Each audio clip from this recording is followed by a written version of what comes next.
Ooh, what up, what up, what up, what up, what up? How's everyone doing? What are you doing? You guys ready for this? I think I'm going to do a full set review today. We're going to cover each and every card. It's going to be a lot of work. It's my first time doing it. It's going to be a hopefully me not dying.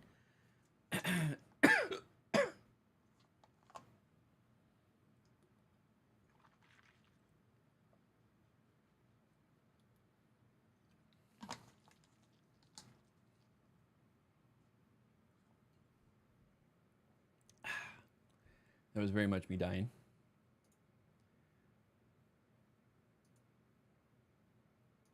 So this will be my first time doing a set review.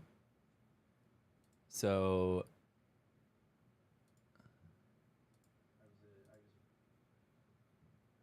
I want to make sure everything is up and running.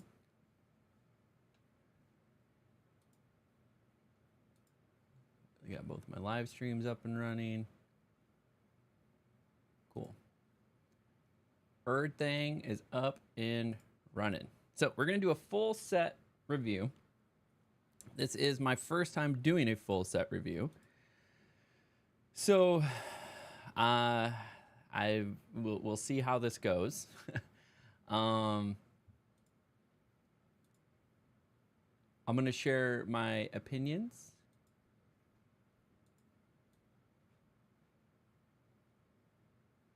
I don't know why that's at 17%, but it should be at 15. 5%,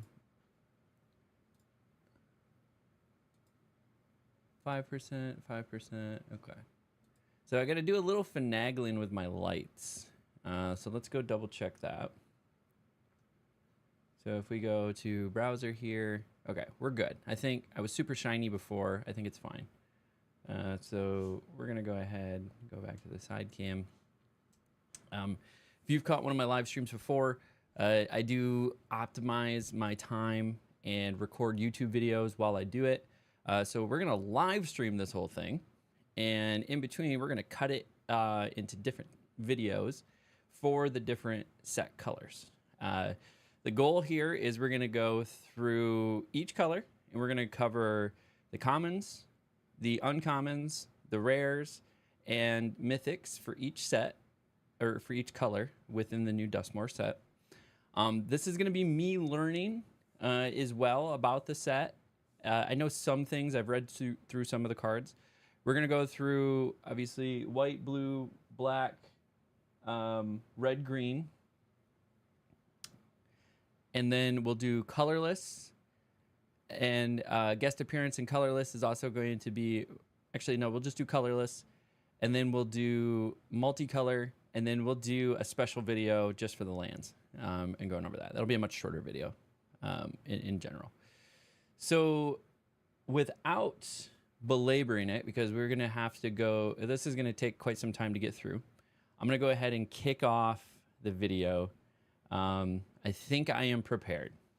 I spent an hour or so messing around with Scryfall to get everything situated that I want. So we're going to do just a quick view here to make sure everything is set just the way that we want it to. We'll kick to the side cam to open it up. And let's get this show on the road, shall we? What is up, and welcome everybody to my first ever set review for Magic the Gathering. Today we are going to cover DUSKMOURN. Specifically this video, we're going to cover the white set. So we're going to cover all the commons, uncommons, rares, and mythics in the white color. And this is the first video in a series of videos that I'll be doing where I'm going to cover each set. We're going to cover each of the colors, colorless, multicolor, and then even do a little special video around the lands. So without further ado, let's go ahead and jump right into it and go through this new set and see what we think. So first up is the commons in white. I do have these ordered as well in ascending order based off of cost. So the first one we have here is Jump Scare. It's an instant, one white. Till end of turn, target creature gets +2/+2, gains flying, and becomes a horror enchantment creature in addition to its other types. So based on some of the stuff I already know about the set, making things enchantments, I think, is going to be really interesting mechanic because there's a lot of cards that affect enchantments. So for it to get +2/+2, flying, and becomes a horror enchantment, even though it's until end of turn, one cost, I think is pretty powerful. So we're probably going to see some good interplay with that, with limited formats. Maybe some enchantment decks can do some tomfoolery with it. But Jump Scare is a nice, interesting one. Also might allow them to get over the line of defensive creatures, or put a big, heavy threat in the air that they're going to have to deal with that +2/+2 for one. Next up is Possessed Goat. So Possessed Goat, 1 white. It's pay 3, discard a card, put 3 1/1 counters on Possessed Goat, and it becomes a black demon in addition to its other colors and types. Activate only once. So one thing I really like about this is, so they're treating like the whole Satan. So one thing I like this set in general, because it's a bunch of like the 80s movie tropes that I'm a big fan of. I grew up in the 80s. I like horror films. So I'll probably be putting some commentary in around the theme of this deck as we go through. But you have to sacrifice something to it because it's Satan, right? You got to sacrifice something to it so you can discard a card. You pay 3 and put 3 1/1 counters on this card. So essentially for 4 mana, you get a 4/4, but it's something that can scale with time. So maybe you put this down for a 1-drop, and then by turn 3, then you can make it a 4/4. So essentially it is shortcutting 1 turn, because generally a 4-drop for 4/4 is something that you would see on turn 4 for 4 mana. Where with this, you're doing this on turn 3, and then if you have another card, maybe like Jump Scare, you could do some really interesting things with it and make it nice and big very quickly. So Possessed Goat is definitely an interesting card, something that want to keep an eye on. It helps your curve. I think it'll see some good limited play as well. So I'm liking that card. Plus, I like the whole you have to sacrifice something to it. This is our first introduction to the survival mechanic. I don't know, so I'm not a Magic the Gathering history nerd, so I don't know if there was a similar mechanic or a survival as a returning mechanic. Probably something I can look up at a later time. But this is the first time we are seeing it now in this set. But it is 2 CMC, so 1 colorless, 1 white. Has survival. So at the beginning of your second main phase, if Acrobatic Cheerleader is tapped, put a flying counter on it. This ability triggers only once.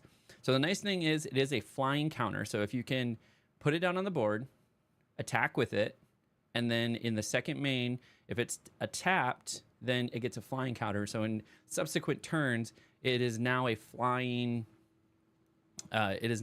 creature. So a 2/2 for 2 that could potentially be a flyer is really nice. Again, you can buff that up. Now you have a flyer to deal with for 2. But we'll see more of this survival mechanic in how it's going to play out.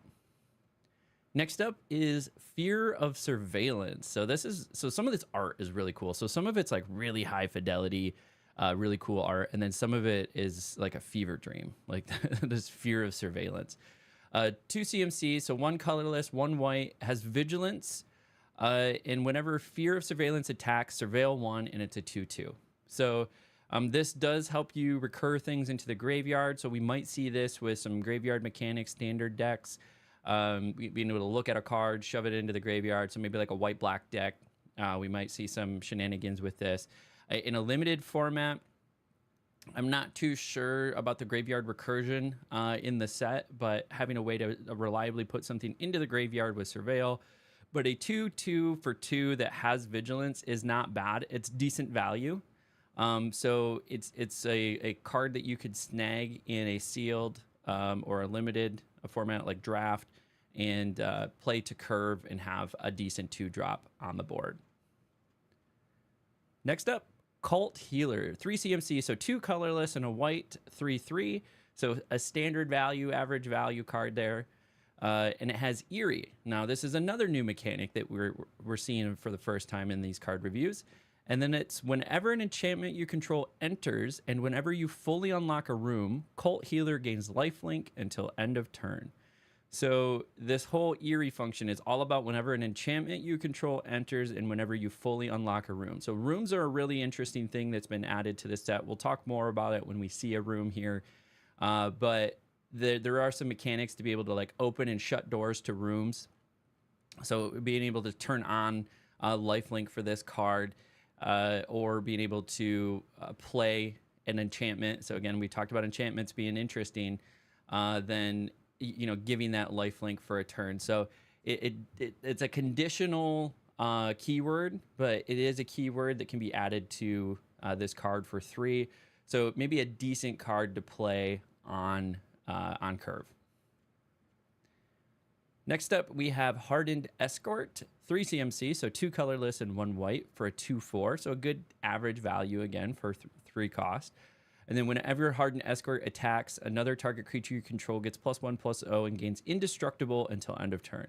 Now, this can be really interesting. So say you put this up into the air, and now it's safely getting over the front line of your opponent. And this then gives another card that might be on the ground indestructible.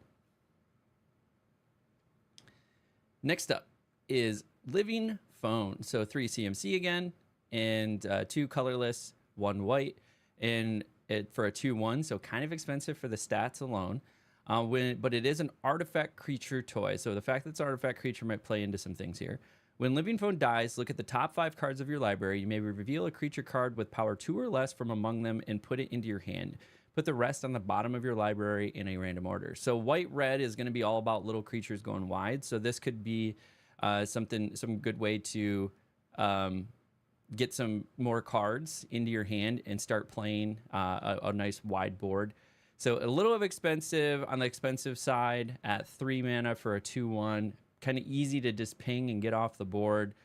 But it is a way to generate more card draw. Gotta close all these extra windows I have so we're not getting notifications. Next up, Trapped in the Screen. 3 mana or 3 CMC, 2 colorless, 1 white. It's an enchantment. It has Ward 2, so a little bit of protection there. And when Trapped in the Screen enters, exile target artifact, creature, or enchantment and opponent controls until Trapped in the Screen leaves the battlefield. So this is what is that? It's like a Banishing Light, except has Ward on it. So Banishing Light from Bloomburrow. There was the other, I can't think of the name of the card, but there's another white card that you see in the domain decks that will trap a card as well. But the fact that this has Ward on it, this seems really, really powerful. So a Ward 2 for 3, and I get to trap a creature. I like it. Plus, I also like this old like poltergeisty art on there. Next up is Friendly Ghost. So Friendly Ghost is a 4 CMC, so 3 colorless, 1 white. It's a creature spirit for 2 that has a 2 power, 4 toughness, flying, and then when Friendly Ghost enters, target creature gets +2/+4 until end of turn. So essentially, it does translate into a 4/8, but for only a single turn. It is a 2/4 block, flying body in the air. It's kind of expensive, but it does have a nice little combat trick with it. that might buff something to, you know, power through a front line or something like that. I think it's a little expensive. It might be hard to grab in a limited format at 4 CMC, but we don't quite know the speed of the format yet. Taking a look, so I've read through a lot of these cards ahead of time. My initial guess is that this format is going to be slower than Bloomburrow. Now, this is before all of the mechanics have been explored and everybody's kind of come up with all these synergies and stuff. So maybe there's really quick ways to win games, but kind of looking at the general mana curve and like where the better cards are, I think it's going to be a little bit slower. Next up is Unsettling Twins. 4 CMC, 3 colorless, 1 white for 2/2. So that's kind of expensive right off the bat. Creature, human, but its ability is when it Unsettling Twins enters, Manifest Dread. So this is the first time we are seeing the Manifest Dread mechanic in our review of the set. And Manifest Dread is look at the top 2 cards of your library, put 1 onto the battlefield face down as a 2/2 creature, and the other into your graveyard. Turn it face up at any time for its mana cost if it's a creature card. So it does get you another card onto the battlefield if it's a creature. Well, it gets you another card onto the battlefield regardless. But if it's a creature, you can then turn it over for its cost. So this Manifest Dread mechanic is an interesting one. There's been different face-down mechanics in the game. Again, I don't know if this is... I'm not a Magic the Gathering historian. I am a relatively new player into the competitive scene and taking Magic seriously and studying sets and understanding them. So I don't know if Manifest Dread is a new mechanic in general or if it's something that's come about again. But this you'll see this a lot, this ability to look at the top 2 cards, put one of them face down, and make it a 2/2 creature. So this may or may not be a good card for the cost, depending on maybe you can make Manifest Dread decks or things like that. But I do enjoy the old Shining reference here, the creepy twins at the end of the hallway. Now this one, the art's just weird. She's way too happy to be breaking out of a cocoon. I guess you would be happy that you're breaking out of a cocoon, but this is a bit manic. So Emerge from the Cocoon is a 5 CNC, so 4 colorless, 1 white sorcery, and it's return target creature from your graveyard to the battlefield. You gain 3 life. That seems pretty expensive. I don't have a lot of comparison. I know there's a lot of cards that can pull cards out of the graveyard, but for 5 mana, it seems a little expensive. It might work with a mechanic that you're, pumping things into the graveyard and you need ways to pull them out. So it might be too expensive for limited. It might work into some other formats. Next up, we have Fear of Immobility. Now, as an aside, I told you we're going to be talking about some of the art and some of this creepy stuff.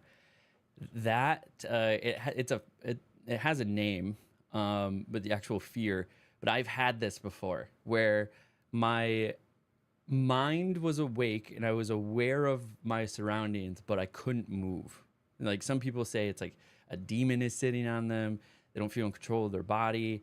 But I've had that where you've like woken up and you're conscious in your mind, but you can't like open your eyes. You can't move your body. So that's been a creepy feeling. So the fear of immobility, and this is one of, again, those like high fidelity creepy arts that almost like jumps out at you. But let's read what this one's about. So it's a 5 CMC, 4/4 enchantment creature nightmare. When Fear of Mobility enters, tap up to 1 target creature. If an opponent controls that creature, put a stun counter on it. So it's a 5-drop for 4/4, which is a little expensive. But it does immobilize an opponent's card for 2 turns. So it takes it out for 2 turns. So it does have some interaction on the board. Again, 5 cost seems a little high for that ability. but maybe you pair that with another card that allows you to, you know, exile or destroy a tapped card. Also being able to tap your own cards for some reason might play into this as well. So we'll see how this plays out. In my opinion, I think that's a little expensive.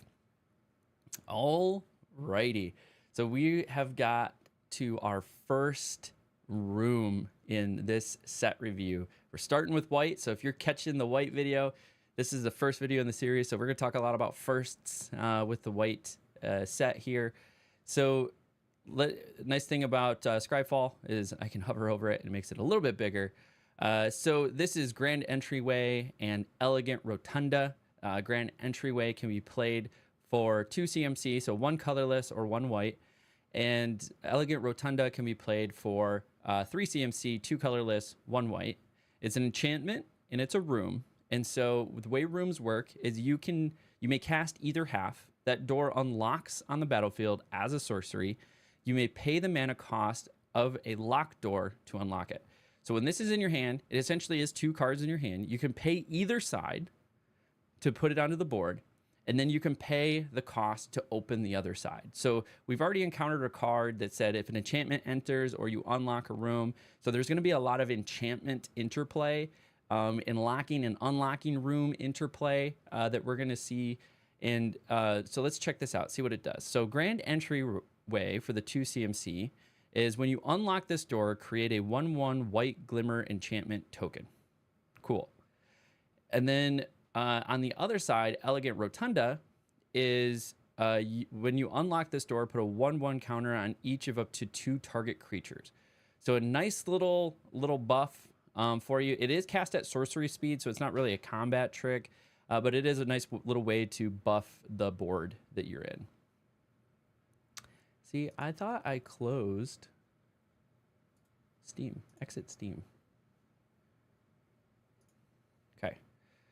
So I think the rooms are going to be really interesting in mechanic. We see quite a few of them. We also see these glimmer tokens come up from time to time. They're just a 1/1 enchantment creature. So that I do like how I can just kind of hover over this and show you what the token looks like. So one of my favorite things to do in drafts is the collection of tokens during in-person drafts. I like to have a whole set of the tokens. So whatever I draft, I can just, you know, pull out a real token. So be on the lookout for rooms. Overall, this one I think is interesting. 2 CMC for a token, kind of expensive, but it's a room. So if you're looking for interplay with enchantments or rooms, it's a cheapish way to get one down on the battlefield, and then buffing some creatures for 3 once it's down there. So it's a way to spend your mana. Next up is Seized from Slumber. 5 CMC, 4 colorless, 1 white. It's an instant. This spell costs 3 less to cast. If it targets a tapped creature, destroy target creature. We just talked about that. We talked about fear of immobility, right? This comes down as a 4/4 for 5. It taps a creature, it stuns it, and then I can play this for 2 and destroy that creature. It's a little expensive. That's 7 mana to destroy a creature and then put a board. But I guess if they had a massive creature out there, just tapping it and being able to destroy it is really interesting. So kind of expensive, but it can be kind of cheap as well. So it could be just 2 mana to destroy a tapped creature. This also applies, obviously, if they attacked you or tapped it for something. And then you can go ahead and destroy it for 2. So decent removal on tapped creatures, very expensive on non-tapped creatures. Next up, we have for 6 CMC, the Shepherding Spirits. It's a 4/5 creature spirit, flying with plane cycling 2. So you can pay 2, discard this card, search your library for a planes card, reveal it, put it into your hand, and then shuffle. So has a nice little planes cycling opportunity here. So it is card find if you need it. It's a decent sized body. 4/5 for 6 with flying is kind of expensive. And I would say if, well, I was trying to like come up with a scale on the fly. generally, the best way to think about it, like a 6/6 for 6 would be like a nice average price to pay for a card. It's not good. It's not bad. It's okay. It's not terrible. So anything that's less than the CMC in power and toughness, you really need to start making up for in the body of the card. So things like keywords. Well, it's got one keyword. It's got flying, and it's got plane cycling, so it can help you find a card. But in general, as a creature, it's pretty expensive to play. So that finishes the common cards. Next up, we're going to take a look at the uncommon cards in white. So again, this will be in ascending order of CMC cost. So first up, we're going to have one CMC. So one white is Ethereal Armor. It's an enchantment aura. So all you aura fans out there, I got a couple buddies that really like to make aura commander decks. So this might go really well into that deck. You can enchant a creature. Enchanted creature gets +1/+1 for each enchantment you control and has first strike. So this is really good in aura decks. I've seen some of my commander folks out there build those enchantment / aura decks where you're looking to be able to attach things to your creatures, Tron your creatures, and give it additional ability. So first strike and +1/+1. So you have a handful of enchantments down, and give something first strike. So again, keep tabs on the number of enchantments that we see and enchantment creatures, and remember, rooms count as enchantments. And so being able to slap this onto a creature, say you even have 2 or 3 enchantments, or even 1, it counts itself, you're going to give something +1/+1 and first strike for 1. So I think this is a decent little trick that you could pull in a limited format. Assuming you can kind of build around some enchantments, this could be really good. But in general, this would definitely go well in some commander decks, in my opinion.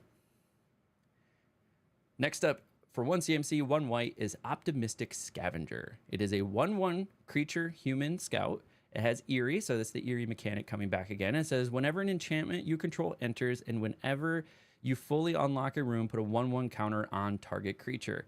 So this is nice to put down on the board. It's a nice 1/1 for 1 drop. And then if you have enchantments again, now, or rooms, now we're able to start adding counters. So even these 2 cards working together, things are going to get nasty real quick. They're going to get big fast. Next up is Shard Mage's Rescue for 1 CMC. So it's 1 white. It's another enchantment aura flash. So nice way to be able to combat trick that in. Enchant creature you control. As long as Shard Mage's Rescue entered this turn, enchanted creature has hexproof. So nice 1 mana protection. So if somebody tries to destroy your card, I can go ahead and Shard Mage, protect that card. And it's an enchantment, so it's adding to the enchantment count. And then enchanted creature gets +1/+1. So this card in general, I really like. I really like it. Does a lot of things. I like the combat tricks. Protects a card, gives it 1/1, and provides a lot of synergy with sort of an enchantment focused deck. Unwanted Remake for 1 CMC or 1 white is an instant, and it's destroy target creature its controller manifest dread. So this is a nice cheap removal. However, it does give it manifest dread, so it gives them the ability to look at top 2 cards of their deck, pick one of those cards, put it face down, and make it a 2/2 creature. So you're basically destroying a creature to give them a 2/2 creature and potentially some card draw, essentially, and selection of another creature out of their deck. So it is a good balance for the 1 cost. It's like a risk-reward type of thing, because they could draw 2 lands. And then you just destroyed a 7/7 creature and gave them a 2/2 with nothing. So it could have been a 7/7 with flying and first strike and lifelink and just trying to destroy your world. You cut it down and give it a 2/2 with nothing, right? So I think it's a good mix there. And also this art, it's creepy. It's got a bunch of moths like eating this dude. You can even see here a little bit. You can see my mouse. It's like eating a hole in his face. I'm gonna really enjoy this sort of like creepy, dark, gory set, in my opinion. This one, I love the art. This is like the bomb going off behind you art. You know, the old movie trope, like it's behind you, like just blowing up, and you're the cool guy walking out of the room. 1 CMC, veteran survivor, creature, human survivor. It's a 2/1, so a 2/1 for 1. That's good, right? We said 1, like a 1 mana for 1/1. That's like standard. So we're getting a 2/1 for 1. Good body. It can block a 2/2, can block a 3/2. That's on the board. So it's got some good blocking capabilities with that 2 power. It's got survival, so we saw that mechanic already. It's at the beginning of your second main phase. If veteran survivor is tapped, exile up to 1 target card from a graveyard. So I can exile a card from a graveyard as long as it survived the attack phase and moved into my second main. And as long as there are 3 or more cards with exiled with veteran survivor, it gets +3/+3 and has hexproof. So this is really interesting because it's not 3 or more cards exiled just in general. It's exiled with veteran survivor. So when you're exiling a card with veteran survivor, you're going to have to make sure to keep like a pile separately or some sort of count as to how many cards it's exiled, because then it gets +3/+3 and has hexproof. So this thing is going to have to survive 3 turns at 1 toughness. So one thing that you could really do is start looking at the other cards that, like the auras and the enchantments, that can buff this and give it some toughness to survive. Maybe some combat tricks to give it hexproof so people can't destroy it, to really be able to take advantage of the fact that it's going to get its own hexproof plus a +3/+3. So this thing could be super spicy. I do like it for limited, especially if you can grab some enchantments and some ways to protect it. This could be a nice spicy card, but again, it's going to fit. It's going to fit in, I think, an enchantment deck just really well. It's going to be a card that you want to buff and put auras on, so it's going to be the centerpiece to your Tron. Exercise, 2 CMC, 1 colorless, 1 white. It's a sorcery, and I can exile target artifact, enchantment, or creature with power 4 or greater. 2 cost removal. Does have to be 4 or greater, which I think is a good balance for the fact that it's 2 cost. But it is a little limiting. I might snag this. This wouldn't be a high choice in a limited format for me. If I'm maybe getting into, you know, greater than pick 7, pick 8 into a pack, and I'm pretty firmly in white, and I'm not seeing a lot of good synergy cards, this would be a removal that I would potentially take just to get rid of any big bombs that are on the board. This one is funny. I saw this one earlier. I love the title of this. If you're catching this in the YouTube video, put the timestamp on this. We're 28 minutes in, 28.5 minutes in. And this is Orphans of the Wheat. Tell me what movie this is obviously parodying. I'll give you 5 seconds. I don't know why I counted down that way. Obviously Children of the Corn, right? Orphans of the Wheat. They're like, all right, we want to make a Children of the Corn card, but we can't say Children of the Corn because it's trademarked. What is something else that we can say? Orphans of the Wheat. It is a 2 CMC, 1 colorless, 1 white creature, human, 2/1. So it's kind of on the expensive side. We would want that to be more like a 2/2 to be like an average cost, but let's see what it does. It says, whenever Orphans of the Wheat attacks, tap any number of untapped creatures you control. Orphans of the Wheat gets +1/+1 until end of turn for each creature tapped this way. That is OP. So, like I said, white and red are really looking to go wide, create a bunch of tokens. Does it say non-token creatures? No, it just says untapped creatures. So you can make a bunch of token creatures, tap with those, and then all of a sudden this thing is a 10/10 coming at you. That's nuts. Or 11/10 coming at you. So I definitely would say if you're going wide in limited, you're generating a lot of tokens, you're generating a lot of creatures, Orphans of the Wheat is a nice grab. I would definitely grab that one. Sheltered by Ghosts. This one's interesting. There's a lot of like Ghostbusters undertones in some of these ghost cards. And this was what it kind of reminds me of, with like the gear that the character is wearing. But Sheltered by Ghosts is 2 CMC, 1 colorless, 1 white. It's an enchantment aura. So again, more enchantments. Enchant creature you control. When Sheltered by Ghosts enters, exile target non-land permanent and opponent controls until Sheltered by Ghosts leaves the battlefield. Enchanted creature gets +1/+0 and has lifelink and ward 2. So basically, you slap this onto a creature, hopefully a body that you can protect. This will give it ward 2. Plus, if you give it like hexproof from something, or you have a way to protect it, then this is a good way to pull a card off of the battlefield and just sit there. So it is a 2 mana sort of removal card. There's a lot of things you have to do to protect it, so it might be a little too layered, if you will, to be of high value, but it might be decent removal for you. Plus, it's another enchantment, so if you are running an enchantment deck, it's enchantment removal. So definitely something you could go for. Next up is the Split Skin Doll. 2 CMC, 1 colorless, 1 white. For 2/1, it is an artifact creature toy.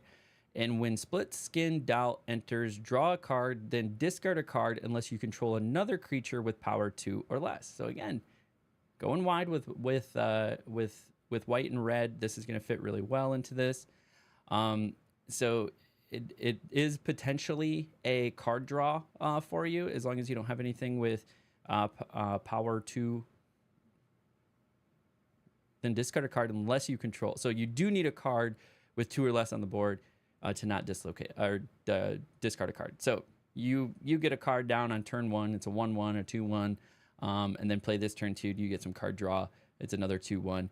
It does have some decent block, so it is okay value. I would say it's a little bit better than average as far as value goes. Also, I love the creepy doll stuff. There was what was the horror movie? Puppet Master. Oh, I watched like a few of those Puppet Master movies. And so like all the dolls are always super, super creepy. So here's another one of those sort of like Ghostbuster undertone, Ghost Hunter undertone cards that we see, is Glimmer Seeker. So it's a 3 CMC, 2 colorless, 1 white for 3/3. So nice average cost. We're starting off a good foundation. It's a creature, human survivor.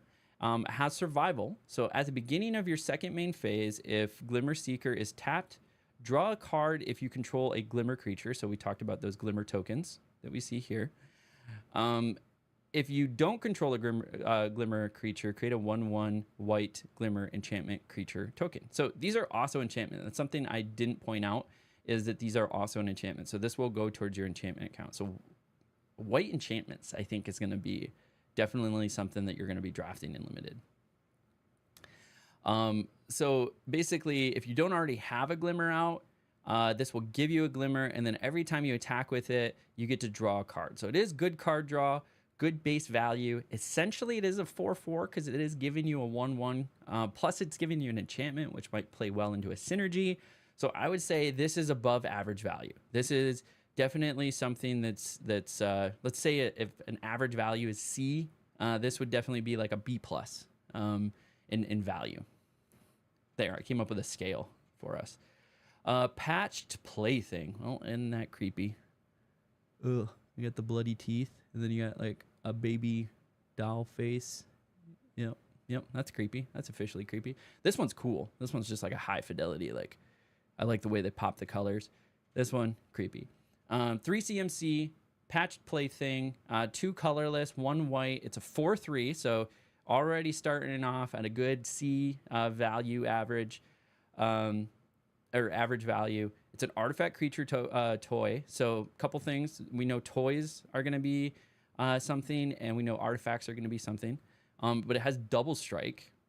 And then Patch Plaything enters with 2 -1/-1 counters on it if you cast it from your hand. Ouch.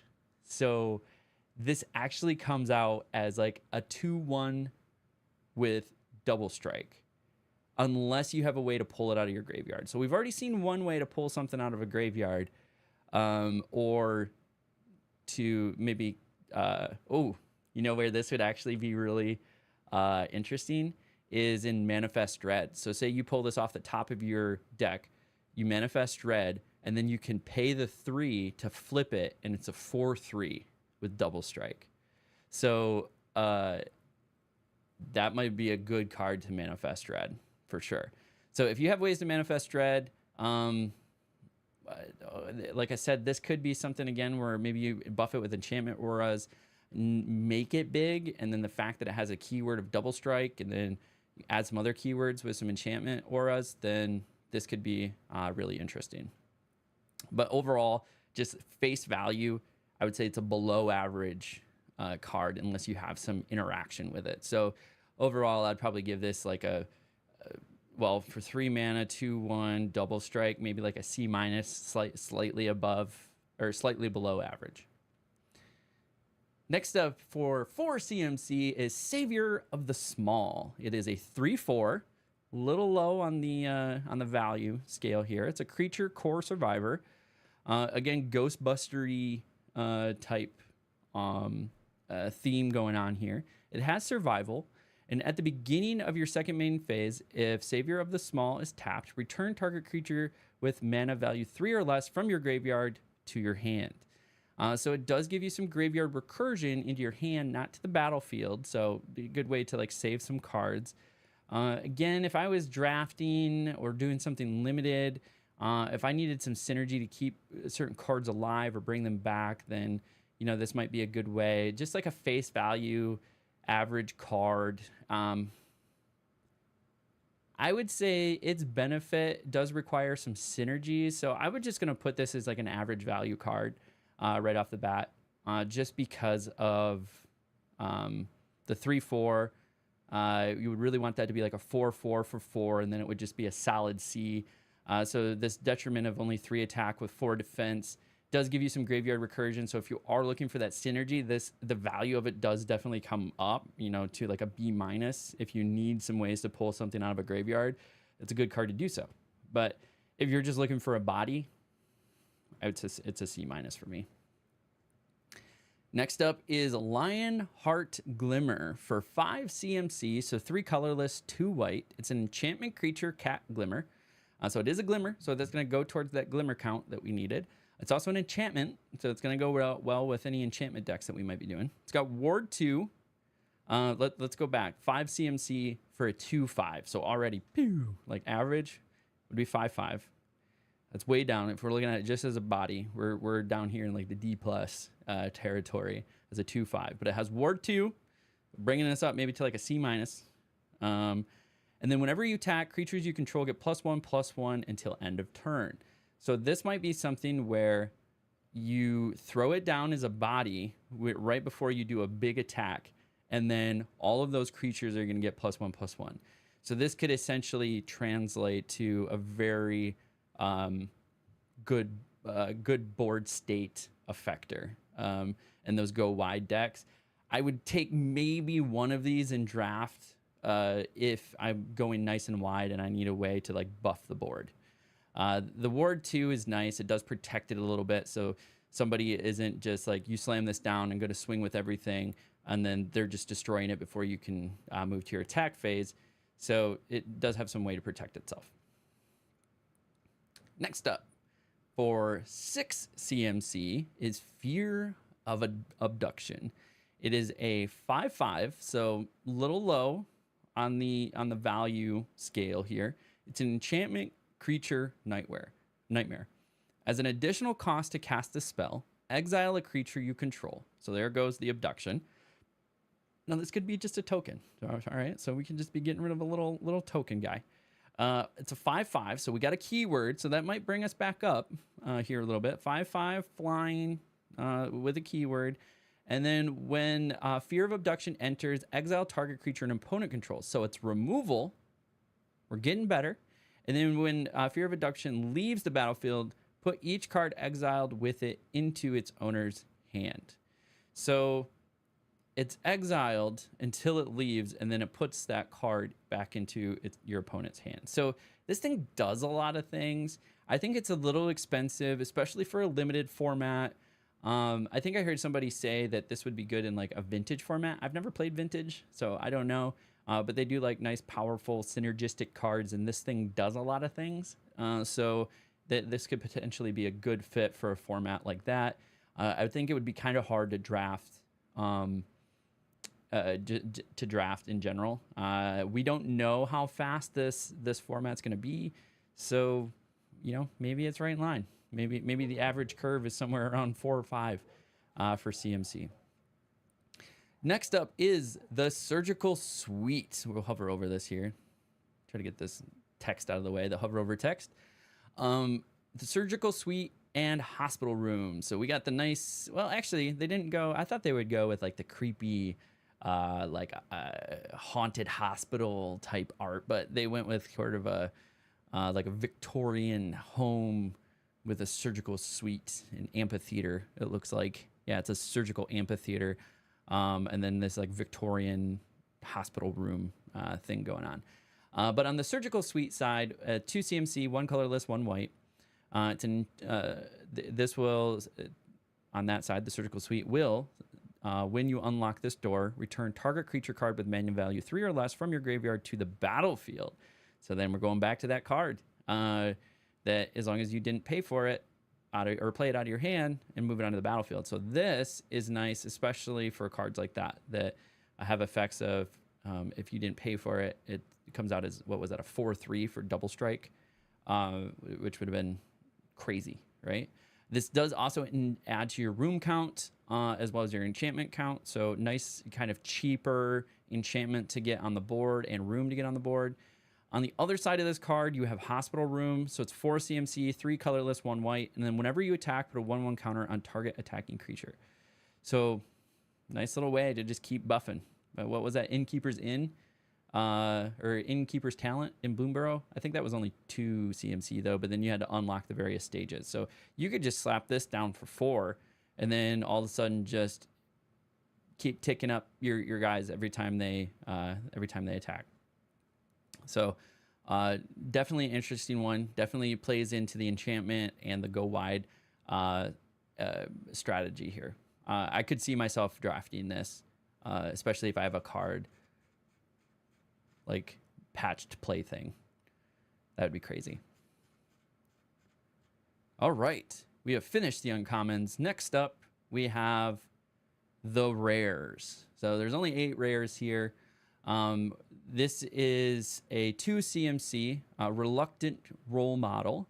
So again, I think this is sort of this Ghostbusters, Ghost Hunters sort of graphic. I really like some of these, like I said, are these like high fidelity, almost look like a picture taken, really good artwork, I think, from like a realism perspective, as much realist as you can be in a horror film. But then they got this like souped up hockey stick and they're ready to go. But this has the survival mechanic. So at the beginning of your second main phase, if Reluctant Role Model is tapped, put a flying lifelink or 1/1 counter on it. So this thing starts to get spicy really quick. If it can survive 3 turns, it's going to be flying lifelink and a 3/3 for 2. Now, every time after that, you just keep swinging, and every time you just get bigger and bigger and bigger and bigger. And then whenever Reluctant Role Model or another creature you control dies, if it had counters on it, put those counters on up to 1 target creature. So it has the transitive property. so this dies. Say it had the flying, the lifelink, and that was it. I can just put that flying and the lifelink onto something else, or all the 1/1 counters. So this is crazy. So you could just shift it all over. If you got this nice and buffed, and they finally removed it, you're just shifting all of that. So if I saw this, definitely would snag it in a draft. I think it would go well really in any white deck, go wide decks, enchantment decks. It's definitely an interesting card. Next up, for 3 CMC, 1 colorless, 2 white, we have Enduring Innocence. It's a 2/1 lifelink. And whenever 1 or more other creatures you control with power 2 or less enter, draw a card. This ability triggers only once each turn.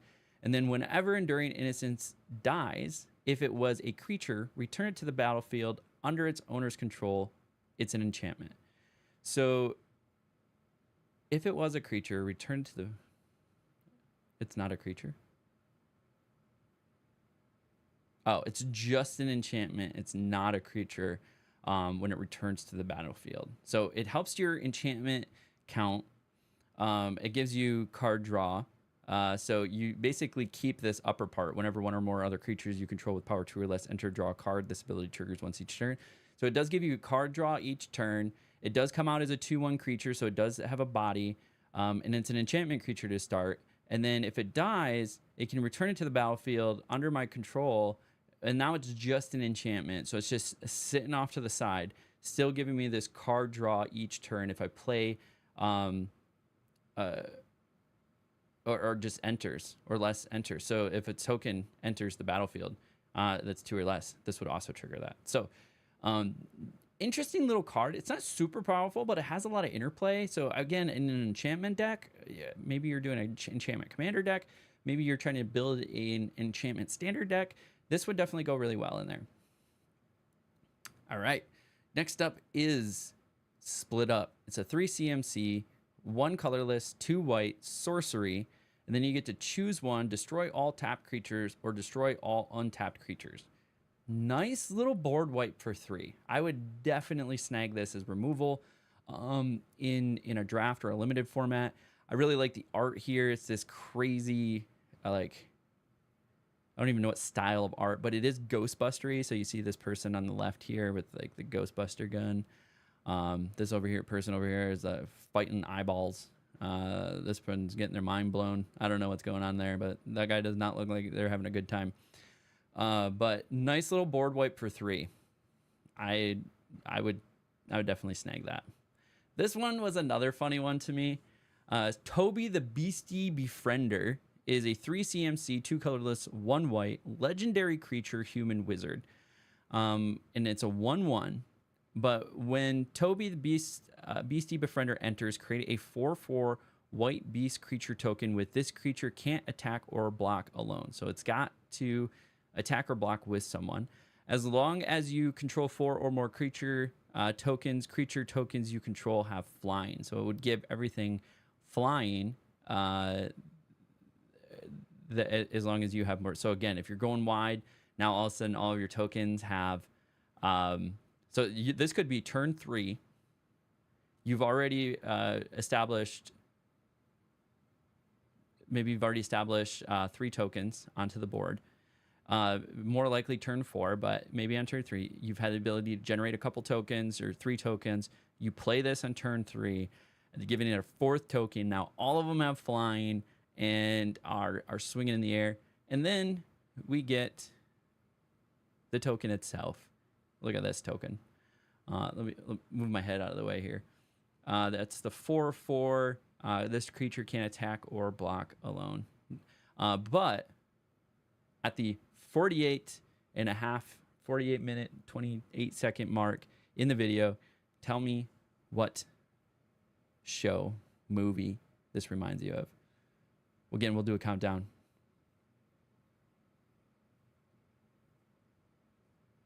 Obviously, Monsters Inc., right? Is this not Monsters Inc.? It's the little girl. I think they made... I can't tell if that's a little girl, little boy. But it was obviously the little girl is befriending the monster in Monster Inc. So I think, what was it, Sully? So Sully, Toby. But I forget what the little girl's name is in Monsters Inc. But the Toby is the little person here, befriending the monster. But it's a 1/1, so you're really playing it as essentially it's a 5/5 for 3 plus a buff for your tokens. So it's pretty good. It's pretty good. I would definitely snag it.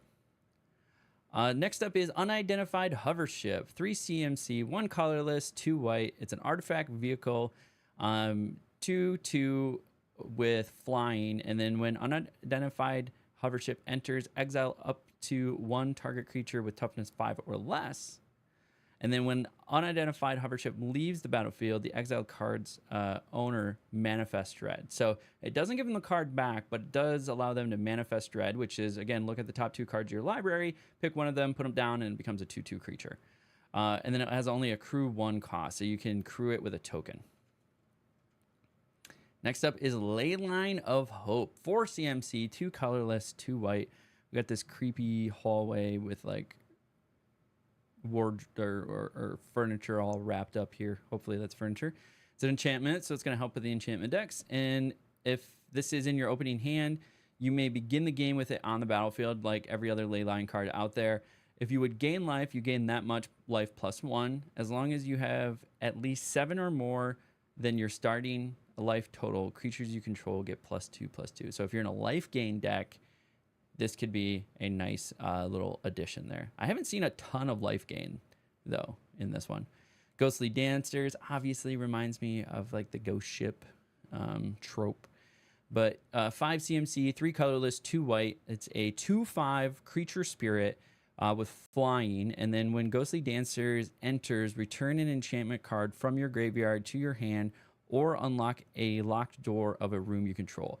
So this could actually be a discount. Some of the rooms get really expensive, so being able to just put this down and unlock a door is pretty nice. But then this also has Eerie. So whenever an enchantment you control enters and whenever you fully unlock a room, create a 3/1 white spirit creature tokens with flying. So this would be here. Here's the Ghostly Spirit token 3/1. That's a nice little token there. This one would obviously go well in an enchantment deck again or a room deck. You put that in there. You're generating spirit tokens every time. It's got a flying 2/5, so it does have some evasion. Get it up off the ground. Unlocks a door for you. So it does a lot of things for what it does. So if you have some synergies that would go well, that you can take advantage of each of these things that it does, then I think it's a good value.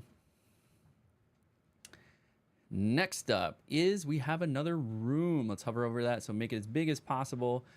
This is Dazzling Theater and the Prop Room. For Dazzling Theater is a 4 CMC, 3 colorless, 1 white.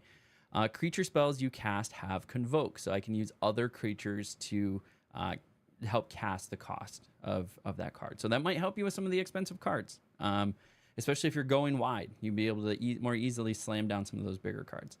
And then for 3 CMC, we have Prop Room, 2 colorless, 1 white. And then it's untap each creature you control during each other player's untap step. So essentially giving all of your cards vigilance. So you tap them, attack, and then the moves to their turn, and then on their untap phase, all of your cards on top so they can defend again. So, but they still do tap. So if they have cards that like remove tap creatures, then they're still vulnerable there. But nice little enchantment. Can definitely do some work for you. I definitely think it will work well in those enchantment decks. So if I have a heavy enchantment deck, I would definitely snag something like this. And that completes the rares for white. So next up, and finally for white, we have the mythic rarity cards. This one is, did we already see this one?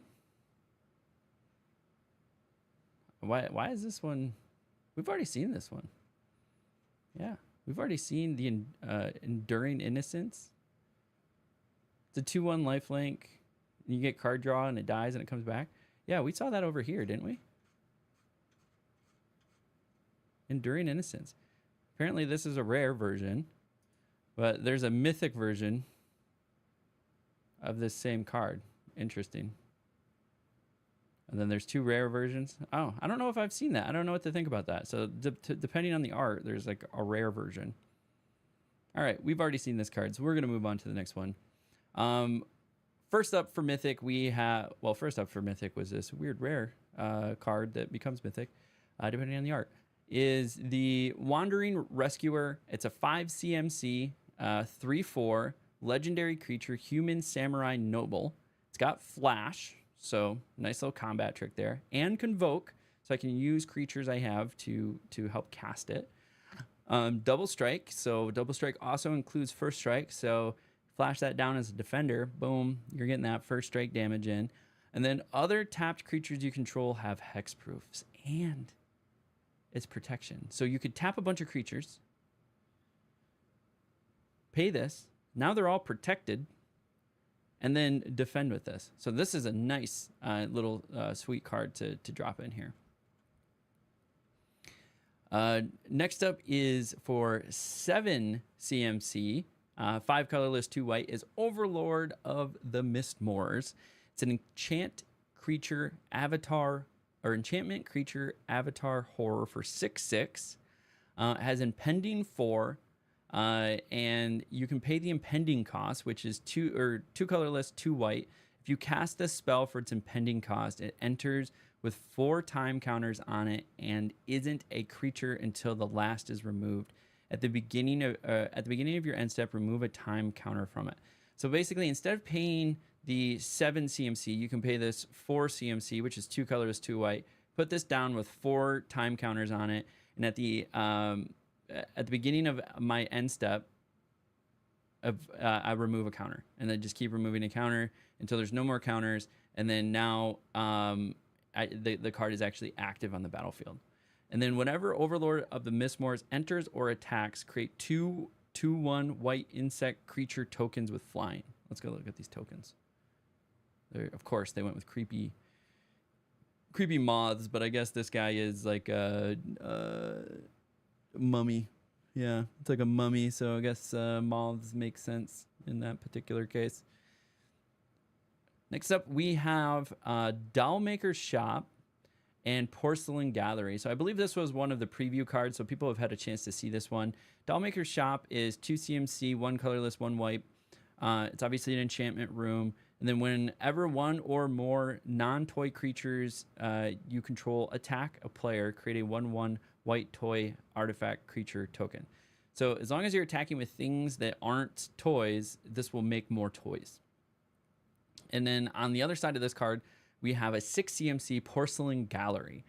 Creatures you control have base power and toughness equal to the number of creatures you control. So as you go wide, all of these creatures just get bigger and bigger and bigger and bigger. So this is a nice slam, especially if you have another card to help open a door, maybe get a 2-for-1 essentially out of it, or the game lasts long enough for you to be able to pay this, and your board's nice and wide. It all of a sudden gets real spicy. So that completes our first ever card preview for Duskmourn. We covered white in the common, uncommon, rare, and mythic level. This was a first for me, and this is hopefully benefiting you as much as it is me in reviewing these cards. And we're going to go through every color in the set, including colorless and multicolor, and then even a special short video covering some of the new lands that are entering. So if you enjoyed this video, feel free to like, subscribe, whatever platform you're on, leave a comment below. All of it's free, supports the YouTube algorithm, and helps out the channel a ton. And as I always like to say, until next time, we'll catch you at the table. Awesome, awesome, awesome. So for everybody here who's hanging out in the stream, I appreciate you. You got to catch my first ever. Let's switch. Let's switch my camera. Look at that. Oh yeah, look at that big camera. You got to see my first ever set review. We covered white, and I'm gonna be working my way through the rest of the colors this evening. We're going to give commentary on the art. We'll read the cards, try to understand what they do, where the synergies are.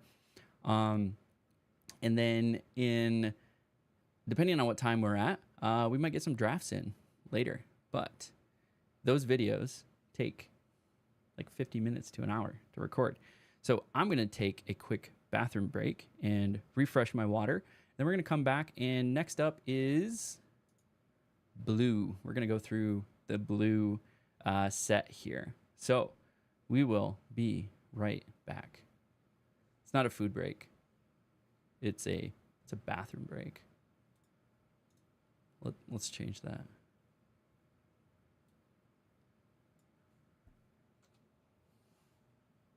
I don't want to type bathroom, so we're doing bio break. BRB.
What up, what up, what up, what up, what up?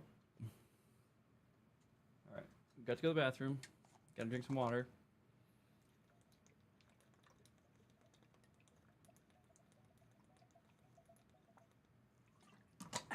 Massage the throat.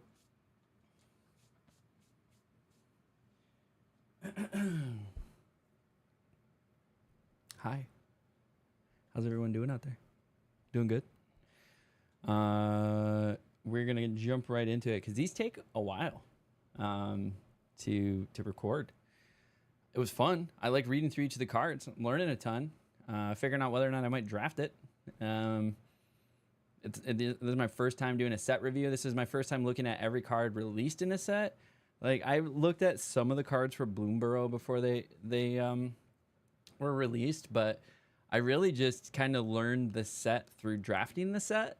And as I try to get better at this game, I don't think I can do that anymore. I'm gonna have to be a student of the game, and part of that is reviewing all the cards. So with that in mind, if you're hanging out in the live stream, I appreciate you. I actually got to see something. Do I have the chat? I don't. Okay, perfect. Unfortunately, I'm not going to have the chat overlay in that part of the stream. But I will see the chat, and I most likely will respond to you and chat with you because I'm trying to give commentary on the art and what's going on and all that fun stuff. So we're going to go ahead, kick this off, though, like it's a YouTube video, and jump right into it. What's up, everybody, and welcome to another set review for DUSKMOURN. This time, we're going to be covering all things blue.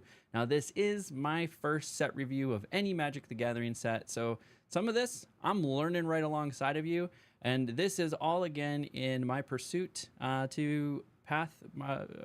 pursuit of my path to pro, and because I need to be a student of the game, and part of being a student of the game is studying the cards. So we're going to take a look at every common, uncommon, rare, and mythic card in each of the colors, including colorless and multicolor for DUSKMOURN, and each of those are going to be split up into a video, and we're going to get those out so you can learn alongside of me, see where I might draft these cards, see where they might be a good fit in standard or in limited formats, according to me, who you may or may not take information from, but we're learning alongside each other. So based off of what I know, I'm going to be sharing that information with you. So without further ado, let's go ahead and jump right into it. We're going to go ahead and start with comments. And these are ordered in CMC cost order. So as we go, they will get more expensive as we go down the line. So first up, we have Enter the Enigma. For 1 blue, it's a sorcery, and target creature can't be blocked this turn. Draw a card.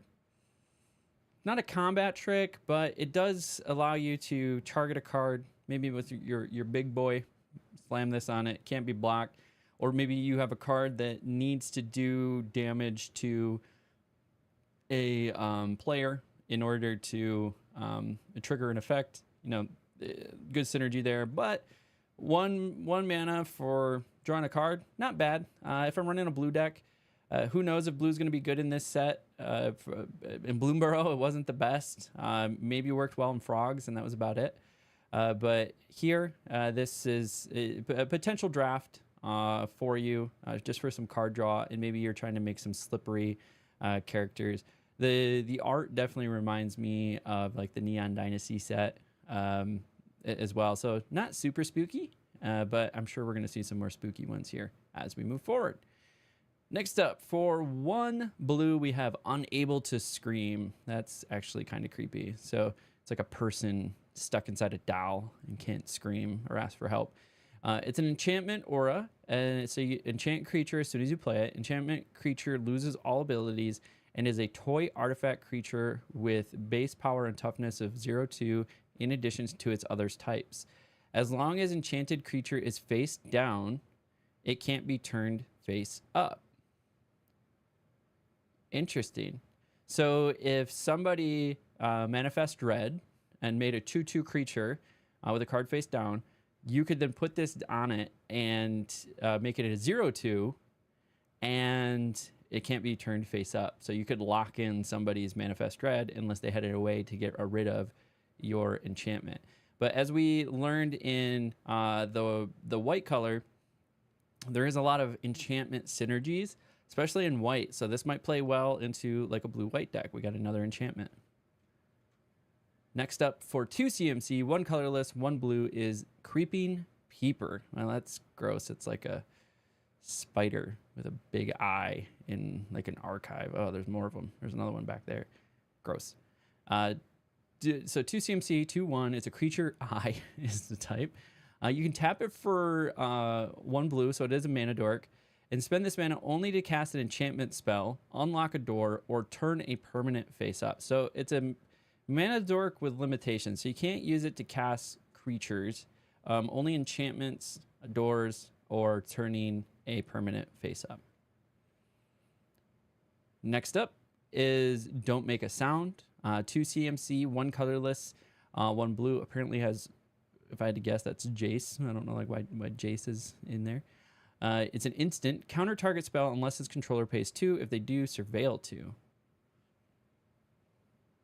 If they do pay the 2, you get the surveil 2. So it's a counter spell, but you get the surveil as well. So it's like a slightly more expensive spell pierce, but with a surveil. Yeah, if you're doing a counter deck, that might be something. Especially if you maybe doing like a blue-black and need some way to put something in the graveyard. Surveil mechanics might be a decent card. I just don't ever hold out high hope for blue. Like maybe I need to just be more open about the power of blue. But blue works really well in constructed. I don't know about limited. It always seems to be a little lackluster in the limited formats. Next up for 2 CMC, 1 colorless, 1 blue, we have Piranha Fly. It's a 2/1 creature fish insect. It's interesting. So it has flying, and then Piranha Fly enters tapped. So if we go by our scale, which is 2 CMC for a 2/2 is like an average cost, right? And then a 3 CMC for a 3/3, and a 4 CMC for a 4/4, right? Like that's what we treat as sort of like an average for value of a card. Right off the bat, 2 CMC for a 2/1 kind of like bumps it down a little bit, and like maybe not quite a C-, but it's not a strong C either. Giving it piranha or giving it flying is like, okay, cool. Yeah, that's probably a decent value. It's got a keyword 2/1, so it can block like a 2/2 or a 3/2 in the air. But then it enters tapped. I'm like, there's already cards I've seen that destroy tapped creature cards. There's definitely some mechanics with cards being tapped going on. So I think right off the bat, as far as value goes, this is probably a solid C- in my book. Stalked Researcher. This is a 2 CMC, 1 colorless, 1 blue for 3/3. So right off the bat, that's awesome. But what we find out in the very first line, it's Defender. So it doesn't even attack. But maybe Eerie will do something for us. And that's whenever an enchantment you control enters and whenever you fully unlock room, Stalked Researcher can attack this turn as though it didn't have Defender. So this, again, we got to keep our eyes on enchantments. There's a lot of interplays going on with enchantments. So blue-white, slamming some enchantments. Now all of a sudden this thing can attack. But even as a defender, having a power is nice because I can block and do damage to the thing that I'm blocking. So I do like this. I think it's a good value card. Probably like a C+, maybe even a B-. So definitely above average value for a common card, and would snag that. If you haven't caught on, C is average, right? C is an average value card. Next up for 3 CMC, we have Erratic Apparition. It's 2 colorless, 1 blue. It's a creature spirit for a 1/3. Has flying and vigilance, so it does have 2 keywords.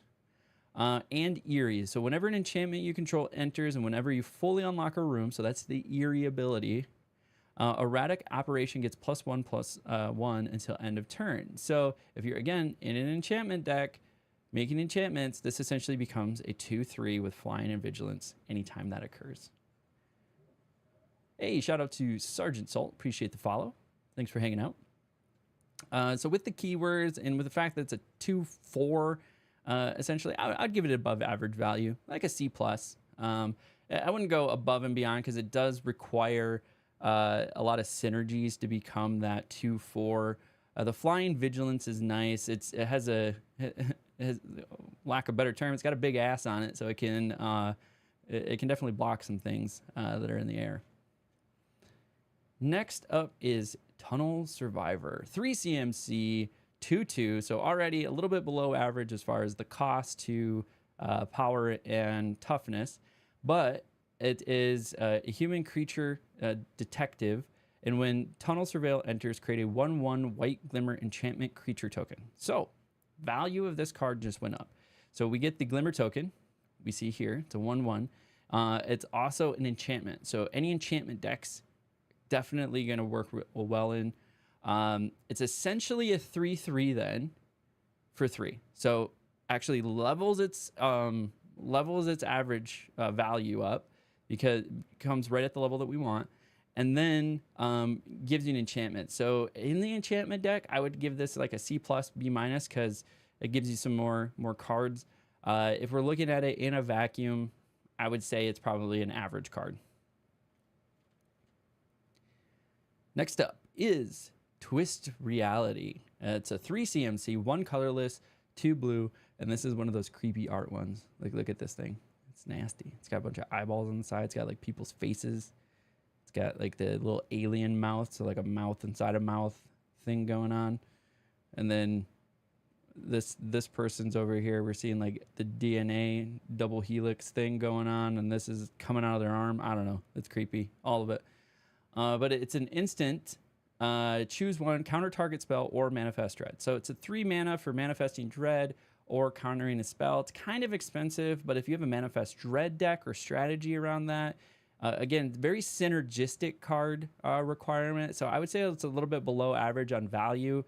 The counter target spell might make it kind of average, but it depends what you get. It's the luck of the draw. Like, you could get nothing good to actually manifest dread on, and it's 3 mana for a 2/2. You're like,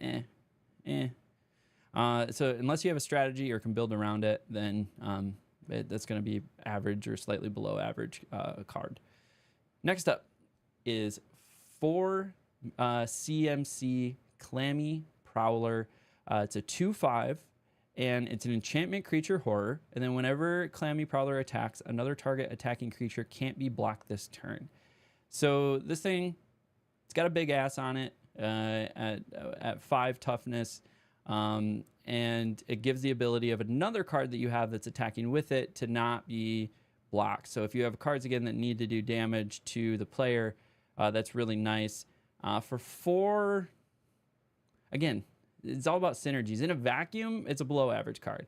If you have cards that you need to do damage to the player, then this is an above average card. It's got good defense on it. This could be, you'd want for 4 CMC like a 4/4. So if I brought this down to a 4 and then up to a 3, so like it's a 3/4 if we wanted to try to bring it closer and conceptualize it a little bit better. So it's still like a below average card in a vacuum. Next up is Glimmerburst. Oh, I do like this art though. You got this character in there with holding the crystal, trying to like fight off the darkness and the demons or whatever is going on. Pretty cool. 4 CMC, draw 2 cards, create a 1/1 white glimmer enchantment creature token. So 4 CMC for some card draw and a token. I would say this is a little bit below average, but again, if you're in an enchantment deck, you need some card draw, and you had some synergies going on with it. Here, we'll take a look at the Glimmer token again. Then this could potentially fit into a constructed build pretty well. I think drafting this would be pretty hard. Vanish from Sight, 4 CMC, instant, is target non-land permanent owner Target non-land permanence owner puts it on top of or bottom of their library. Surveil 1. I would say this is below average. It's like what is it? A wind gust, but more expensive. It does give you surveillability, so I would say overall below average card. I probably wouldn't draft that. We got our first room of the blue set in common rarity. On one side, we have underwater tunnel for 1 blue. And that's when you unlock this door, surveil 2. So 1 to surveil 2, not a bad deal. Plus, it's a cheap enchantment and room to get on the board. And there's a lot of cards that synergize with rooms and enchantments. So a nice cheap enchantment for you.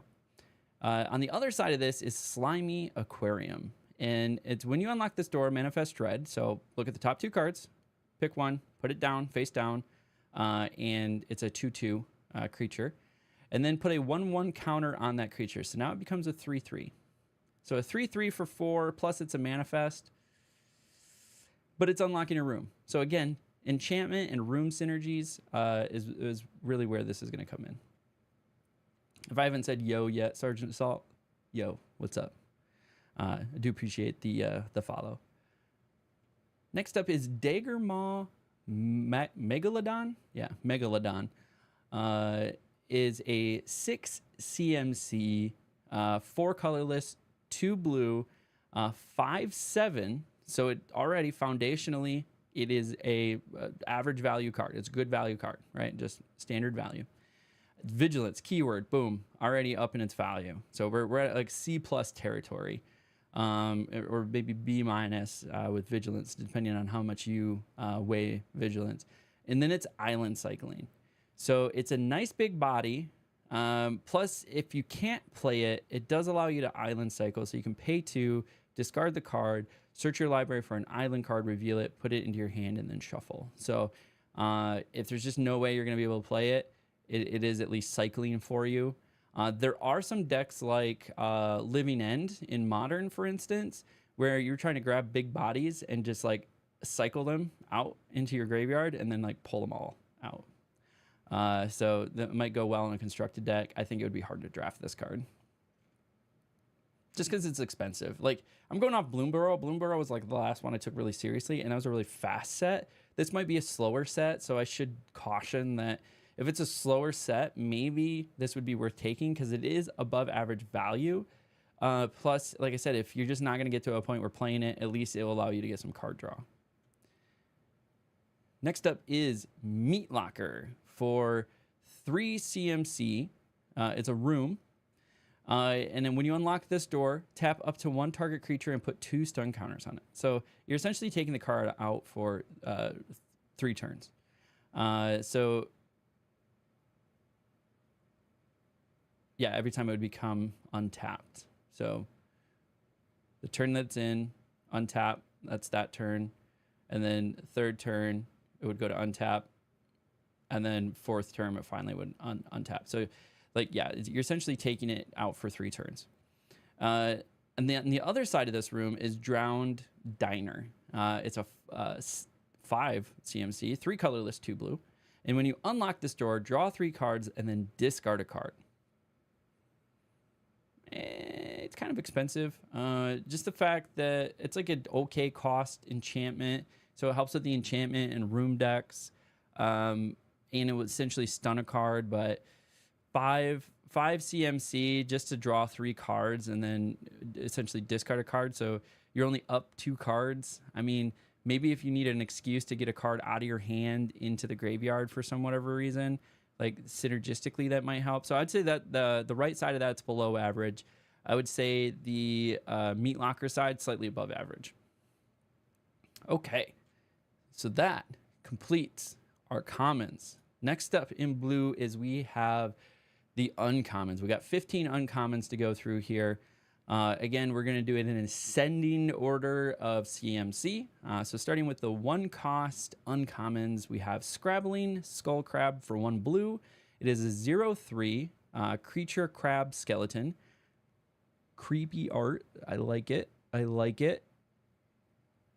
It appropriately gives me nightmares. I like it. So,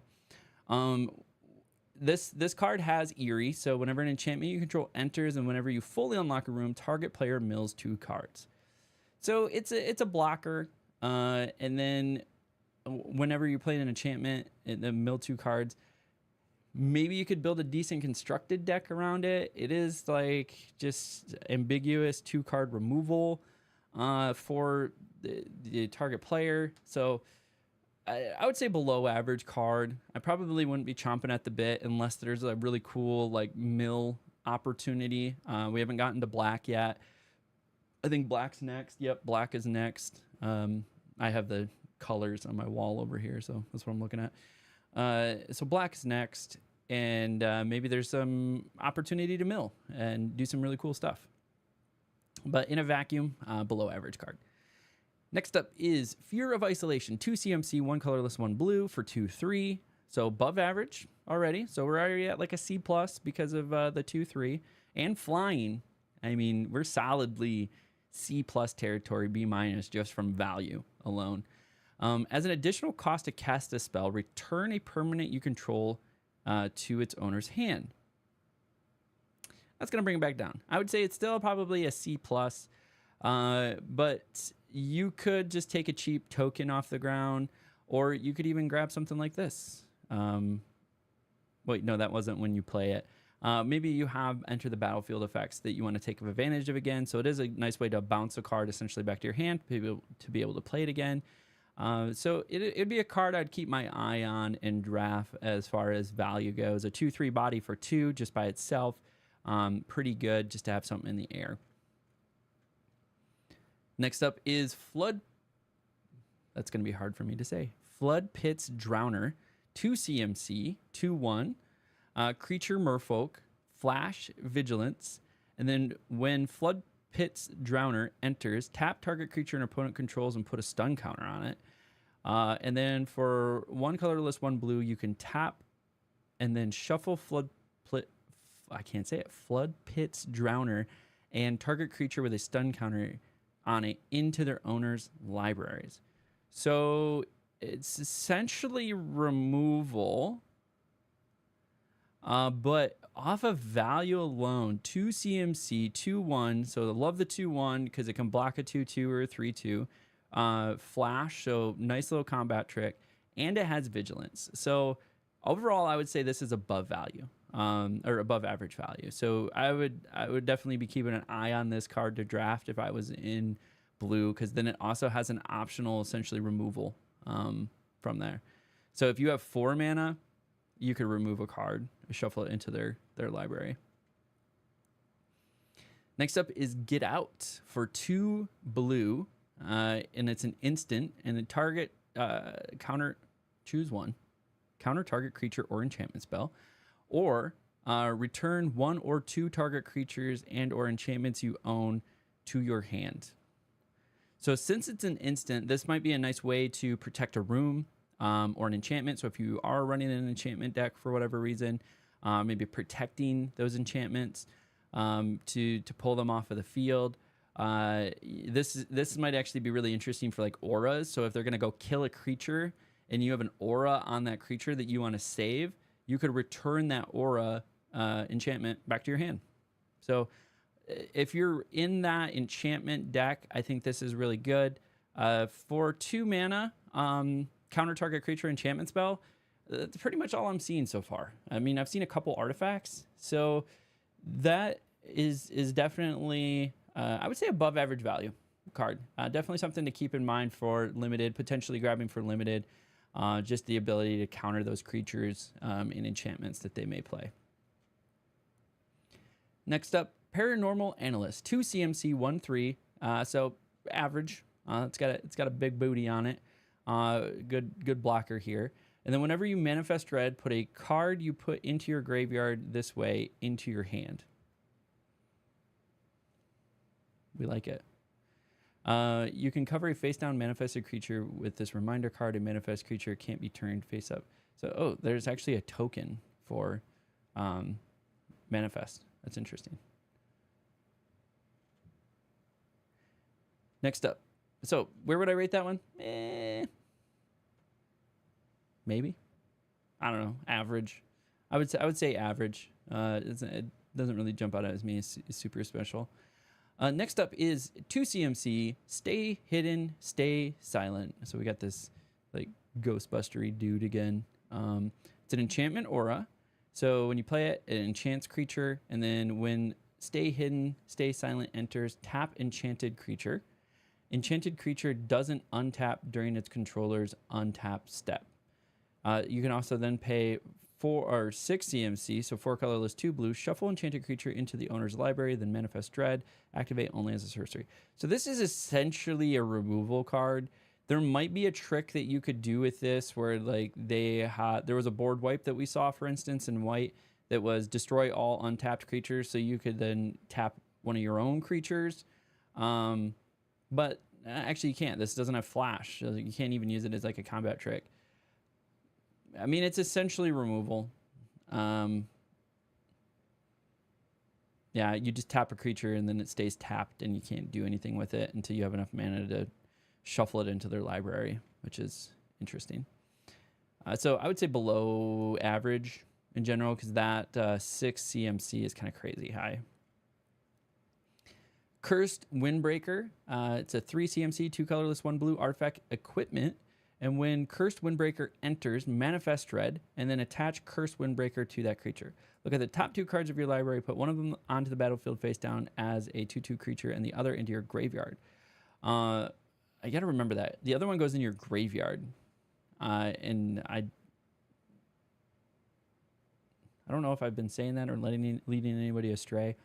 The other one goes into your graveyard, doesn't go back on top of the library. Turn it face up anytime for its mana cost if it's a creature card. Equip creature has flying. Equip 3 cost on there. Manifest dread. And so basically this forces a manifest dread, and then you attach this to that creature, and then it has flying. So it essentially is a 2/2 flyer for 3. A little bit below average, but it is a artifact equipment, so it avoids the destroy enchantments thing that occurs, or if they destroy the card, like this still exists because it has an equip cost. So it is a way to sort of bounce this around. So if there's any effects like Valiant that we saw with the mice and Bloomburrow, for instance, that anytime it's a target of ability, it can do something. This might be a nice way to bounce that around, but it's a little expensive just to add flying to something, but it does give you a body at the same time. So I would say about average, maybe slightly below average. Fear of Imposters, 3 CMC, 1 colorless, 2 blue, 3/2. It's an enchantment creature nightmare, and it has flash, and then when it enters, counter target spell, its controller manifest dread. I would say above average.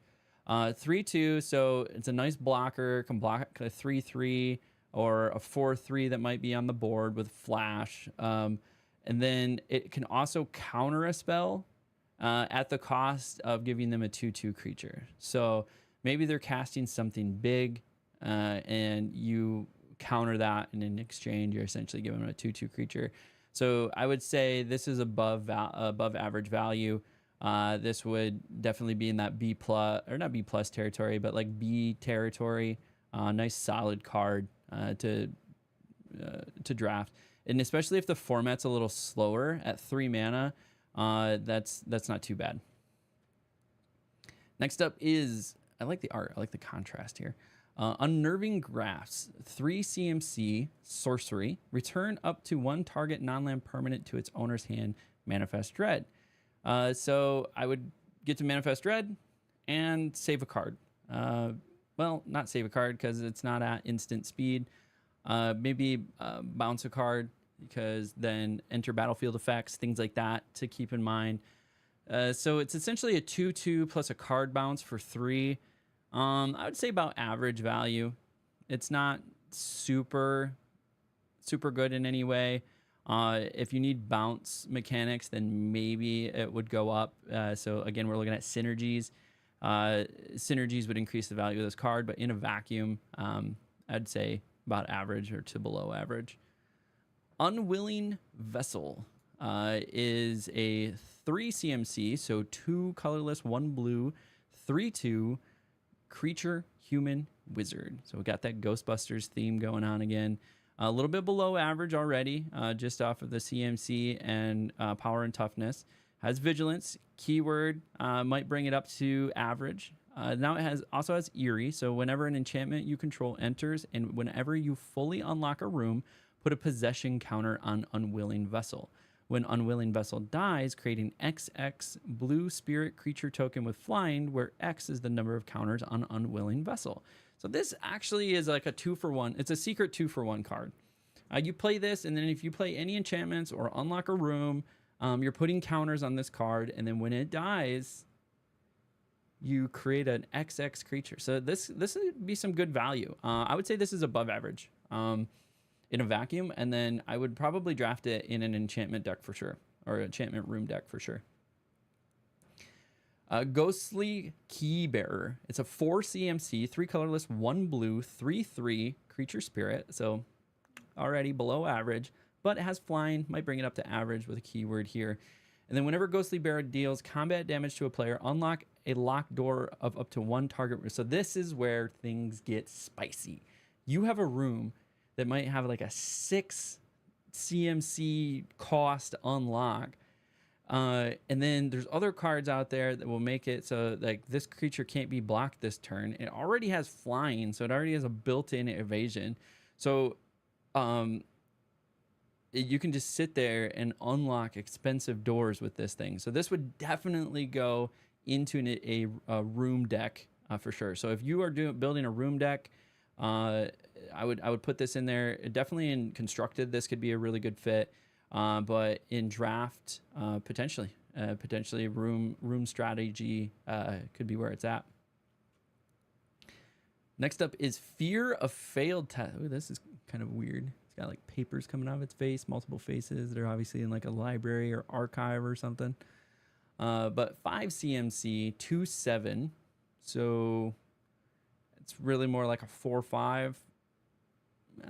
So okay, about average on just the power and toughness with the CMC cost, but it's an enchantment creature, so think enchantment decks. And then whenever Fear of Failed Test deals combat damage to a player, draw that many cards. So you buff this thing, it gets through, trample, whatever, then you get to draw that many cards. So this could be spicy. I'd say it's above average, but it is expensive. So would work really well for like constructed decks in the enchantment space for card draw, but might just be a little too slow and not enough makeup. There's too many. I've already seen a handful of spot removals, so might be too many ways to get rid of that. Fear of Falling. Now this is a crazy one. I don't know this is exploring all of our fears out there. I used to have a big fear of falling. It would have a lot of dreams about falling down the stairs, or like I would go and like trip and then like not quite hit the stairs, but just like coast down the stairs and then like hit the bottom of the landing, or like the bottom of the stairs and like roll. I'd have a lot of like weird being in the air dreams. And so anyways, Fear of Falling. 5 CMC, 3 colorless, 2 blue. Enchantment creature, nightmare, 4/4. So a little underpowered already, but it has flying, so it's got a keyword. It might be like average. Whenever Fear of Falling attacks, target creature defending player controls gets -2, -0, and loses flying until end turn. So this is a really interesting. So basically, you can take the flyer out of the air, make it weaker, and get over the top of them. You had weird falling dreams as well. I would love us all to explore our fears as we move through these cards. If you're catching the YouTube video review of this, like drop your fears below. Like, did we cover one of your fears? We're gonna go through all the colors, so we will eventually get to your fear. But if we covered one of your fears, drop it below. I wanna know about it. Next up, Bottomless Pool. So on one side, 1 mana, is 1 blue, is when you unlock this door, return up to 1 target creature to its owner's hand. So nice bounce spell for 1. And it's getting an enchantment on the board. So again, think enchantment decks. And on the other side of this is Locker Room. 5 CMC, 4 colorless, 1 blue. Whenever one or more creatures you control deal combat damage to a player, draw a card.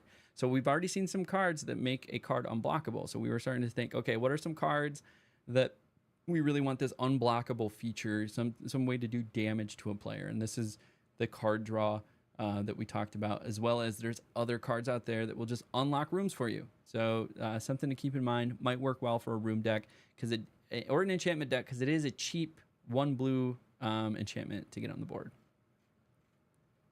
In a vacuum, average.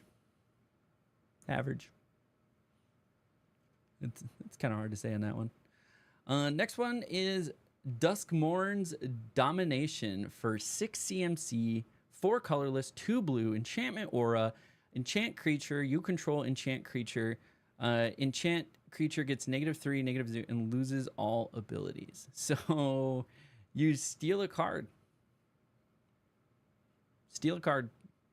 Make it a little weaker on the power, but man, if it was a big boy, got a big old badunkadunk on it, just take it, and now you got a defender.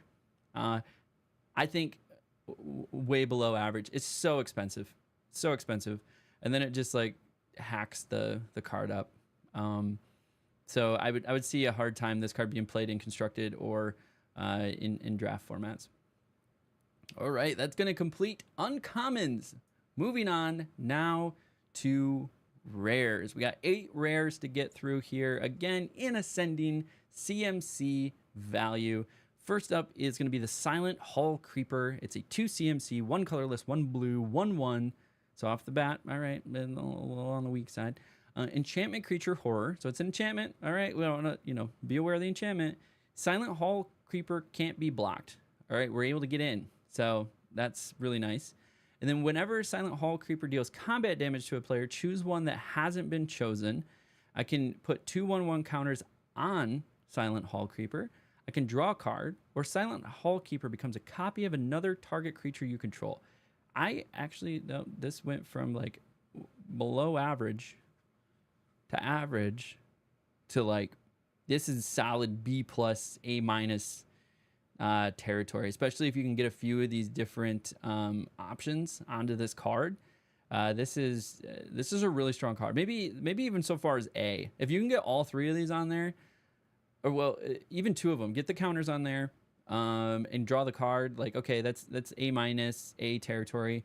But if I can get this down, do damage, and then copy a big boy on the board, that's spicy. So I think some stuff in constructed could definitely be done well. Potentially in draft, you could take this. If you have some synergies with it, like you really know where this is going to fit in your draft deck, potentially taking it. Yeah, this card does look crazy, but I think you got to be careful. This might be a trap. It's not super expensive, so it's not a super expensive trap, but at the same time, this could go sideways. This could be just a dead drop for you pretty quickly. Yeah, the cantrip features are pretty nice too. Next up is Entity Tracker. 3 CMC, 2 colorless, 1 blue, 2/3. So a little bit below average on the CMC to power and toughness ratio, but it does have flash, so bringing that up a little bit. And it also has Eerie. So whenever an enchantment you control enters, and whenever you fully unlock a room, draw a card. So I would say it's above average card. I don't know, let's call it a C+ card. So a solid C+. It's okay. I think the combat trick of being able to flash it in might bring it up a little bit more. Maybe a B-, a potential draft for sure. But it's a little expensive. The Mind Skinner. It's 3 CMC, but it's 3 blue. This is the first 3 blue or 3 of any color that we've seen. It's a 10/1. Okay. A legendary enchantment creature nightmare. The Mind Skinner can't be blocked. All right. Okay. Can be blocked for 3, and it's 10 damage. So if they don't have any direct damage ability or destroy ability or target removal of any kind, you're taking 10 damage. If a source you control would deal damage to an opponent, prevent that damage, and each opponent mills that many card. Would deal damage to an opponent, but prevent... Wait, if a source you control would deal damage to an opponent, prevent that damage, and each opponent mill... So this is just swinging to mill. It's not even doing damage, because the damage is prevented. This is just milling 10 cards out your deck. Just straight up. There goes 10 cards. There goes 10 cards. In limited, you have 40 cards. Turn 3, you've already pulled 10 of your cards. The 7 you drew plus 3 more. This thing swings 3 times, you're dead. I've already seen a couple mill things, so this could be interested in limited at the very least. It would just absolutely decimate their deck, because if they've already at turn 3 you play this, you manage to swing with it. Turn 4, they've already seen 10 cards in hand or played, and then you hack 10 off. Like, they've already lost 50% of their deck. You get a second one in, obviously 30 or 75%. It's like, yeah, that's scary. So I would say above average, just even in a vacuum, especially in limited. Above average, definitely above average. B plus, A minus, A territory even. Like, that's just scary. Like they have to deal with that. They're gonna burn any removal that they have. Next up, 3CMC, The Tale of Tamio. This is a saga. Enters, and after you draw a step, add a lore counter. So it's automatically, we're back to the original sagas, not these talents that we were seeing in Bloomburrow. So the first 3 lore counters are mill 2 cards. If 2 cards that share a card type were milled this way, draw a card and repeat the process. So you get to, for 3 turns, just mill 2 cards and draw a card, mill 2 card, and just keep doing this as long as they have the same type. So if you had like a tribal deck that went along with this, you could really increase your chances to just keep drawing as many cards as you need, and do that for 3 turns. And then for the 4th lore counter, exile any number of target instant, sorcery, and or Tamio planeswalker cards from your graveyard, copy them, and you may cast any number of the copies. That could definitely be scary and constructed. I don't think you could get that to synergize very well in limited. I think it would be kind of hard to go tribal in this limited format.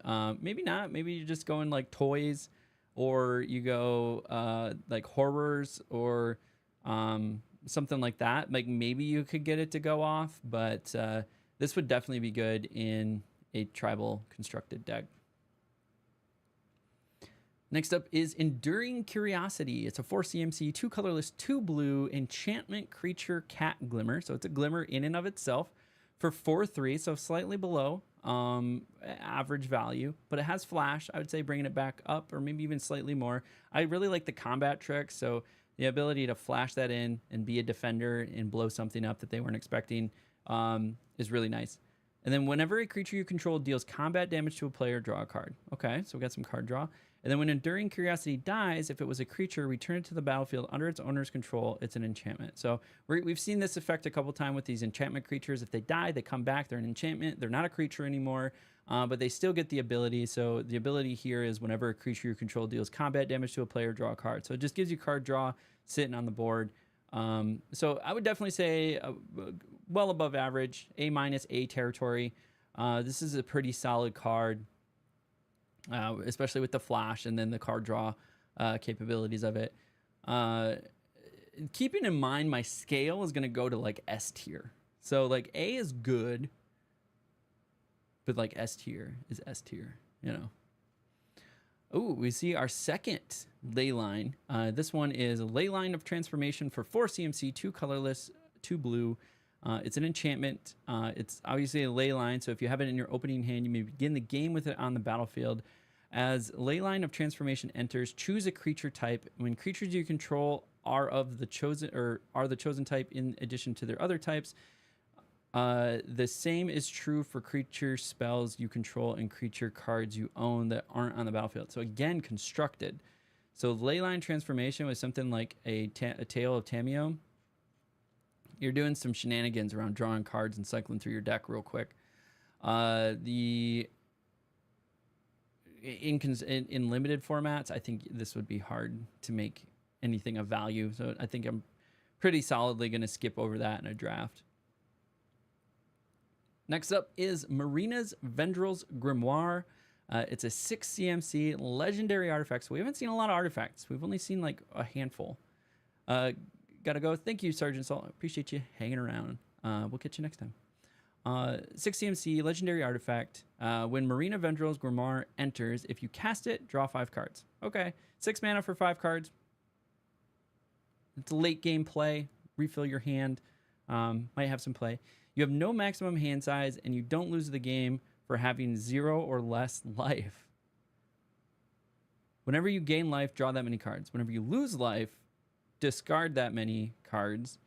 Then, if you have no cards in hand, you lose the game. Interesting. This is so you have to like. This is all about keeping cards in hand. Like your cards become your life. Interesting. I think it's a little too expensive for limited. I think it definitely has some really interesting constructed consequences. I think there's a lot of shenanigans that can be done with it for sure.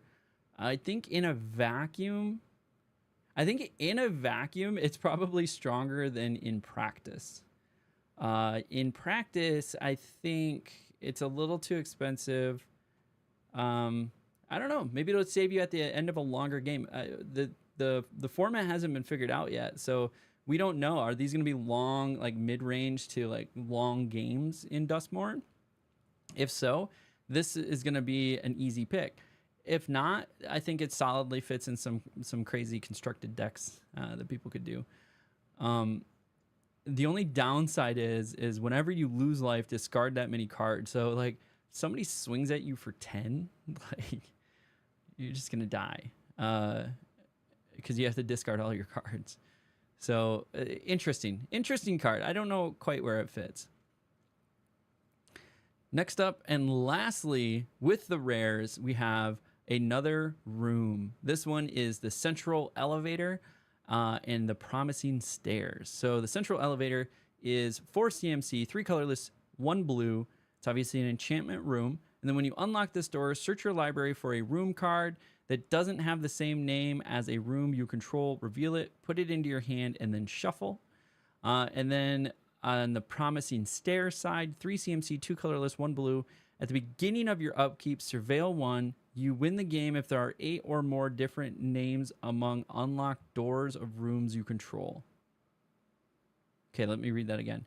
You win the game if there are 8 or more different names among unlocked doors or of rooms you control. So it's about getting essentially 4 cards down, 4 rooms down, and unlocking both doors, you would win the game.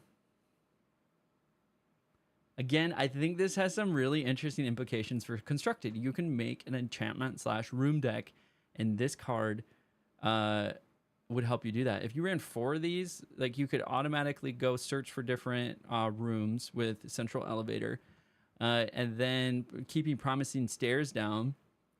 As soon as you have 8 unlocked rooms, then you win the game.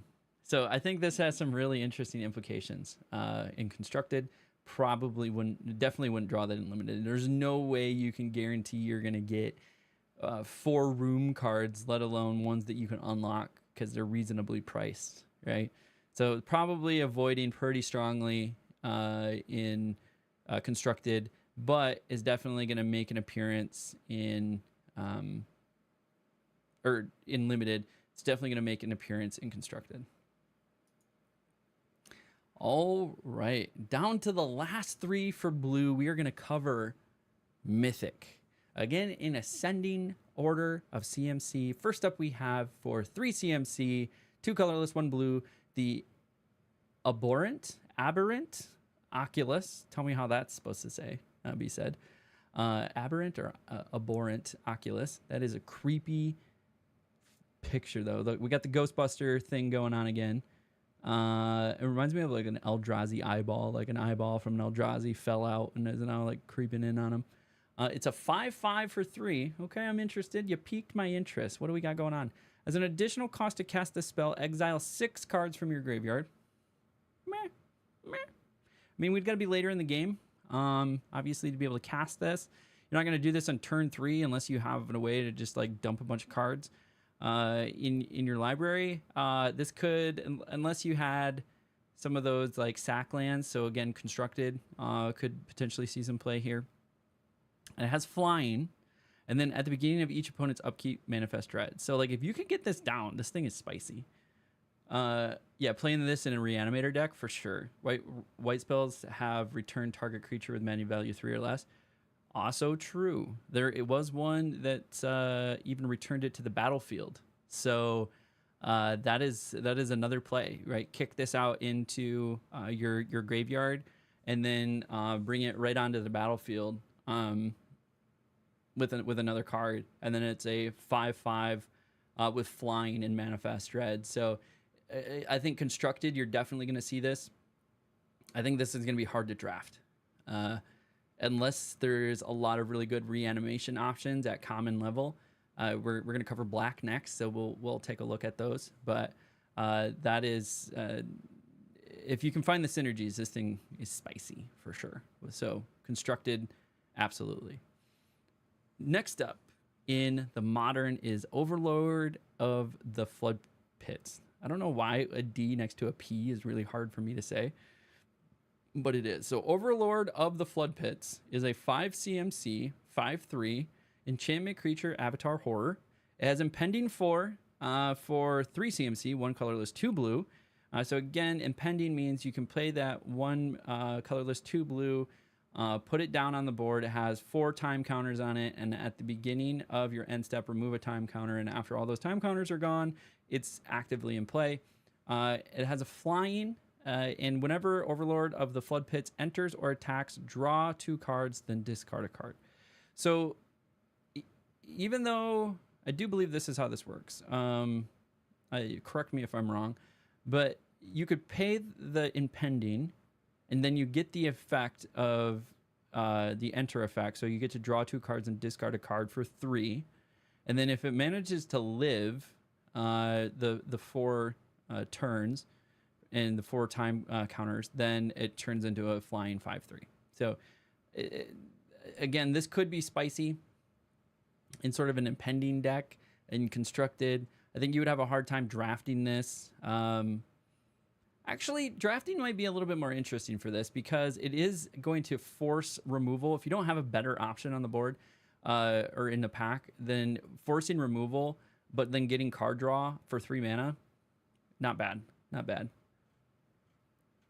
Next up is another... Ooh, this one's creepy. Ugh. So you got a dude, and then you see his reflections, and then he's got like multiple eyes in this little photo. He's got like this weird tentacle-y thing. He's got like a worm coming out of his mouth here, and he's got the multiple mouths thing. That's gross. Anyways, taking a look at this room, we have Mirror Room for 3 CMC, 2 colorless, 1 blue, and then when you unlock this door, create a token that's a copy of a target creature you control, except it's a reflection in addition to its other types. Oh, wow, wow.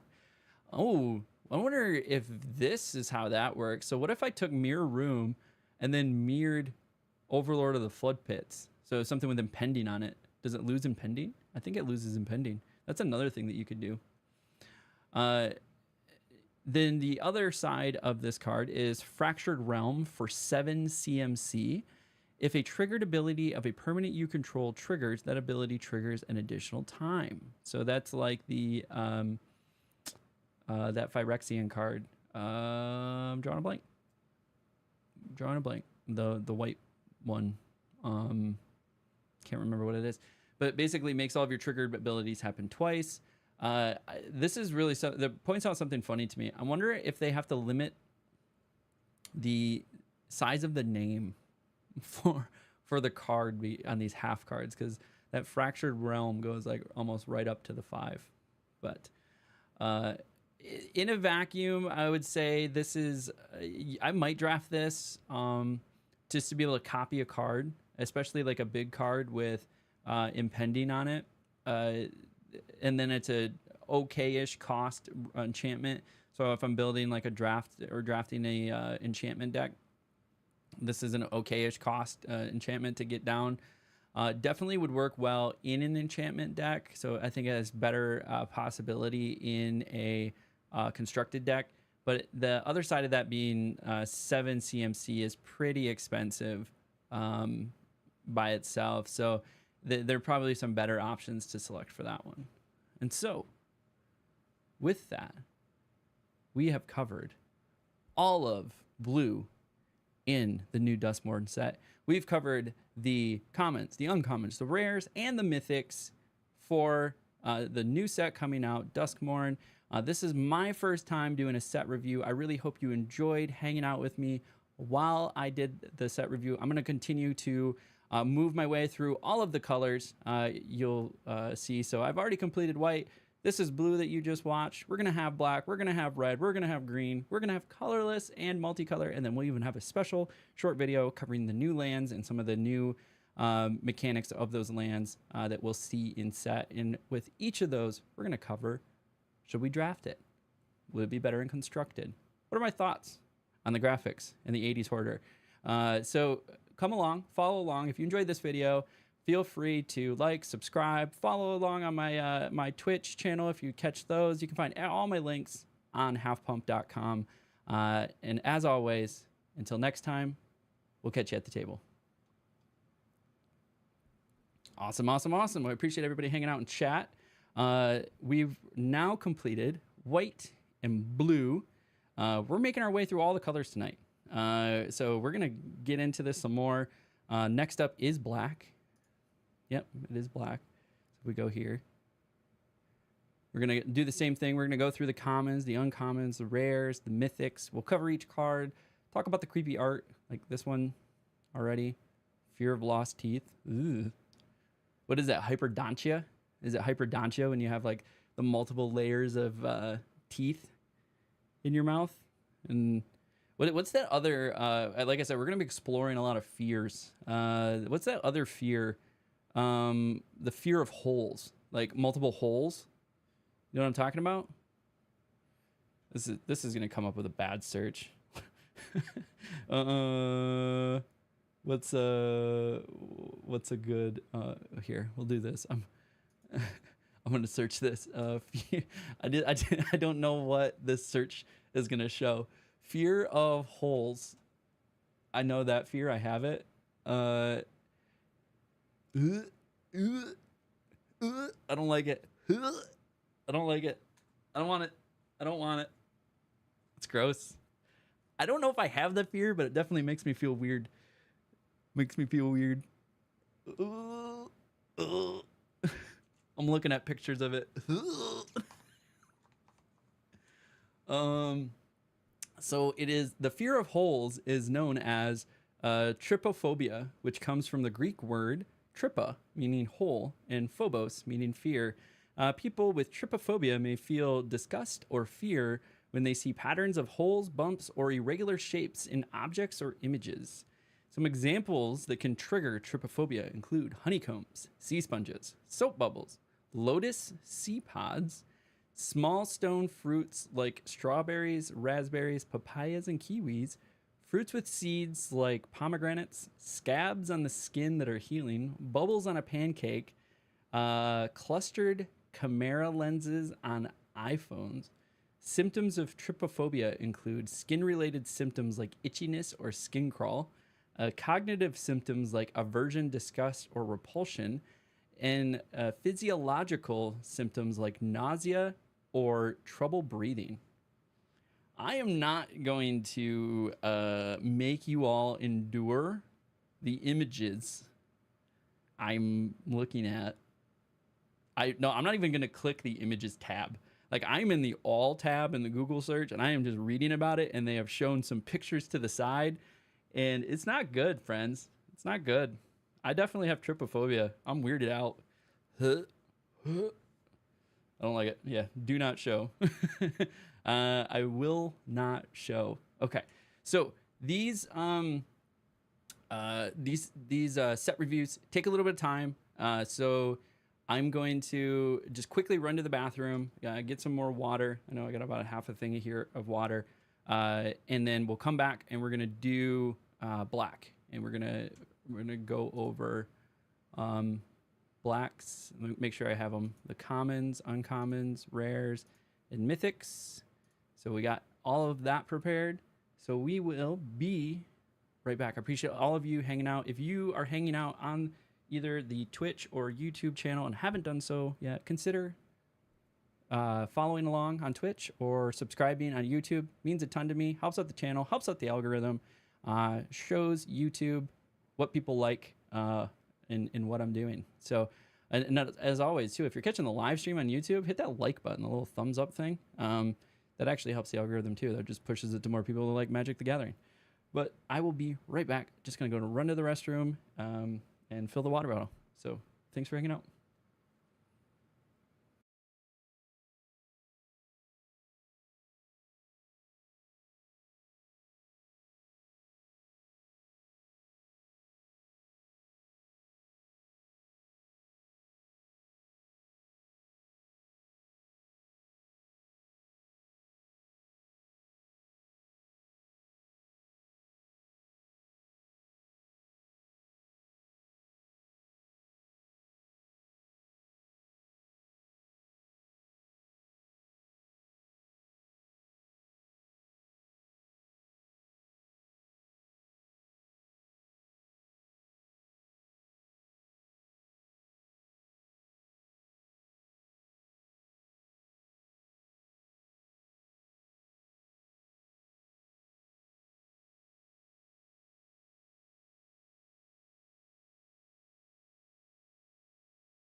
What up, what up, what up, what up?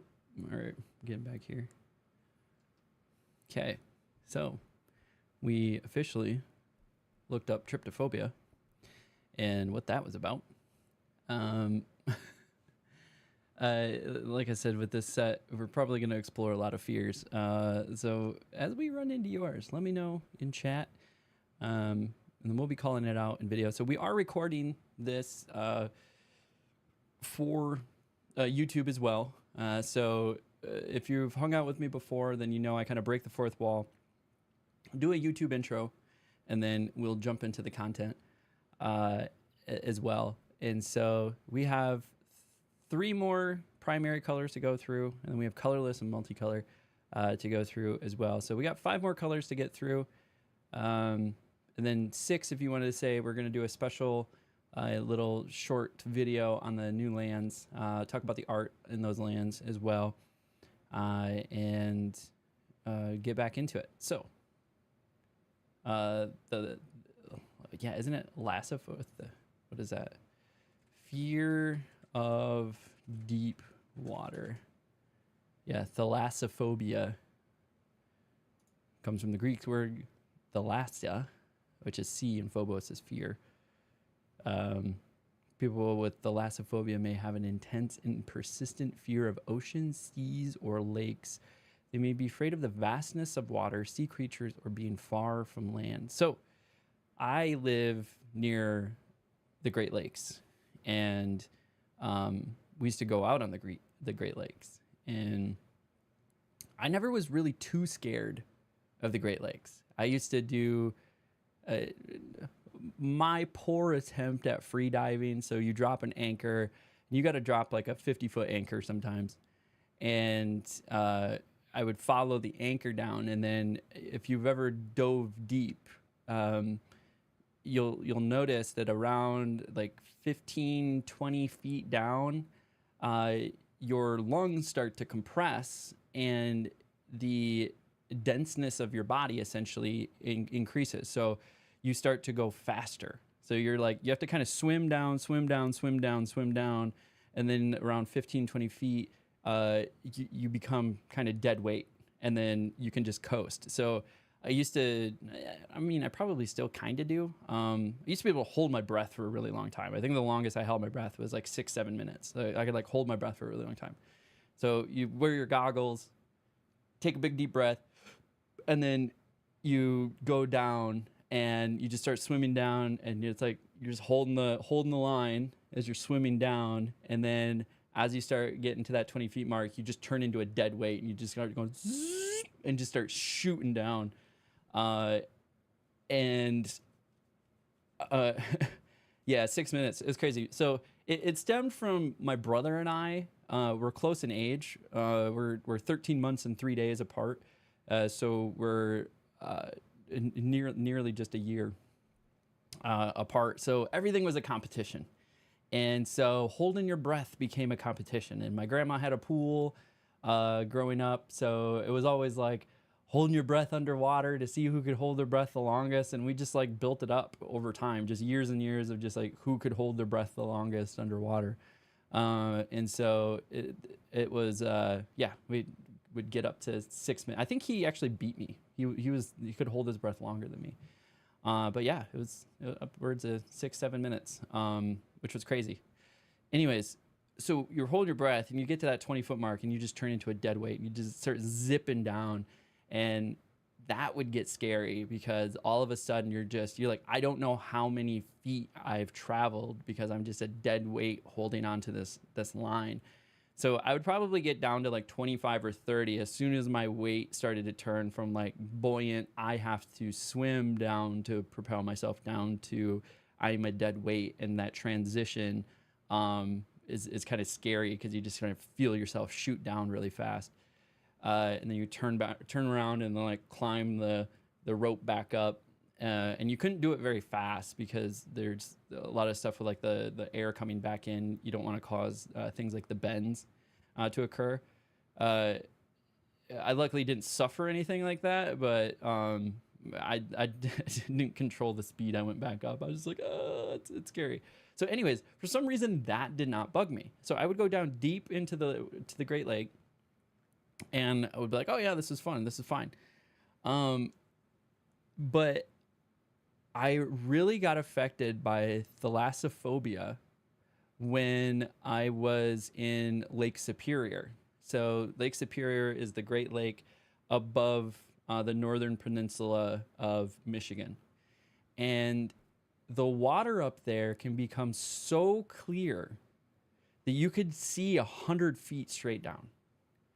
And for some reason that creeped me out, because you would be like on top of the water and you could just see straight down, and especially on like a bright day, like the light would go down for so far, and then you wouldn't be able to like see the bottom in the really deep spots. If you were near the shore, like you could be, 25 feet, 30 feet above the water and at least still like see the bottom, and like that was okay. But it was just something about being able to see so far down because the water was so clear. It was crazy. It's crazy. Anyways, that's my thalassophobia story. I did see like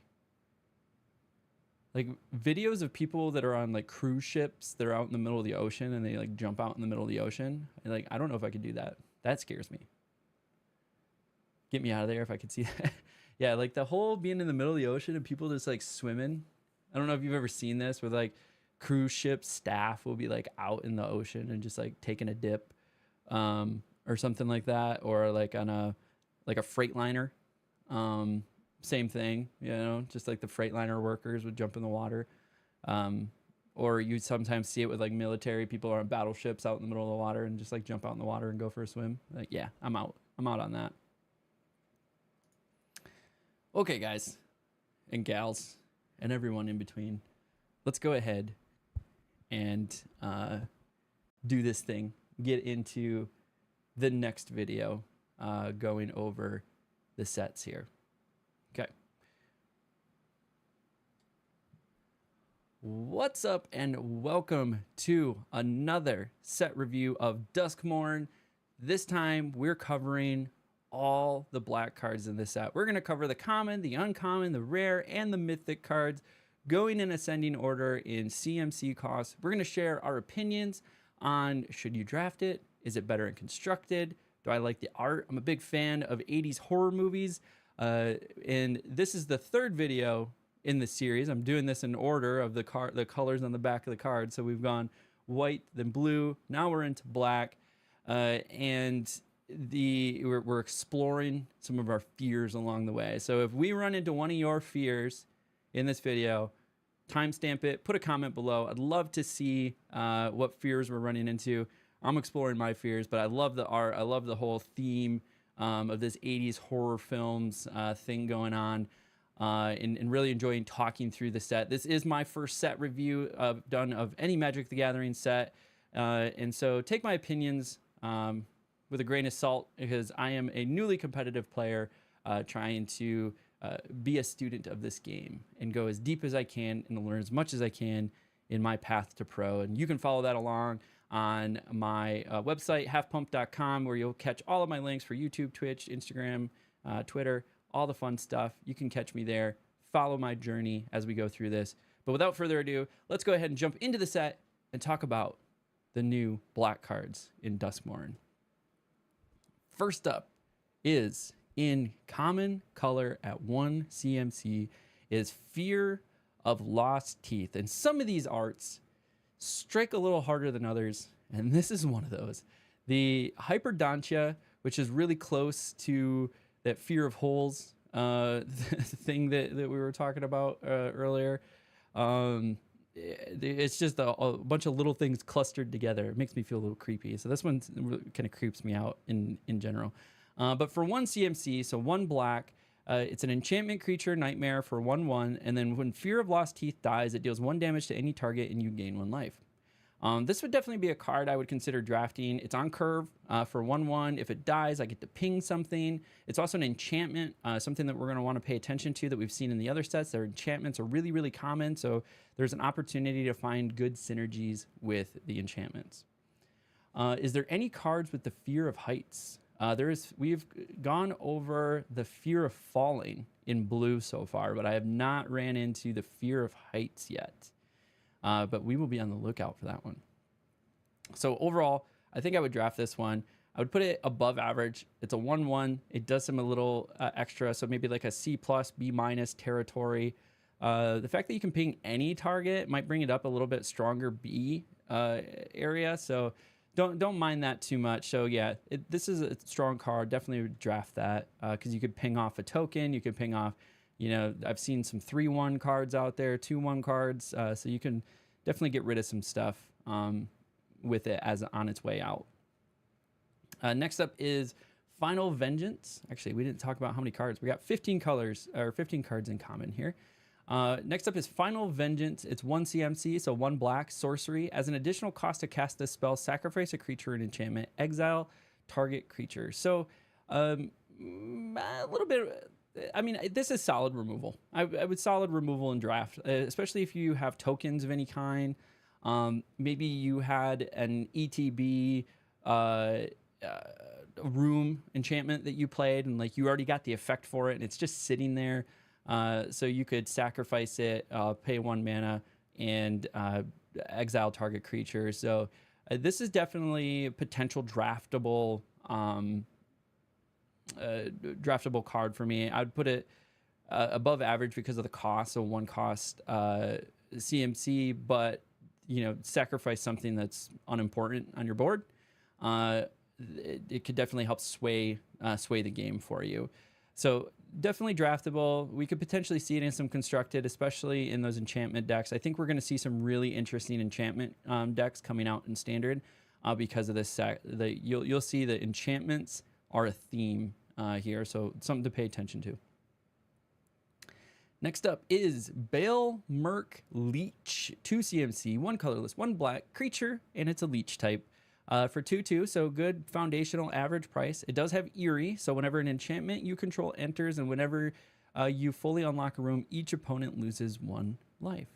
So this what also leads me to, we talked about this a little bit, is there are already a lot of enchantment / aura commander decks out there. So a card like this would go really well into that sort of commander deck because you're just playing a bunch of enchantments. And each opponent is losing 1 life. So every enchantment you're playing, they're just losing a life, and then it starts to become a threat. You know, you get to 2, 3, 4 life lost. People are like, I got to do something about this. I mean, I got to go waste a removal spell on a 2/2. So it's definitely interesting. Is it draftable? If you're doing a heavy enchantment hand, potentially. You know, 2 for 2, an average body to put out there. Plus, if you're laying other enchantments, they're just slowly losing life. I wouldn't put it as a high priority, so slightly above average, like a C+ card. Next up is Given to Violence. It's a 2 colorless, 2 CMC, 1 colorless, 1 black instant. Target creature gets +2/+2 and gains lifelink until end of turn. Nice little combat trick. Definitely draft combat tricks. My general rule of thumb is I like to have 2 or 3 spot removals and then 2 or 3 combat tricks in addition to whatever my game plan is. That helps me get around some scenarios. That helps me to kind of smooth out, you know, hey, maybe they put a big old flyer in the air and there's nothing I can do about it. So having that point removal is really nice. Or putting a combat trick out there. This one gaining some life. And making it a +2/+2 is definitely a good combat trick or removal trick. So I would draft this if I was looking for, if I didn't have a card that really fit into my game plan, but I'm starting to look at a combat trick or a removal. This is a grab. So I would rate it above average, maybe like a B-. Yeah. Next up is Innocuous Rat. 2 CMC, 1 colorless, 1 black creature rat. When Innocuous Rat dies, Manifest Dread. So as a reminder, if you didn't catch the other videos, Manifest Dread means look at the top 2 cards of your library, put 1 onto the battlefield face down as a 2/2 creature, and the other into your graveyard. Turn it face up anytime for its mana cost if it's a creature card. So I think Manifest Dread decks are also going to be something that we see in Constructed. But it could also be a game plan because I'm seeing enough of it in draft as well. But 2 mana for a 1/1 plus you get a 2/2. So it's essentially functionally a 3/3 for 2 mana and potentially drawing another card that you're looking for. So it allows you to look at those couple cards. I would say it's above average. This is a B. Love the rat. Yeah, the rat looks definitely interesting. The art is interesting. I thought these were spikes, but they're more like tendrils coming off the rat, like spindly, like sticky tendrils stuck to the rat. That's I thought they were spikes at first. This one's creepy.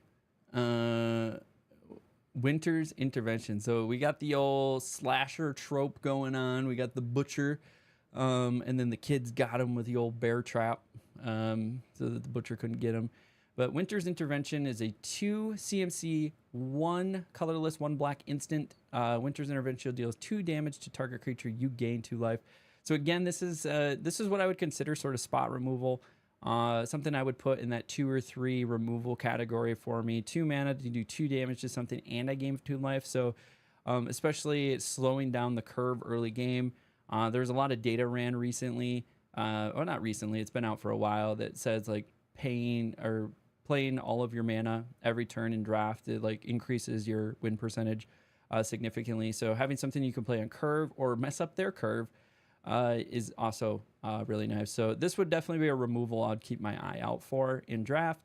In constructed, we could potentially see it. It's just a 2 mana, 2 damage, gain 2 life. So maybe if you need a way to gain life to trigger something, this could also play into a synergy there. Next up is Appendage Amalgam. Ugh. That's kind of gross. It's kind of gross. I don't know what's going on there. It kind of reminds me of like a Silent Hill type thing. I don't know if anybody here has played Silent Hill games, but it kind of reminds me of that. But 3 mana, CMC, 2 colorless, 1 black. It's an enchantment creature horror for as a 3/2. So base level, it's like slightly below average as far as power and toughness, but it does have flash. So I would say that kind of brings it up over average, because being able to flash in a card as a defensive mechanism is always really nice. And then at an end step to burn up the mana that you might have left up, is also nice. So whenever Appendage Amalgam attacks, surveil 1. So if you are looking for ways to put things into the graveyard, this is going to help. So this is definitely going to work with a synergy deck, some sort of rebirth deck that you're trying to build. Would I draft it 3/2 for 3 with flash?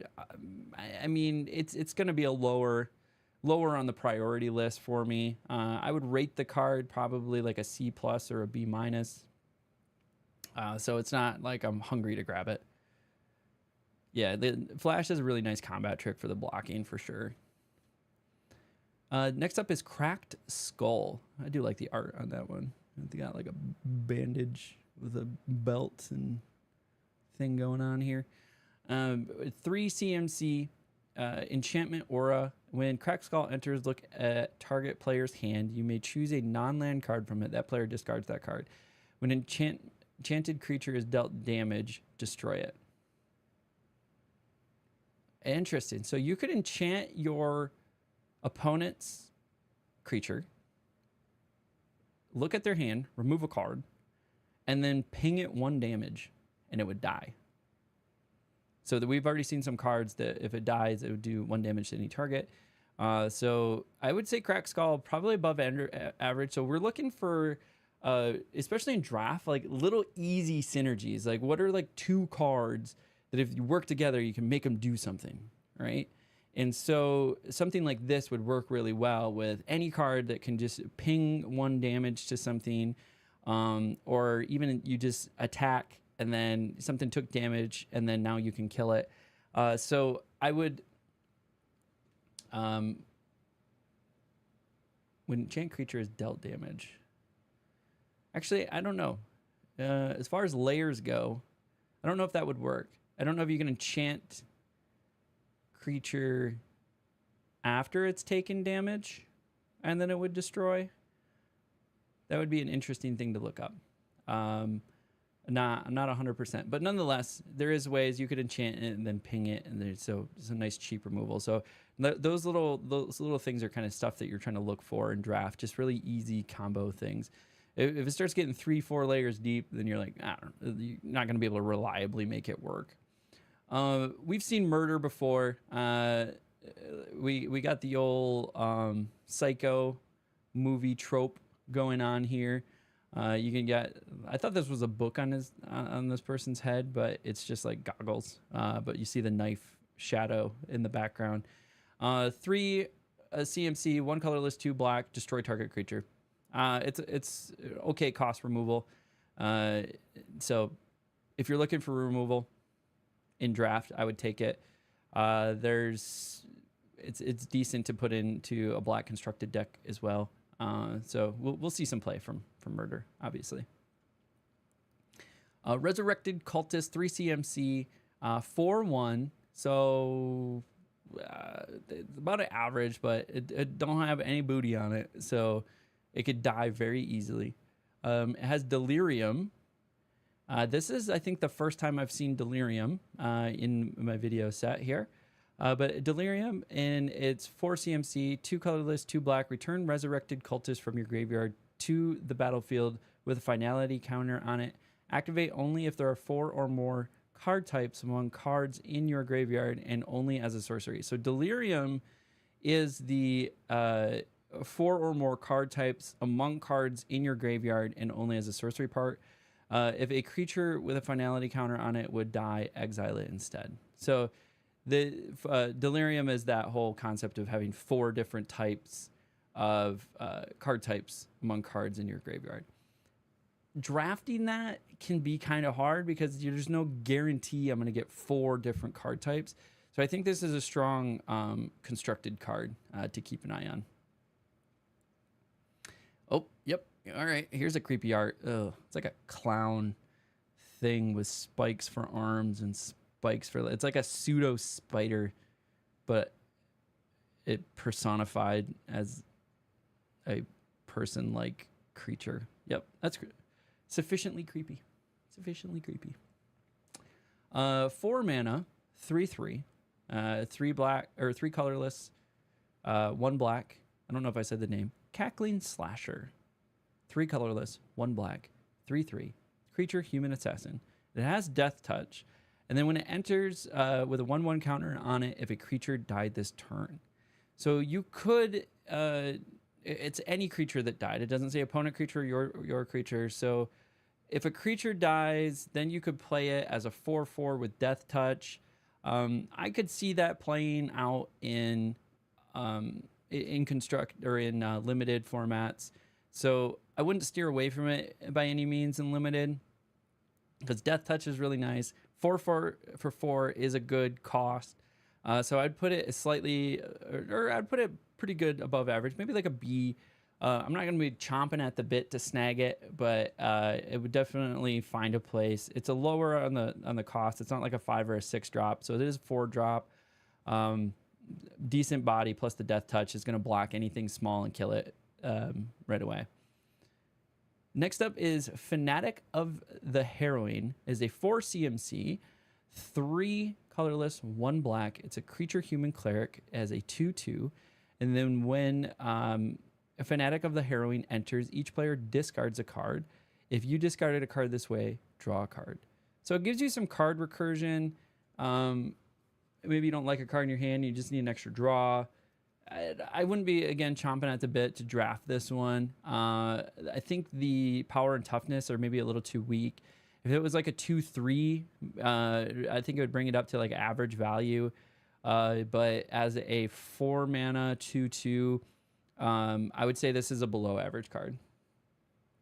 It does seem fun, but I would say it's a little bit below average because of the cost and then power and toughness for it.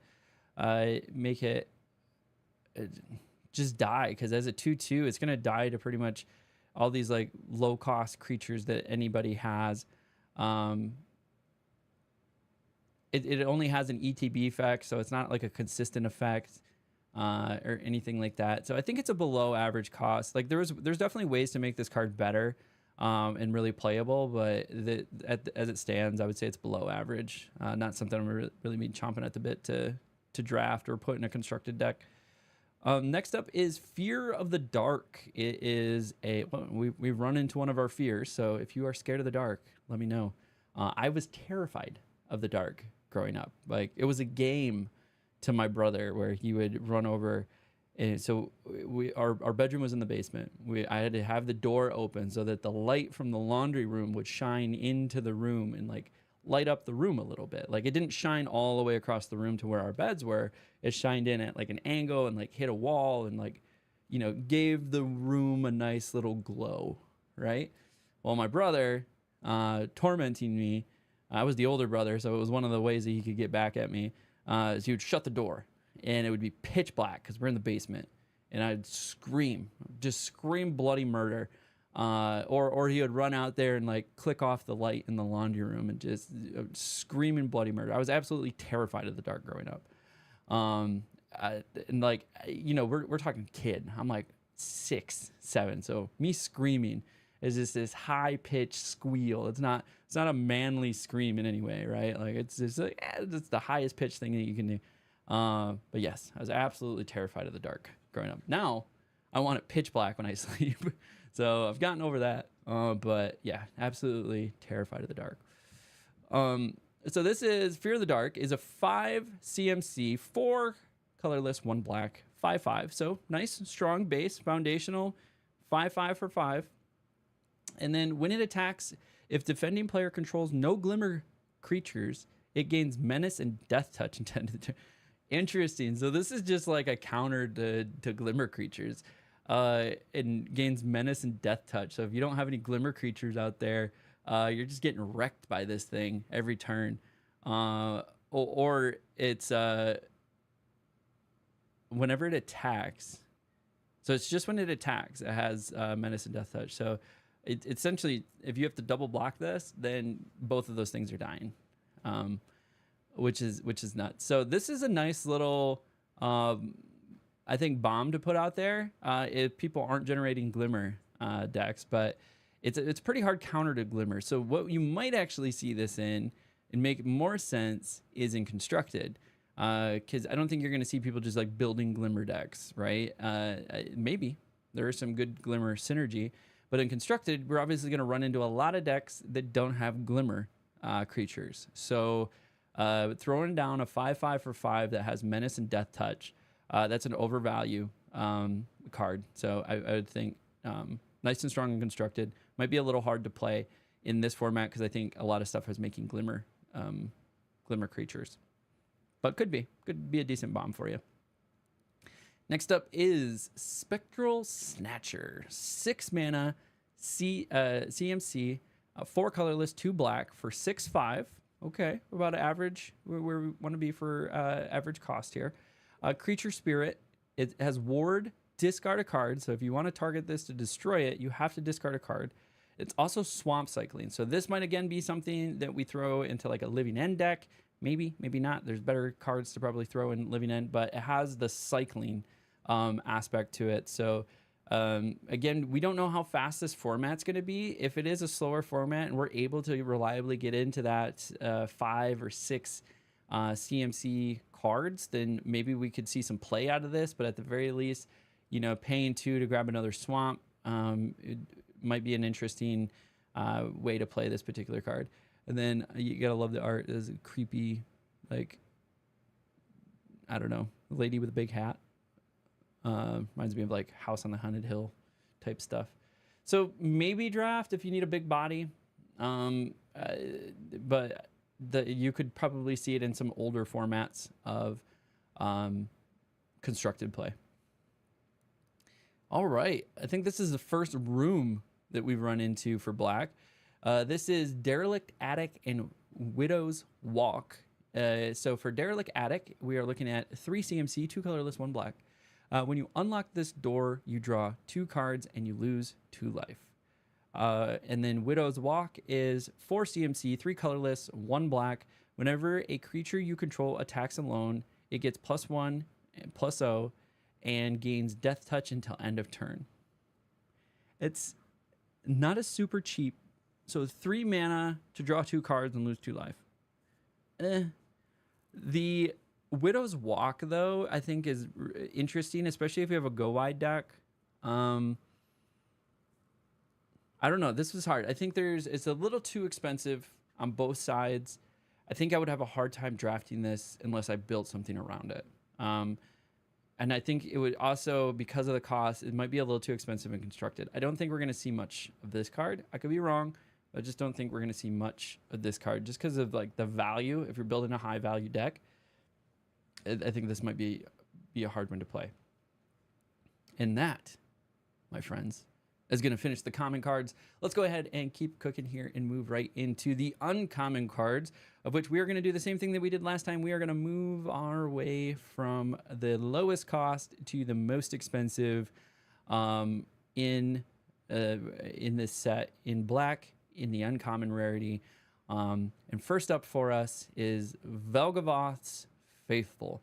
1 CMC, so 1 black for 1/1. It's a creature human cleric. And then you can pay 4 CMC, 3 colorless, 1 black, sacrifice Velgavoth's Faithful, return target creature card from your graveyard to the battlefield, activate only as a sorcery. So this reminds me of Bonebine or Orator. Bonebine Orator, I think that's the card that we saw in Bloomburrow. But this is, I think, a little cheaper, and that one was like a 2/1 or something like that. So this is 1 mana, 1/1, gives you the ability. Well, no, Bonebine Orator was like if it went into your graveyard, you could then pay the additional cost and pull a card out of your graveyard. This is so small that unless you have 5 mana available where you can just play this and then sacrifice it, like I think it's just going to get pinged out before you get up to 4 mana to be able to pay for it. So I think this is going to be a hard draft unless you're just looking for a 1-drop, and a 1-drop 1/1 is what it is. And sometimes you just need the body, something to play on curve.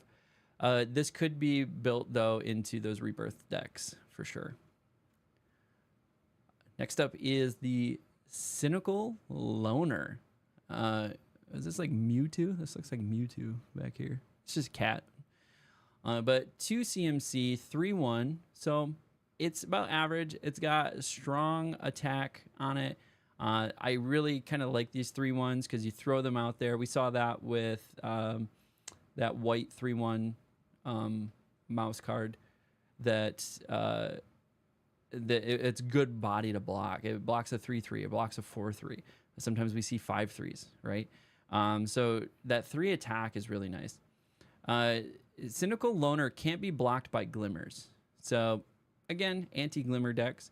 It also has Survival. At the beginning of your second main phase, if I think this is the first time we've seen Survival in black, but basically the way Survival works is if your creature attacks and is alive in your second main, then you get an effect. And in this particular case, at the beginning of your second main phase, if Cynical Loner is tapped, you may search your library for a card, put it into your graveyard, and then shuffle. So again, Rebirth type decks, maybe a blue-black. So like blue can make cards unblockable. So put that on Cynical Loner and send them in, and then now you're putting cards into your graveyard, and then you'll have ways to pull them out later.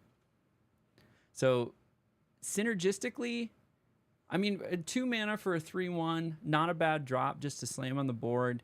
Good defender for you. If they have Glimmers, all the better. If you have some Rebirth capabilities, then or graveyard recursion capabilities, then great. Is this a May effect? Yeah, May search your library. So yeah, it's not required. So I might do it to draft it to be on curve, but we could definitely see it in some interesting standard play as well. Next up is Nowhere to Run. Here, back to the Ghostbuster theme. Is 2 CMC, 1 colorless, 1 black enchantment. It's got flash. When Nowhere to Run enters, target creature an opponent controls gets -3/-3 until end of turn. Target or creatures your opponents control can be the targets of spells and abilities as though they didn't have hexproof. Ward abilities of those creatures don't trigger.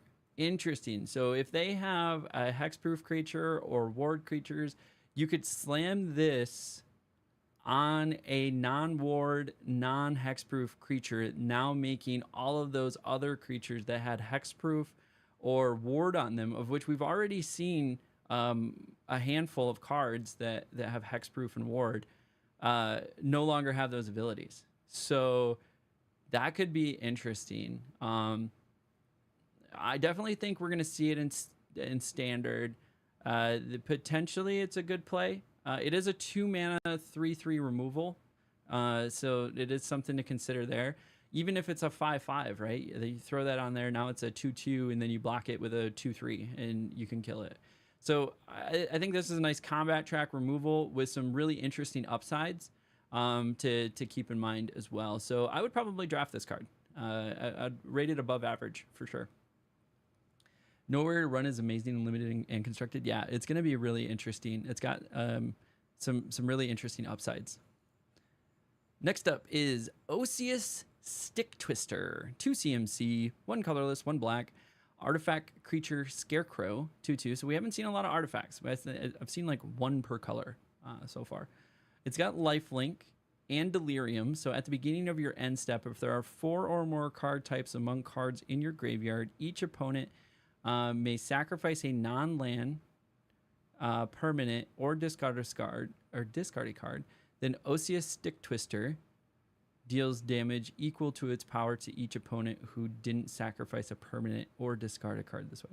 This could be really interesting in Commander, obviously, but may sacrifice a non-land permanent or discard a card. Then Osseous Stick Twister deals damage equal to its power to each opponent who didn't sacrifice a permanent or discard a card.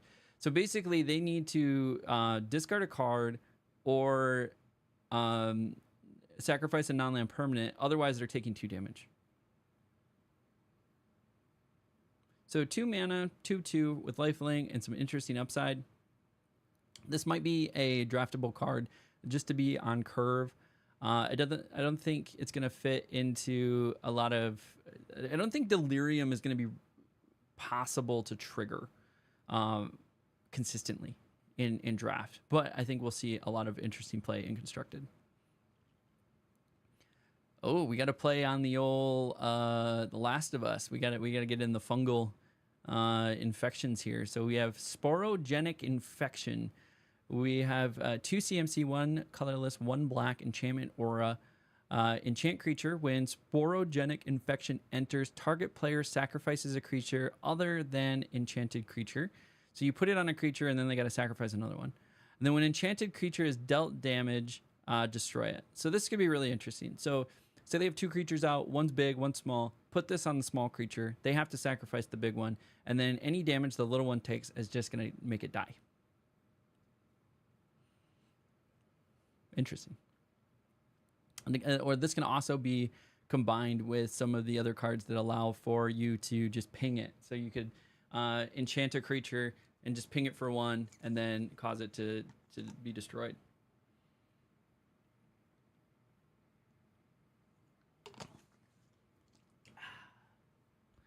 Gotta stay hydrated, friends. All right, next up. Commune with Evil. 3 CMC, 2 colorless, 1 black. It's a sorcery. Look at the top 4 cards of your library, put 1 of them into your hand, and the rest into your graveyard. You gain 3 life. Again, rebirth decks, constructed decks. I think this could fit in.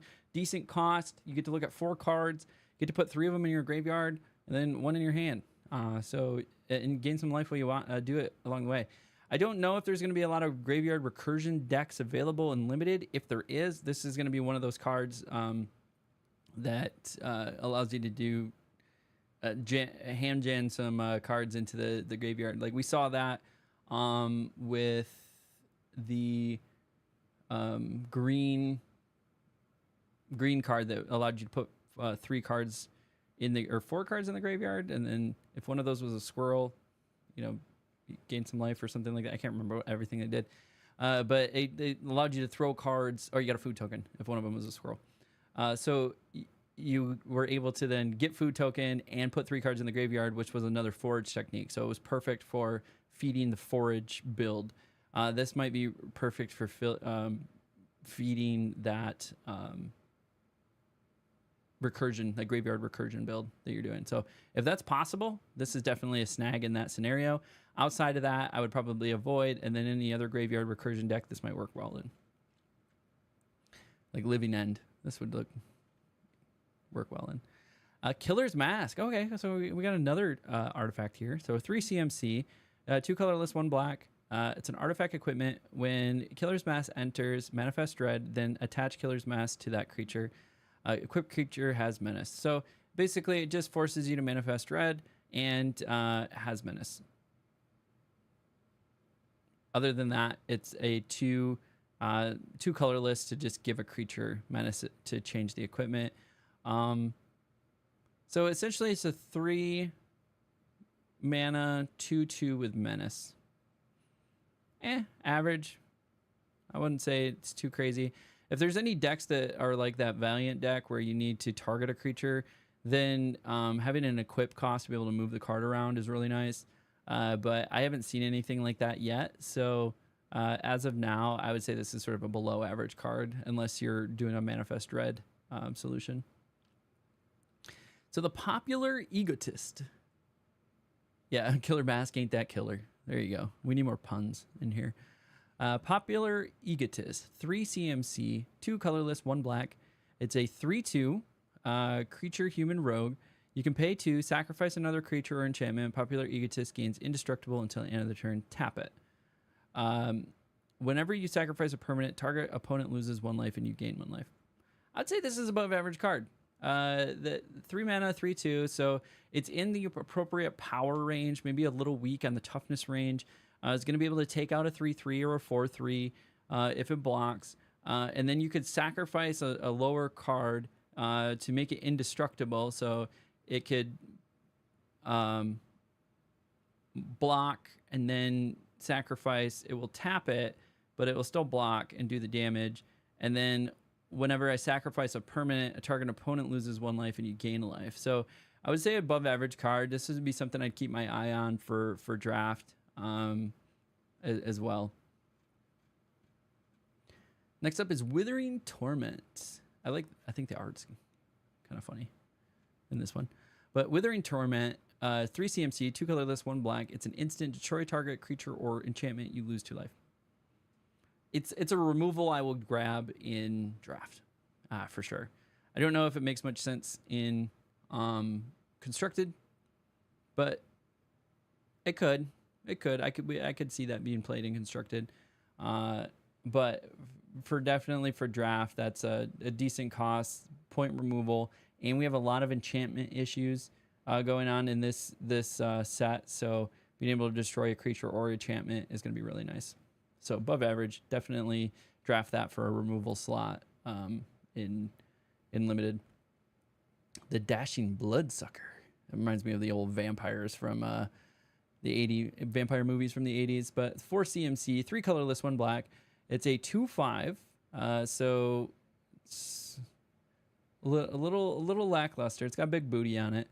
Whenever an enchantment enchantment you control enters, or whenever you fully unlock a room, Dashing Bloodsucker gets +2/+0 and gains lifelink until end of turn. So would definitely, any of these Eerie cards are going to work well in an enchantment deck. Essentially makes it a 4/5 for 4, which is value if you can combine it with enchantment. So if you don't have a combo piece here, I think it's hard to play this card or want to draft this card unless you're in some sort of enchantment deck. So maybe doing something like a black-white deck. We saw a lot of enchantments in white would make sense. And a potential synergy there. Outside of that, I don't see it being played and constructed very much, unless again you're doing an enchantment deck. And I'm very excited to see what sort of enchantment decks people make based off of this set, because it is definitely buffing up the amount of enchantments we're seeing. All right, we got Let's Play a Game, the old good. Why am I drawing a blank? Saw movies. Let's play a game. Maybe I can do it better now that I've been talking for 3 hours. Let's play a game. No? Yeah? No, that was bad. Okay, 4 CMC, 3 colorless, 1 black. Sorcery. It's got Delirium, so you need 4 or more card types in your graveyard. And then you can choose one. Creatures your opponent control get -1/-1 until end of turn. Each opponent discards 2 cards. Each opponent loses 3 life, and you gain 3 life. So, I mean, how reliable... There was a card like this in Bloomburrow. It was a green card that required you to have 4 different types of in your graveyard, and I found it pretty difficult. Like, creatures were pretty easy. Instants were pretty easy. Sometimes you had sorceries, but then it was like... What... It was like there wasn't a lot of enchantments to get those in there. Maybe this is a little bit easier because there is so many enchantments. So you have creatures, you have instances, sorceries, and enchantments. So it might be easier to get Delirium than I thought it was. And then there are some artifacts too. So maybe you feather in a few artifacts into your deck if you run into them. But maybe it's a little bit easier than I think to get Delirium. If that's the case...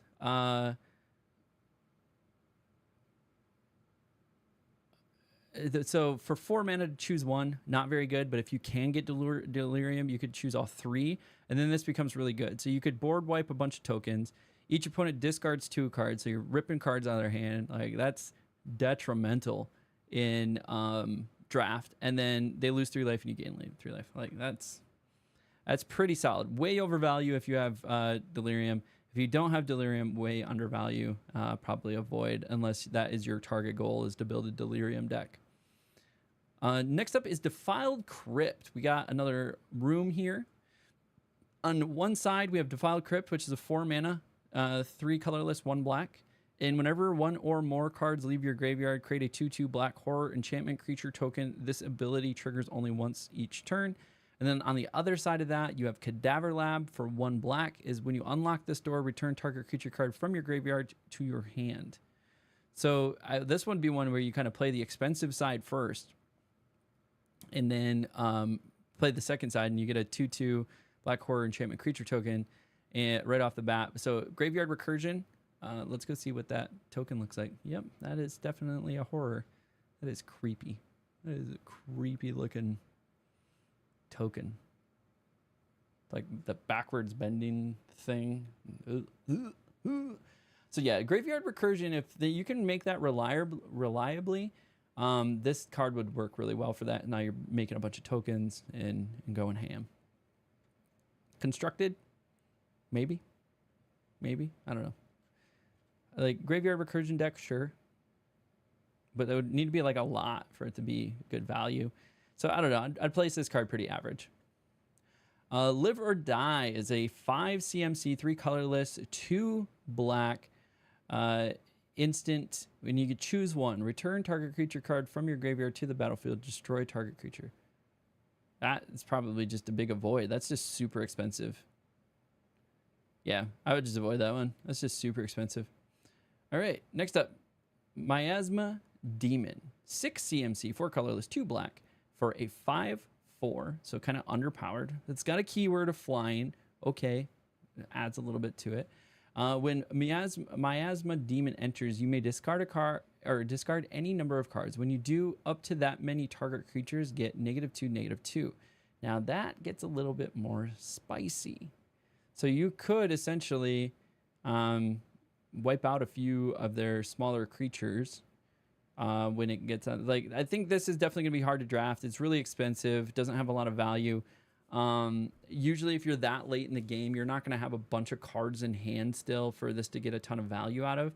So overall, I think this is gonna be a below average value card to play. Yeah, I don't know. Just a lot of this doesn't feel very good. Maybe if you have in combination with the blue Tamios, or the blue card that we saw that allowed you to just keep drawing cards and have no card or hand size, that might work well there to do a board wipe. I love how we go from an expansion of cute little critters to the most hideous looking things ever thought of. Yeah, there was some commentary about that in one of the podcasts. It was like, hey, Bloomburrow, I think, was really good at pulling people into the game and getting people excited and even drafting for the first time and like doing some limited events. I was like, oh, come in and see all this cute, cuddly stuff. And then like the very next set is like pure, unadulterated horror. Is what you're being met with. And finally, in the uncommon rarity, we have Vile Mutilator. It's a 7 CMC for creature demon. That's a 6/5. As an additional cost to cast the spell, sacrifice a creature or enchantment. It's got 2 keywords, flying and trample. When Vile Mutilator enters, each opponent sacrifices a non-token enchantment, then sacrifices a non-token creature. So it is removal, kills 2 things, has flying and trample, as a 6/5. I think it doesn't have enough protection for like spot removal to be so expensive, and then it's a double removal. I think this would be really hard to get off in a draft in any sort of successful way, other than there are some cards like in white that give all of your creatures convoke. So maybe if you could convoke this onto the board, then you have some huge value out of it. So if you can build some synergies to make this cheaper, then I would definitely say this is a snag in draft. In constructed, if you do convoke, some sort of like convoke thing, this would have to be an original deck, right? To be able to play these big cards for cheaper. That might be a fit there. So that though is going to complete the uncommons. So let's scoot on over to the rares. So we got 8 rares to go through. Again, we are moving from cheapest to most expensive as far as cost goes. First up for us is the whole Mothman, creepy moth. Why are moths so scary and creepy in general? It's like every time I see one, I'm like, this is creepy. Just sitting on my wall. Get out of here. But it's a 2 CMC, 1 colorless, 1 black. Sorcery. Search your library for a demon card.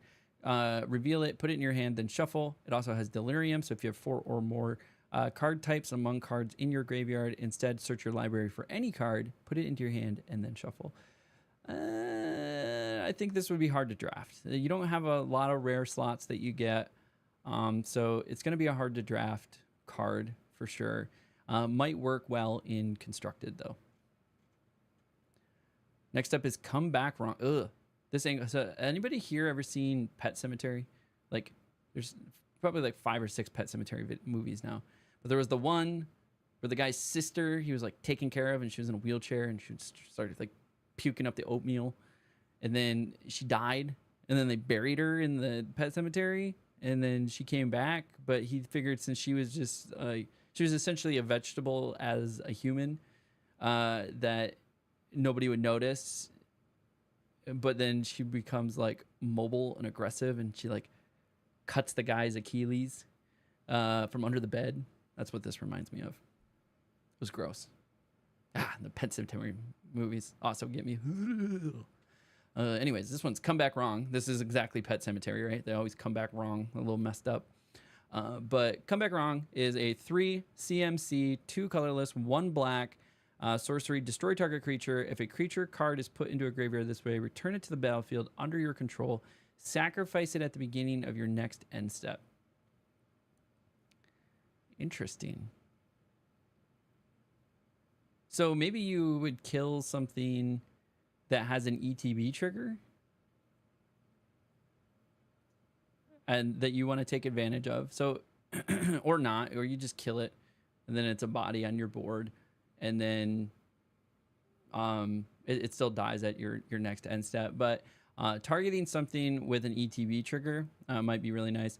So it's kind of expensive for removal. I could see some really interesting things being played and constructed with this. But I would say in a bubble, it's below average and not a draft card. I mean, it is removal. So if you are in need of removal, it is a 3 CMC removal, so potentially a removal draft. And we saw more expensive ones. We saw like 5 mana removals that people were like, what was it, Neverwinter, that people were taking because they just needed removal. So 3 mana removal, not bad. And then you could potentially do something crazy with an ETB trigger. Next up is Unstoppable Slasher, 3 CMC, 2 colorless, 1 black for 2/3. A creature zombie assassin with death touch. So The keyword, I would say, brings it probably a little bit above average, so it is a nice little removal card to put on the board. It's scary. Nobody wants to attack into Death Touch. Whenever Unstoppable Slasher deals combat damage to a player, they lose half their life, rounded up. Wow. Okay, so they have to block and lose something, or that player loses half of their life, rounded up. When Unstoppable Slasher dies, if it had no counters on it, return it to the battlefield tapped under its owner's control with 2 stun counters. And then this thing comes back, stunned for 2 turns. Dude, this with black, or with blue, making this unblockable, you're just swinging, hacking their life away. That's crazy. I would definitely draft this, especially if I was going blue-black. I had some ways to make my characters unblockable.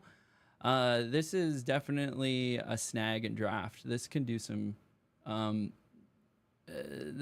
nasty stuff. I mean, it's depreciating returns. You hit them one time, they had full life, it's 10. Hit them again, now they're down to 5. Hit them again, now they're down to 2. Wait, lose half their life, rounded up. Yeah, so, and then down to 1, and then 0. So yeah, you gotta hit them like 5 times. But yeah, it could be nasty. It could be nasty. I would draft it if I had ways to, if I was already working on something to make stuff unblockable, definitely draft it. But I definitely see this coming into play in Constructed in some way, in like a blue-black deck. I think people can make some crazy stuff happen. Next up is Enduring Tenacity. 4 CMC, 2 colorless, 2 black. It's a 4/3 enchantment creature, Snake Glimmer. So we got a Glimmer. And whenever you gain life, target opponent loses that much life. When Enduring Tenacity dies, if it was a creature, return it to the battlefield under its owner's control. It's now an enchantment.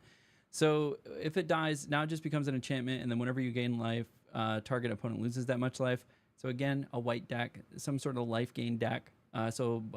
Black, white, black, green, Constructed. We could see this coming in. Would you draft it? I didn't see a ton of like life gain going on. Maybe we'll see more in green going on in white. So I don't know if you get sort of like in Bloomborough, you had the bats, right? Losing life and gaining life, and you could make some really interesting things happen. I'm not seeing a ton of that going on. So I definitely see value in Constructed for this. I think it's going to be a little bit harder to make happen in draft. Here's our black Leyline. So this is Leyline of the Void, 4 CMC, 2 colorless, 2 black, enchantment. If it's in your opening hand, you may begin the game with it on the battlefield. If a card would be put into an opponent's graveyard from anywhere, exile it instead. So we know Leyline of the Void. We just got essentially a reprint of it with new art. I actually have a set of 4 of Leyline of the Void here, as I was playing around with the idea of how it might fit into a Mardu energy deck. So I was trying to see if we could do that. But having the Leylines reprinted in a current set, it means we're going to have them for a while. So we could definitely do some really interesting things with Leyline of the Void in Constructed. I would have a hard time drafting it. I don't see Graveyard Recursion being super strong. Maybe I'm wrong in draft, but this is definitely just a keep. You might draft it for value, but I wouldn't draft it probably. But we'll definitely see it in Constructed. Next up is Grievous Wound. Ooh, see, some of this art, like I said, is just really realistic. Like, it almost looks like it's just a photo taken. And so some of these are really nice. Grievous Wound is a 5 CMC, 3 colorless, 2 black, enchantment aura, so helps with those enchantment decks. Enchanted player can't gain life. Whenever enchanted player is dealt damage, they lose half their life. Oh, man. Yeah. Again, Constructed, yes, we're going to see some stuff. And in draft, I don't think it's going to be a pick. Okay. Next up is Doomsday Excruciator. I have to count these. 1, 2, 3, 4, 5, 6. 6 CMC, all black. And it is a 6/6 creature demon, flying, And when it enters, if it was a cast, each player exiles all but the bottom 6 cards of their library face down. Okay. At the beginning of your upkeep, draw a card. What? What? When Doomsday's Restriction enters, if it was cast, each player exiles all but the bottom 6. So this would be a good like recursion card if you could pull it out of the graveyard onto the battlefield. So you're not casting it, and it's a 6/6 with flying. Maybe if you have some way to like block cards from being exiled, I don't know. The card seems scary for both your opponent and you. I don't. You're drawing 2 cards every turn, so you're going to die faster. I guess there was that blue card where you can't die if you have 0 cards in your library. Or no, that was just 0 health. So yeah, this card's just scary for you too. You're drawing 2 cards every turn. They're drawing 1, and if you both have sticks, like in 3 turns, you're dead. Yeah, I don't understand that card. That's scary. It's scary all around. Maybe that's what their plan was. They just want to make a scary card. Like, and you've succeeded. That is a scary card. All right, we got another room here in the last slot of rare. We have 3 CMC, Unholy Annex, 2 colorless, 1 black. At the beginning of your end step, draw a card. If you control a demon, each opponent loses 2 life, and you gain 2 life. Otherwise, you lose 2 life. So good synergy with demons. Next up is Ritual Chamber. Is 5 CMC, 3 colorless, 2 black. When you unlock this door, create a 6/6 black demon creature token with flying. So a 6/6 for 5 is good value, and then being able to put this down, then unlocking Annex next turn would be nice. So I think in a bubble, this card can work by itself, potentially draftable. There are some other demons out there, so maybe you just, Unholy Annex with a cheaper demon. But it is, I think, kind of a nice bomb to put on the table. So I would definitely draft this, because in a bubble by itself, it makes itself work. But it would be on my higher cost slot. Like, I don't want a lot of these, like one of these for sure. And then if you make like a demon tribal deck, yeah, this definitely would work well there. All right, and that completes the rare card. So finally, last but not least, so we got this last time with the white deck, but there are cards that have 2 rarity levels. So this Enduring Tenacity with this art is a mythic, and then the Enduring Tenacity with the standard art is rare. So we've already talked about Enduring Tenacity. I don't know if this has been done in the past. I think it's kind of interesting and weird. Like, the card's rarity should depend upon its like recurrence in the packs, right? And its power level. Kind of a mix of both. Like, how easy is it to find, and what's the power level of the card? So if the card has already been defined as a rare card, like, why are we making an alternate art that is a mythic? I don't know. I don't know how I feel about that. But we've seen it in the previous set.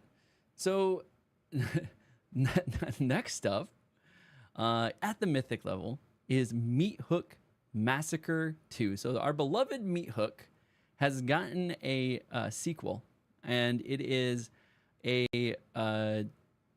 6 CMC. So pay X, and 4 black, and it's a legendary enchantment. And when Meat Hook Massacre 2 enters, each player sacrifices X creatures.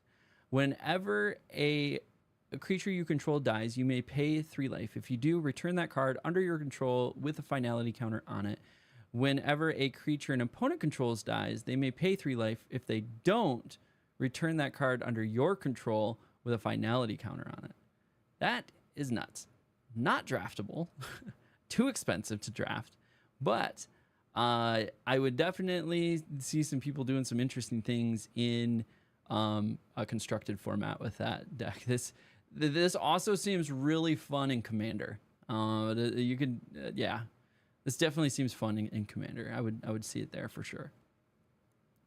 Next up is Overlord of the Baelmerk. It's a 5 CMC, 3 colorless, 2 black, 5/5. So it's a 5/5 for 5. Already decent value. It has an impending 5 for 1 colorless and 1 black. So you could put it down for 2 and then remove a counter each turn for 5 turns. I mean, you'd be able to pay for it sooner on turn 5. So if you played this on turn 2, 3 turns later, supposing you had a mana drop each turn, you'd be able to play it on turn 5. So it might be a way to spend your mana. But all that to be said, whenever Overlord of the Baelmerk enters or attacks, mill 4 cards, and then you may return a non-avatar creature card or planeswalker from your graveyard to your hand. So nice graveyard recursion. So that would fit well in the graveyard recursion deck. I think it's cheap enough that you could still play it as like a bomb in your draft deck. And then even then you could play it for a 2 cost. So say you got stuck and you didn't draw any more mana. Hopefully you drew 2, right? And so you could put this down and make your or mill the 4 cards and then return a non-avatar creature card or planeswalker from the cards from your graveyard to your hand. So it's not just the 4 you milled, it's any cards that are in your graveyard. So that's a good way to pull some up. So potentially, if you're doing graveyard recursion, if you need a big black bomb, then the 5/5 for 5 or even a 5/5 for 2 that gives you a mill effect is pretty interesting. Next up, we have Velgavoth Terror Eater. This is a 9 CMC, so the most expensive one we've seen so far. So 6 colorless and 3 black for a 9/9. So good value. We got some keywords, flying and lifelink. All right, value's gone up. It also has ward, sacrifice 3 non-land permanents. Okay, yeah, I mean, that makes it really hard to attack you because if they're attacking you, they're going to destroy your cards. So already I'm saying constructed. This is going to go in constructed.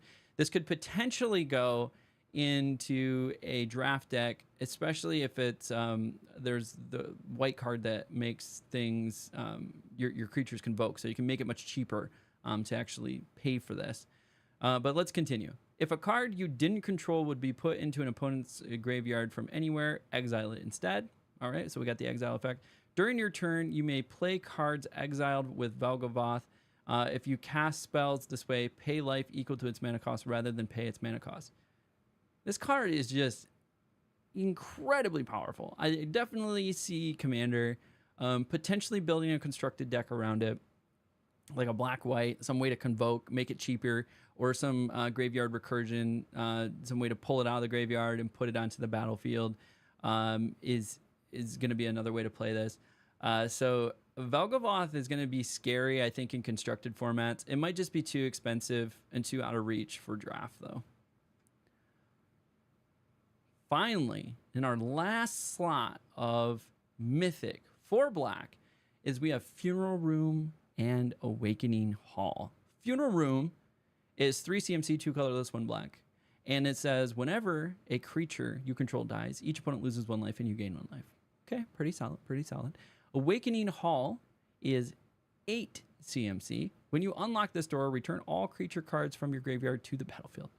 That's insane. Again, black-white, if you could, well, that's a room. I think it was just creatures get convoke. But there are cards that are cheaper than 8 to allow you to unlock specific rooms. So if you're building a very specific, like again, they're constructed enchantment decks, so you can do some really interesting things with rooms. And I think we're going to see some really interesting enchantment decks. Constructed, this might just be too expensive to get any value out of, other than maybe the 3 mana side. If I just need an enchantment count to like buff some stuff, maybe slapping that down on the table, and then you could stumble your way across Awakening Hall at some point. But yeah, I think anything in the 1, 2, or 3 slot for an enchantment, for just an enchantment count, if you're making an enchantment deck, might actually end up working out. So maybe drafting that. I think it would be kind of a hard draft though, but I definitely see constructed. So with that, we have completed our set review for Duskmourn for black. We covered common, uncommon, rare, and mythic level cards, and shared some of my opinions on the art, our fears, our loves in life, and whether or not they might work in draft or constructed or maybe commander. If you're enjoying this series, feel free to hit that like, that subscribe button. It means a ton, helps the channel a lot. It's free, it costs nothing. If you like Magic the Gathering, that's what this channel's about. You're gonna catch more Magic the Gathering content. We do things like vlogs on regional championship qualifier tournament days. We do in-person draft reviews. We're doing bronze to mythic runs on Arena, or at least trying.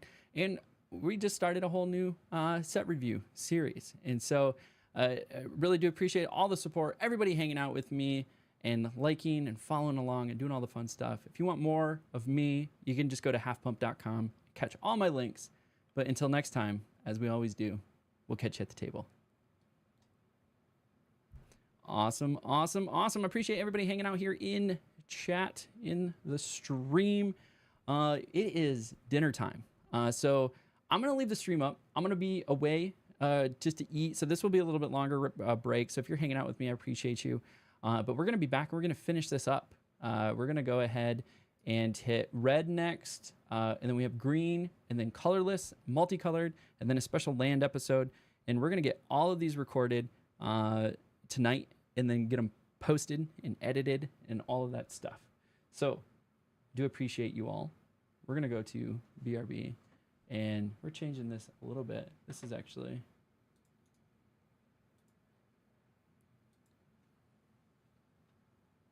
I mean, food is technically a bio break, right? But food break implies it's going to be a little bit longer. So I will be right back. I appreciate all the support. Thank you again. If you're enjoying the stream, just hanging out, hit that like, hit that subscribe button. Or, well, you don't need to subscribe if you're on Twitch. Subscribe if you're on YouTube. Like the video. Go ahead and follow me on Twitch. I don't know why they got everything mismatched and cross-hatched and all that fun stuff. All right, we'll catch you. I need to go stuff my face. All right, BRB.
What up, what up, what up, what up?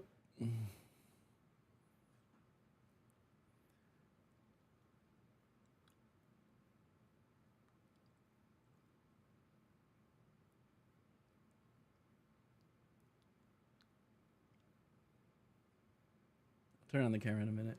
I have food in my teeth.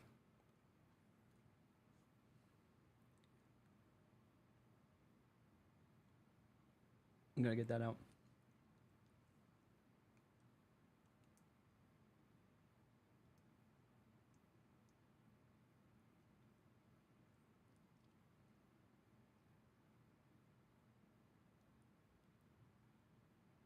Otherwise, it's gonna bug me. Okay. Where are we going? So this definitely crushes your voice.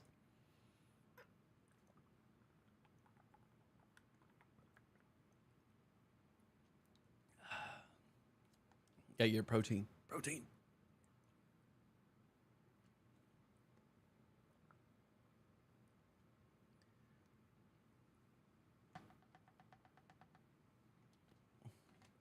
Okay. We ate dinner. We got some protein. Clean the shit out of our teeth. All right, let's double check. We have common, uncommon, rare, and mythic for red, all queued up, ready to go. Additional protein. We're gonna do like 2 pounds of steak when you. I used to when I like made my own dinner. We went through a period where it was like our meal schedules weren't lining up. I was like wanting to eat really early, and she wasn't hungry, and so I was just like, all right, I'm just gonna plan and make my own dinners. And so in order to meet my macros, I was eating 2 10-ounce steaks for dinner most nights, and sometimes I would do chicken, but I just like the steak better. And like I would go to like Gordon Food Service, right, GFS, so it was just like bulk buy steaks. They weren't expensive steaks. They were just being eaten. I'm looking at the wrong camera. They were just being eaten for nutritional value. Like that was all I was eating them for. And so yeah, I would just buy boxes of steak from GFS and make those. It was fine. Yeah, it was a good protein bomb, but yeah, I spread the protein out over the day. So my first meal of the day, I usually have a 40 grams of protein, 500 calorie meal. It's like Greek yogurt, mixed fruit, protein granola, protein peanut butter powder, a couple other things, and then I'll have a protein shake, and so that'll put me at. Or like 2 hours later, I'll do a protein shake. So that'll put me at like 60 grams of protein. Usually try to eat like a midday meal, somewhere around lunch.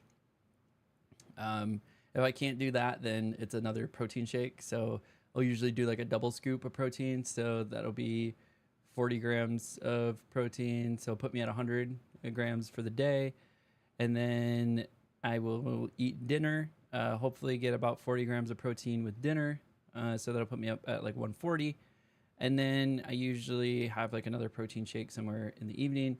And that will put me up at like 160 to 180, depending if I do a single or a double scoop of that. So that's how I get about 180 grams of protein a day.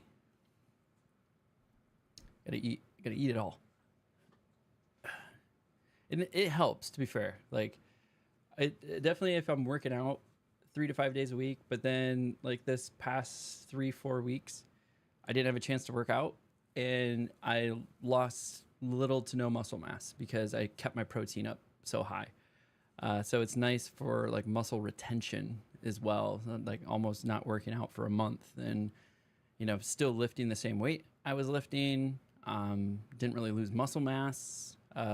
It also, if you're eating such a high protein diet and trying to like control calorie intake as well, it makes it so you have to make like smart choices about what you eat. Like, sure, I could go eat 4,000 calories to get my 180 grams of protein, but like that would be insane. I would just balloon up. So instead, I'm trying to eat, 22,000 to 2,200 calories while maintaining that protein intake. If I'm trying to run a deficit, it's 1,800 calories.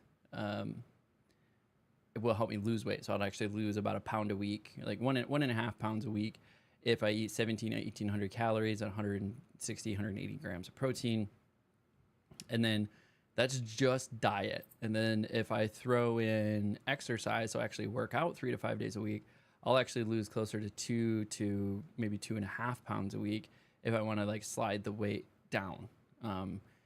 Right now, I'm just kind of in maintenance at like 185, eating about 2,000 to 2,200 calories. I don't know what my maintenance calories would be at 10 pounds lighter. I think my maintenance calories would be closer to like 1,900 to 2,000 calories, and that's hard for me to eat because I like sweets. So it's hard for me to stay like at maintenance calories that low. So the only way I could stay at 175 if I drop that low, which would be another like 10 pounds, 12 pounds or something like that, would be I would have to consistently work out 3 to 5 days a week. And my lifestyle doesn't always allow me to work out 3 to 5 days a week and eat 2,000 calories. Like there's some days I eat 3,000 calories. Like yesterday, I had way too many sweets and guaranteed I was over 3,000 calories. Or I'm like doing work things and eating too much good food then. So all that to be said, I'm happy as long as like my body is still responsive to the numbers as I play with the numbers.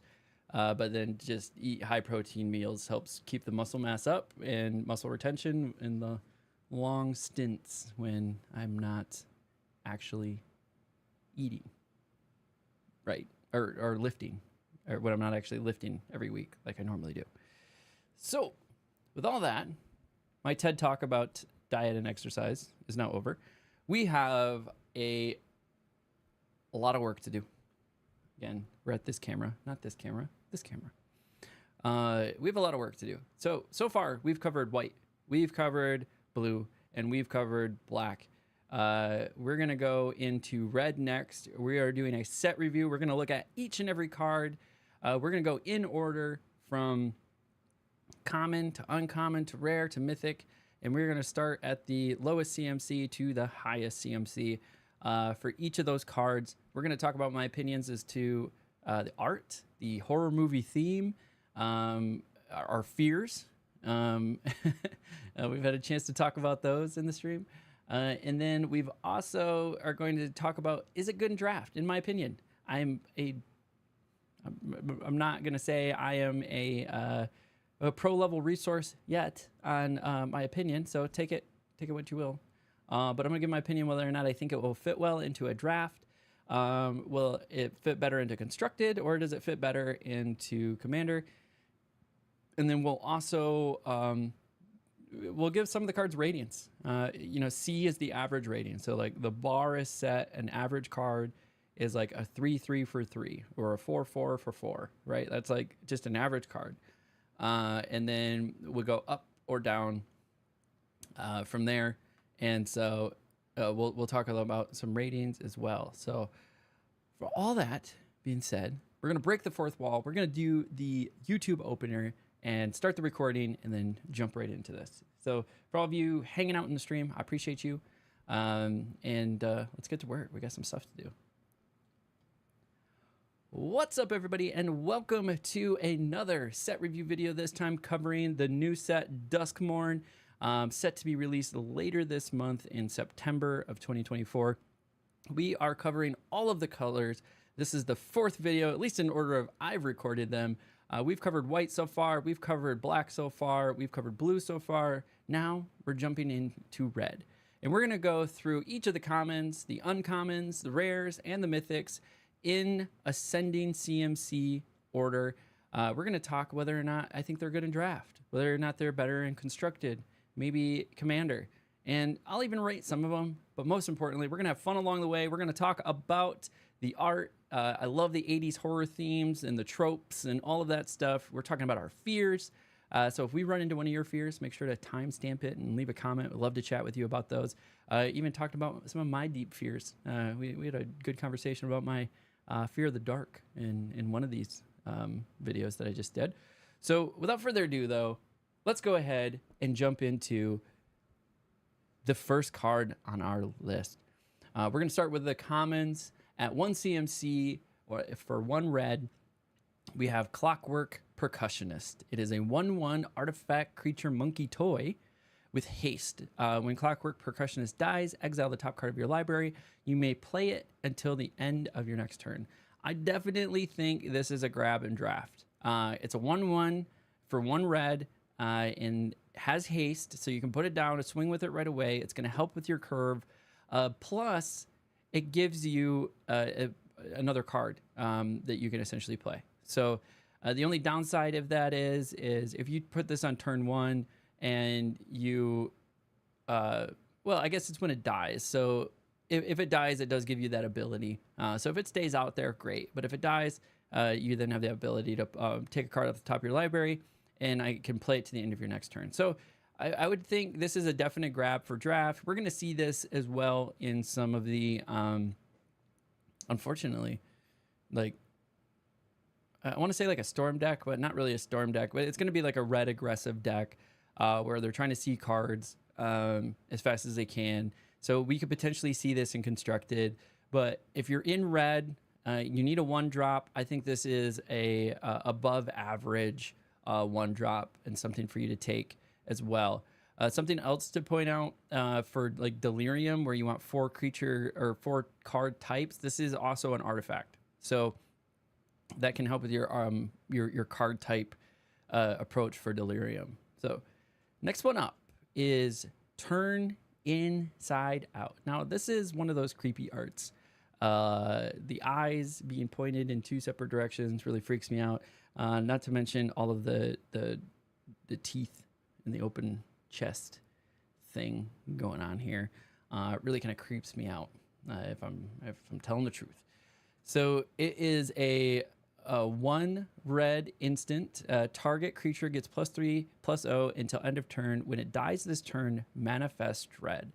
So this is a great little combat trick. You could throw it down, kill another card, and then let your card die, and then you could manifest red. And since this is the first time we ran into manifest red in our red set, what manifest red is you can look at the top 2 cards of your library, put 1 onto the battlefield face down. It is a 2/2 creature, and the other into your graveyard. Turn it face up at any time for its mana cost if it's a creature card.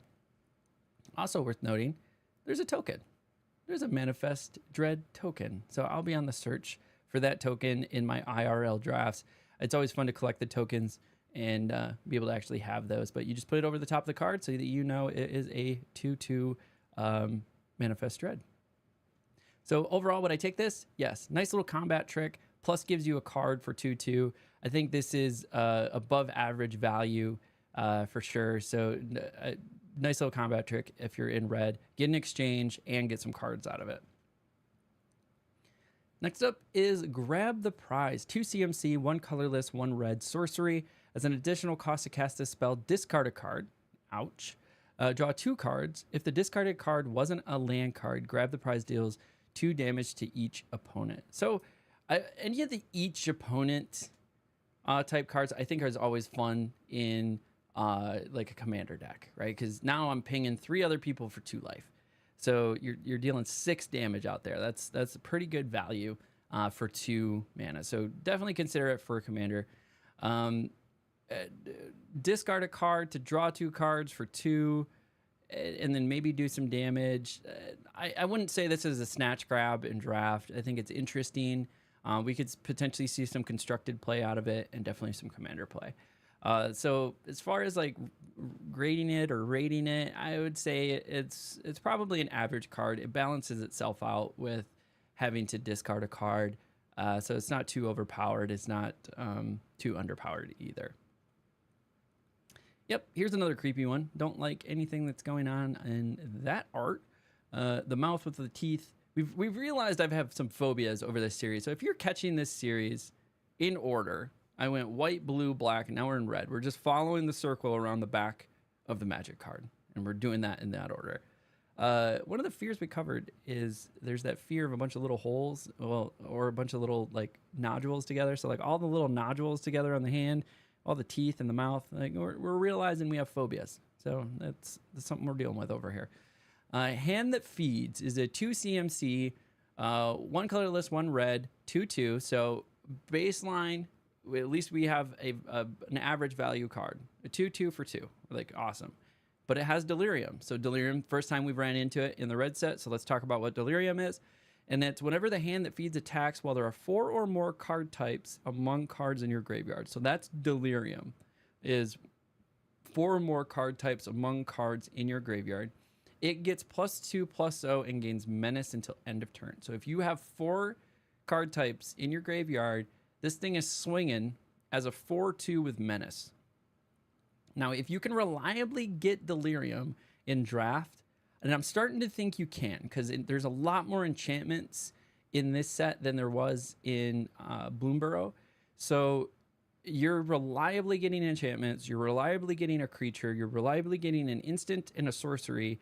So you, I think, can reliably build Delirium decks in limited formats. So I would think this would be a decent grab, especially if you're at Delirium. A 4/2 with Menace for 2. Can't be too upset about that. So if you're building a Delirium deck, yes. If it's just looking at it for value, a 2/2 for 2. If you need a 2-slot body, maybe grabbing it. So we're definitely going to see it grabbed in limited formats. In constructed, I think there's going to be some really interesting decks going to be built. There's going to be enchantment decks. There's going to be Delirium decks. There's going to be Manifest Dread decks. And obviously in those, you're going to be looking for your outsized value cards. And I think this would fit into that, into those type of constructed decks as well. Ooh, we've got the old Annie doll thing going on here. But we have Ragged Playmate is, yeah, see, Raggedy Ann, Ragged Playmate. And then we had Annie, the doll, the cursed doll. Yeah, see, it all feeds together. They're just, it's all fed into one another. So anyways, Ragged Playmate. It's a 2 CMC, 1 colorless, 1 red for 2/2. So 2 mana, 2/2 already. We got a standard, like pretty average body. It's good. It's an artifact creature, so it gives us 2 types. It's helping us with Delirium. And then it's tap or pay 1 tap. Target creature with power 2 or less can't be blocked this turn. So we saw that there were some really interesting cards in black that if they were able to hit the player, it could do some really interesting stuff to the player or to their board state. So having the ability to make things unblockable, to tag the player for damage, I think is going to be a really interesting mechanic. So overall, I think this is an above average card. Definitely could see it being drafted, especially in a Delirium deck. It's giving you 2 types, and it's a 2/2 for 2. So definitely a draftable card, and we're probably going to see it in Delirium decks, is constructed decks as well. Up next is Scorching Dragonfire. It's a 2 CMC, 1 colorless, 1 red instant. Scorching Dragonfire deals 3 damage to target creature or planeswalker. If that creature or planeswalker would die this turn, exile it instead. Solid removal. Definitely would draft it as a removal. 2 mana for 3 damage. Can target creatures or planeswalkers. Like across the board, we're going to see it in a bunch of constructed red, burn decks. We're going to see it in draft for sure. Maybe we'll see it in Commander. We have a lot of removal cards in Commander as well. So overall, I would say above average, right? 3 damage for 2. Yeah. And it's an exile, so it doesn't go to the graveyard. Definitely above average. Quick removal snap for me if I'm looking for a removal slot. This art's pretty cool. I like how they did this like shifted ghost thing. It's pretty cool. I don't know if it necessarily reminds me of any like 80s movie tropes, but it's definitely pretty cool. I like the image. So this card is Rampaging Soul Rager. It's a 3 CMC, 2 colorless, 1 red. It's a creature spirit for 1/4. So a little below average as that goes. But Rampaging Soul Rager gets +3/+0 as long as there are 2 or more unlocked doors among rooms you control. So if you combine this with a room's like metagame or sub game to what you're trying to do, a 3 mana 4/4, pretty solid. So if you have a room strategy in your red deck, potentially draft it. I think we're going to see a lot of rooms in draft, because there's quite a few at the different rarity levels. We see them in common, we see them in uncommon, rare. I don't think I've seen any in mythic, maybe. But that being said, if you can reliably pull a few rooms, then this would synergize well. Outside of that, I mean, a 3 mana 1/4, it's got a big ass, so it's gonna be a decent defensive card. Like, if there's not a better choice, like, I would probably snag this in red, just because the potential to grab some rooms or unlock some rooms, or just have a nice little blocker on the table, but nothing I'd be super excited to grab if I have to grab it. Next up is Vicious Clown. Good old Chucky, the inspiration right there.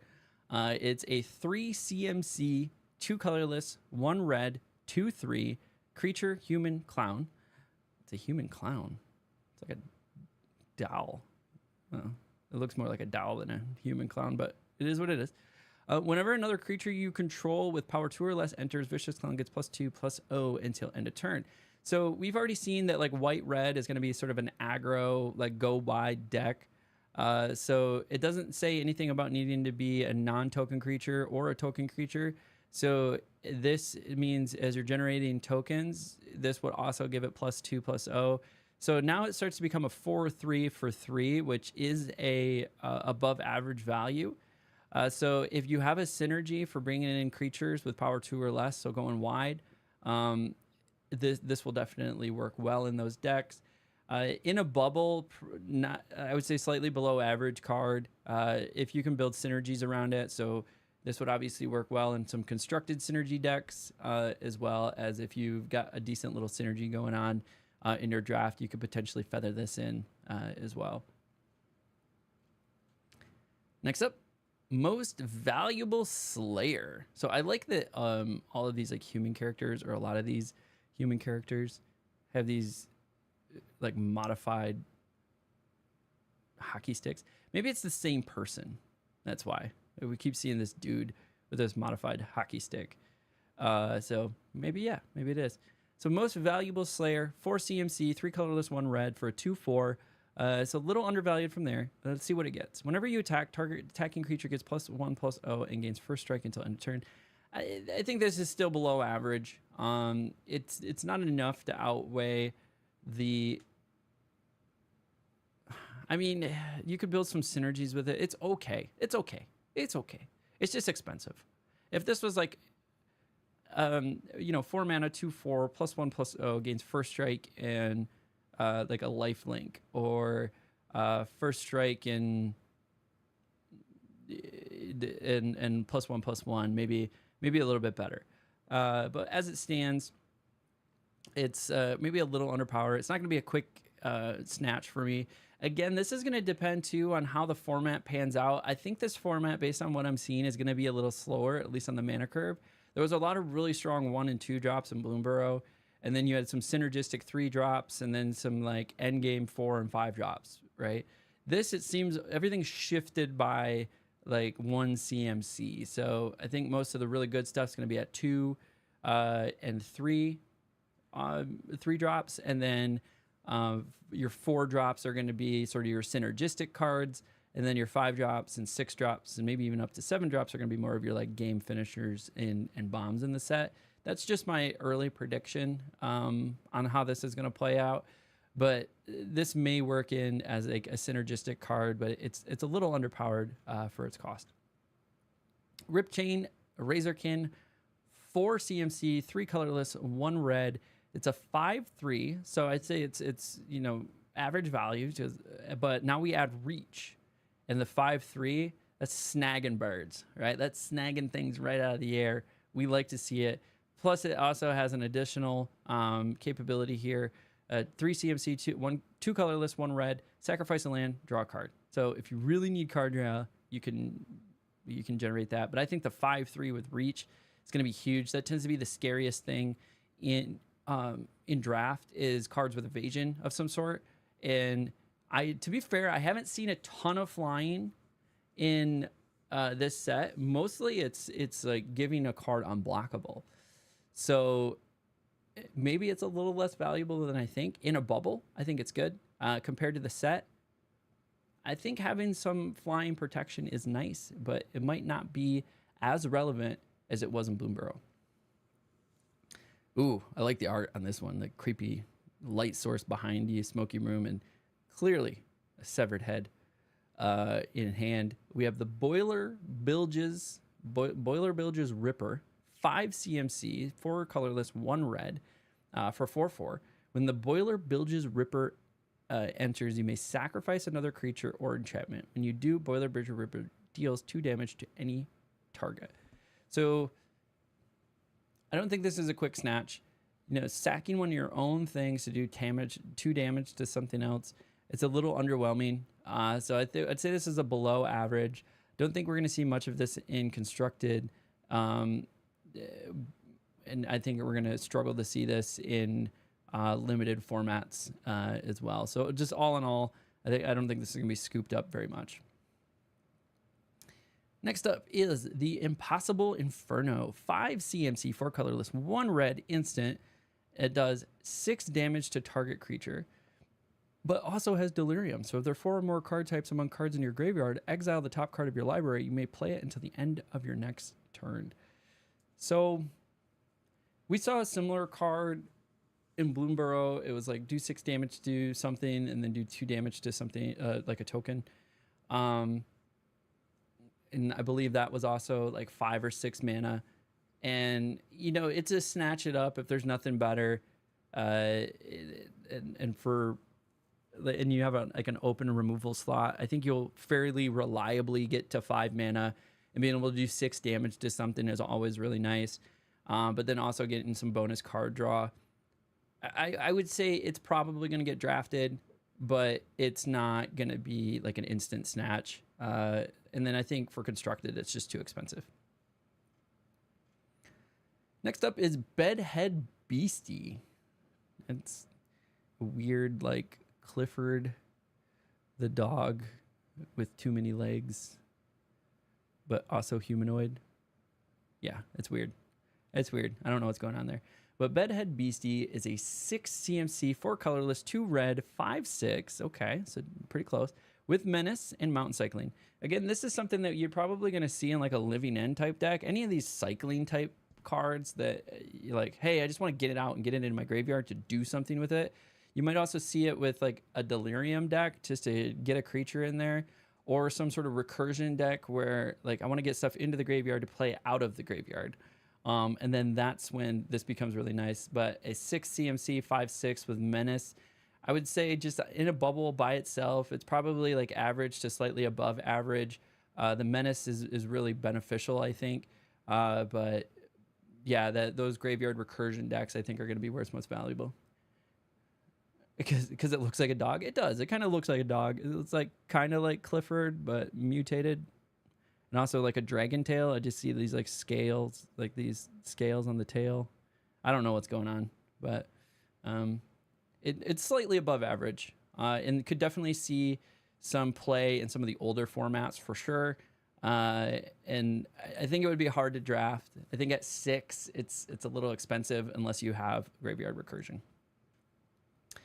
And now we've encountered our first room of red. We have Glassworks and Shattered Yards. So Glassworks is a 3 CMC, 2 colorless, 1 red. When you unlock this door, this room deals 4 damage to target creature and opponent controls. So 3 mana for 4 damage, I would say above average. It's pretty good. And then Shattered Yard, 5 CMC, 4 colorless, 1 red. At the beginning of your end step, this room deals 1 damage to each opponent. So this card, I think, would be fun in Commander, 100%. We're going to see this in Commander. should you draft it? Maybe. I think it's decent removal. Three mana for 4 damage. Plus gives you an enchantment on the board. So if you're looking for enchantment synergies, this definitely helps you get there. The 5 mana on the Shattered Yard is, I think, a little expensive. That's why I say Commander would enjoy it, because now it just starts doing 1 damage to each opponent. Constructed, meh. I think it's 50-50 that's going to show up in Constructed. Oh, we got another room. And another. What about another? We got the Ticket Booth and Tunnel of Hate, the old creepy roller coaster trope. So for Ticket Booth, we have 3 CMC, 2 colorless, 1 red. When you unlock this door, manifest dread. So 3 mana for a 2/2 manifest dread. Meh. I mean, it is an enchantment generator, but let's see what the other side does. Tunnel of Hate is a 6 CMC, 4 colorless, 2 red. Whenever you attack, target attacking creature gains double strike until end of a turn. Whenever you attack, target attacking creature gains. So it's not a single one. Oh, wait, maybe it is. It's just target attacking creature. It's not multiple.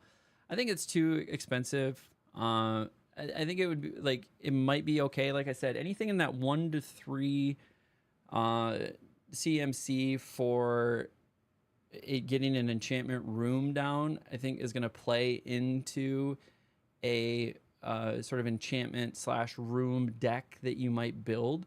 So it's always potential. I think the other side of that is just a little too expensive. But again, there's a bunch of cards that will just unlock doors. And if you run into one of those, then, you know, then it becomes of value. Okay.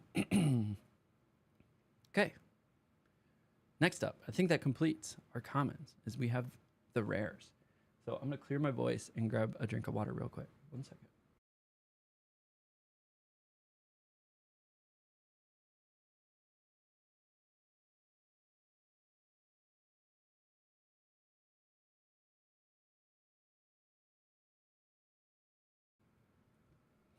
Who would have knew talking for 4 hours straight, it would beat up your voice? But here we are. Moving into the uncommons. Again, we are going to go from the lowest cost CMC to the most expensive CMC in this rarity level, starting with Norrin, Swift Survivalist. 1 CMC as 1 red is a 2/1. It's a legendary creature, human coward. Norrin, Swift Survivalist can't block. And whenever a creature you control becomes blocked, you may exile it. You may pay that card or play that card from exile this turn. So whenever a creature you control becomes blocked, you may exile it. So this might be a good way if you have ETB triggers that you're trying to go and you're just going to start swinging your guy. Start swinging them, and they either block them, and then you choose to exile it, and then you can play it again, or they don't block it, and they're taking the damage, right? So there's been some really interesting evasion strategies in this set so far. So in Bloomburrow, it was really like flying and indestructible was really your evasion. There was some menace, right? They're touched on a lot of them, but like the primary ones were flying, indestructible, and that was pretty much it. And then there was like a couple rats that would be like unblockable, and then there was some that had menace, and then, you know, that was about it. In this, there seems to be a lot of more cards, and the focus on evasion is going to be like just make a card unblockable. There is menace. I've seen quite a few menace. Or give it an effect like this. It's like, oh, if you block it, I get to exile it and play it again. So you're like making people make a decision like whether or not I should block it and let it die. Like if I let it die, it's going to do something, or I just have to take the damage. So there's been some really interesting, like, you have to make decisions of whether or not you let the damage through. Otherwise, it's going to do something, and I may or may not like the thing that it's going to do. So that's more of the evasion strategy that we're seeing taken with this set. So where would I rate this card? 1 mana for a 2/1, but it can't block.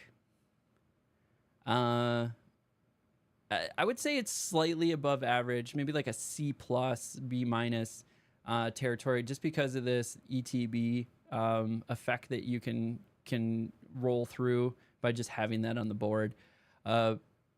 Plus, it's a body just to swing 2/1. So not terrible, just slightly above average.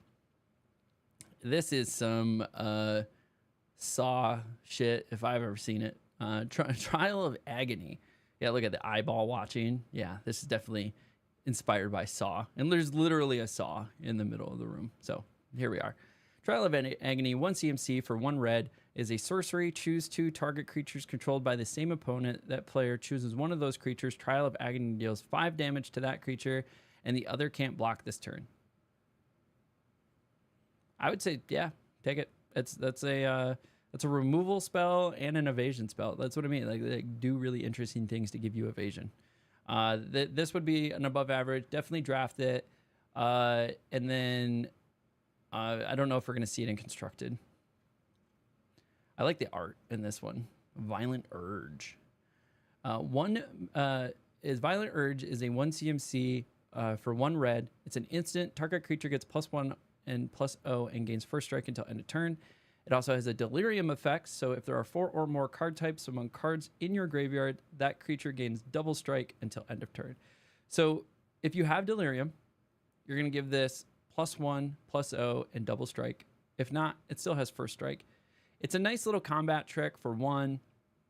I would like to see it maybe have something like also lifelink on there to make it really worth it. So I'd say slightly above average. It's an okay combat trick. Not something I'd be really chomping at the bit to draft.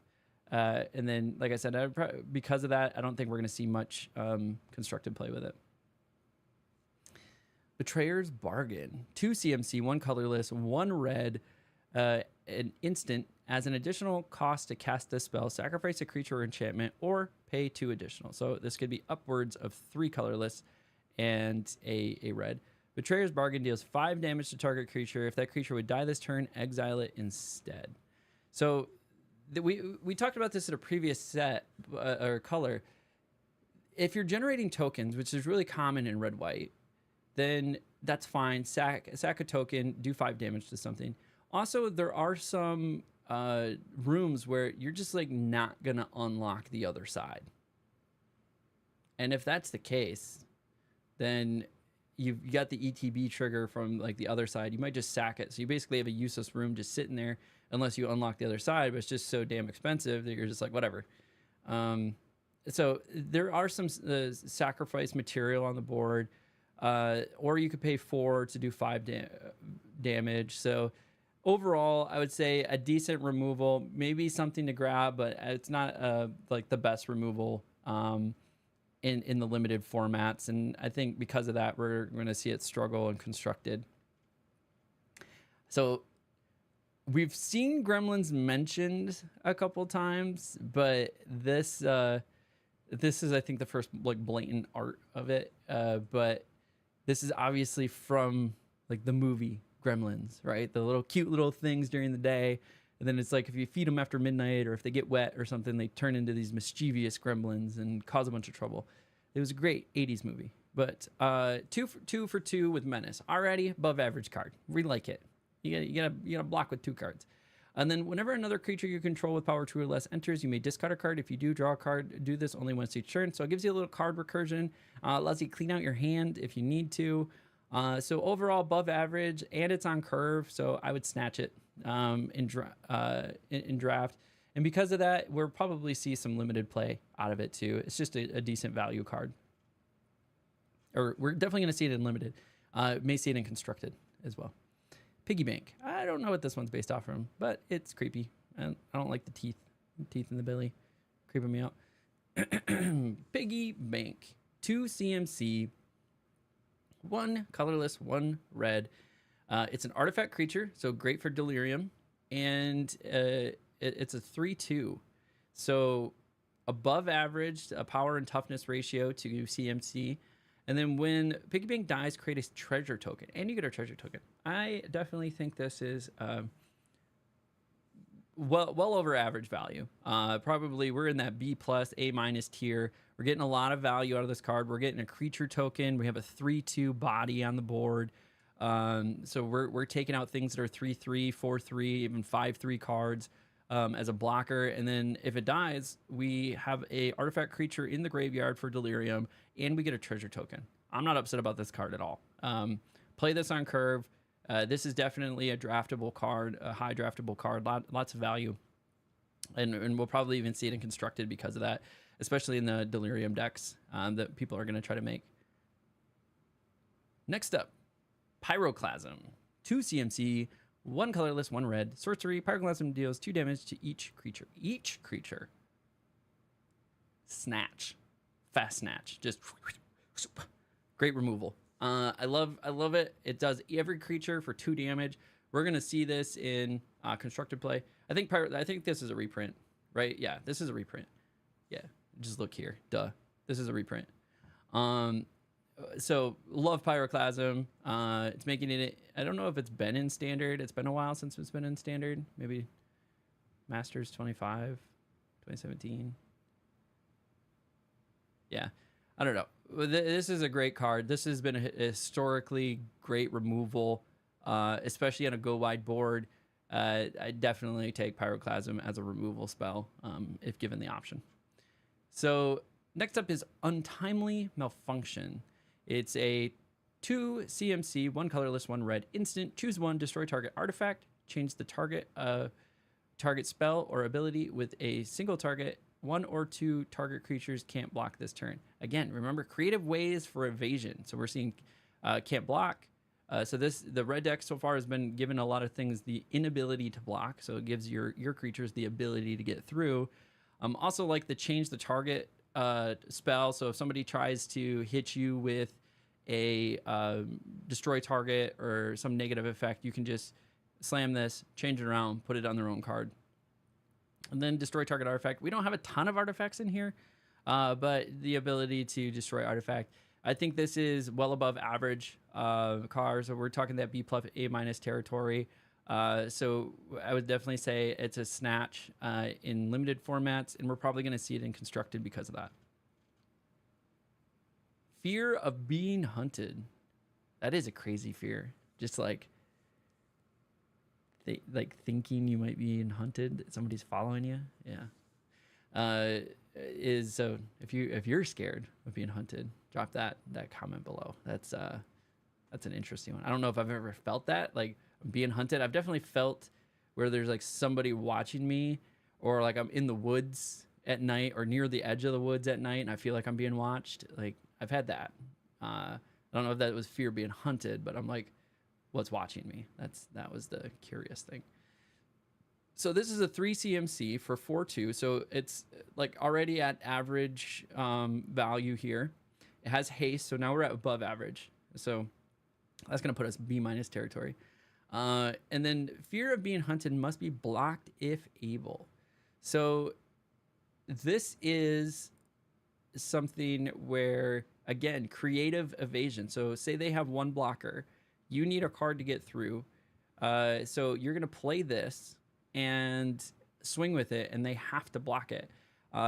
This could also be removal for you. So it's a 3/3, a 4/3, or wait, this is a 4/2. So it could be, a 4/4, a 5/4, 6/4, something like that. They have to block it, and they're going to take the damage. So creative evasion, also going to help with Delirium. It's an enchantment creature. So this is well above average value. Again, that B plus A minus territory. I definitely think it's a snag, especially if you have a Delirium deck, or if you have a deck that you're trying to get cards in and do player damage, then this is going to help you get there. But all in all, it's still on curve. It's a 3 mana 4/2. It's gonna block well outside of its weight class. So I would definitely snag this card in a limited format. And I think because of the same reasons, you're going to see it in constructed. This art, I really like this art. This is crazy psychedelic art thing going on here. The next one up here is Vengeful Possession. It's a 3 CMC, 2 colorless, 1 red. Sorcery. Gain control of target creature until end of turn. Untap it. It gains haste until end of turn. You may discard a card. If you do, draw a card. I think this is a game swinger for sure. You could snag one of their big guys, or somebody that does something crazy. So maybe they have a card that is do damage to a player and it does some spicy stuff, and you could snag that. It's a game swinger, and it allows you to do some card cycling to see if you can get something better. This is, I would say this is a situational grab and limited for sure. Depending on the synergies that you might have. If you need a sorcery card to help with delirium or something like that, maybe a snag. I think the value is slightly above average for the value. So you're not wrong in taking it. It's just situational for sure. Next up, Diversion Specialist. 4 CMC, 3 colorless, 1 red, 4/3. So a little underpowered, but it has menace, I think, which bumps it back up to like already C+ territory, maybe B-. And then sacrifice another creature or enchantment, exile the top card of your library. You may play it this turn. So this is going to just give you some of that card recursion that you need, access to more cards. You're going to see more cards. Slightly above average. You know, this is a potential grab. It's a little bit more on the expensive side, but based on what I'm seeing, like I said, I think everything's shifted by sort of 1 CMC for your primary cards being 1 or 2 to being 2 or 3, with then your situational, your support cards in that 4 and 5 slot, or synergistic cards, I think was the term I was using. And then you have your game closers in that like 5 and 6 and 7 slot. So this may work out okay as a synergistic card if you're trying to see more cards. It's not a quick snatch in a bubble by itself. It's an average card if you can build some synergies slightly above average. Next up is Infernal Phantom. 4 CMC, 3 colorless, 1 red, 2/3. Already kind of below average. Let's see what it does though. It does have Eerie, so whenever an enchantment you control enters and whenever you fully unlock a room, Infernal Phantom gets +2 and +0 until end of turn. When Infernal Phantom dies, it deals damage equal to its power to any target. It's okay. It's going to work in an enchantment deck, because if you're playing an enchantment every turn, this is now a 4/3. Even at a 4/3, it's still below average. Then the fact that you can do 4 damage to any target if it dies, like, you know, the only thing that you can guarantee is that it's going to be a 2/3. So you're going to do 2 damage to something else if it dies, which means it's still punching the thing it's punching for 4. Because say it gets blocked and it dies, then you're able to do that 2 damage to the thing, doing 2 additional damage and potentially killing it. Like, I think it's just slightly below average. It wouldn't be an immediate grab. It does some interesting things. If I don't have a better option, I might snag that in limited. Other than that, I don't think we're going to see it much in constructed. All right. Into a room. Nice cheap room, by the way. Painter Studio for 3 CMC, and we have Defaced Gallery for 2 CMC. So nice cheap enchantment to get on the board. Let's see what it does. So for the Painter Studio, which was 3 CMC, 2 colorless, 1 red, when you unlock this door, exile the top 2 cards of your library. You may play them until the end of your next turn. So this is what I'm talking about. So being able to play an enchantment that doesn't do anything else afterwards might be good sacrifice material for some cards. And then the Defaced Gallery is a 2 CMC, 1 colorless, 1 red. Is whenever you attack, attacking creature you control gets +1/+0 until the end of the turn. So it's on the cheaper side. It's going to play well into the go wide decks. So if you have a nice go wide deck, or you need cheap enchantments, I would say this is a good synergistic card to put in there. In a bubble, I think it's a little undervalued, but with good synergy, it could be an overvalued deck or a card. Next up, we have Razorkin Horde Caller. It's a 5 CMC 4/4 haste, and whenever you attack, create a 1/1 red gremlin creature token. Let's check out look at that. That's 100% the movie Gremlins. It's hilarious. I think that exact scene was in there. They like shine the flashlight into their face. So 4/4 with haste probably makes it an average value card. But then whenever you attack, you get a 1/1. So it doesn't say whenever this card attacks. It's just whenever you attack, Create a 1/1 red gremlin creature token. So it's generating tokens. I would say this is above average value and a good 5-drop. Really good synergy deck. It's going to allow you to go wide. But again, that would need to be your strategy. Like I said, we're looking at that 4 and 5. Or wait, like 2 and 3 is going to be sort of where your curve is at. 4 and 5 are going to be where your synergistic cards are at. And then 5, 6, and 7 are probably going to be your game closer. So this is on the expensive side of a synergistic deck or synergistic card.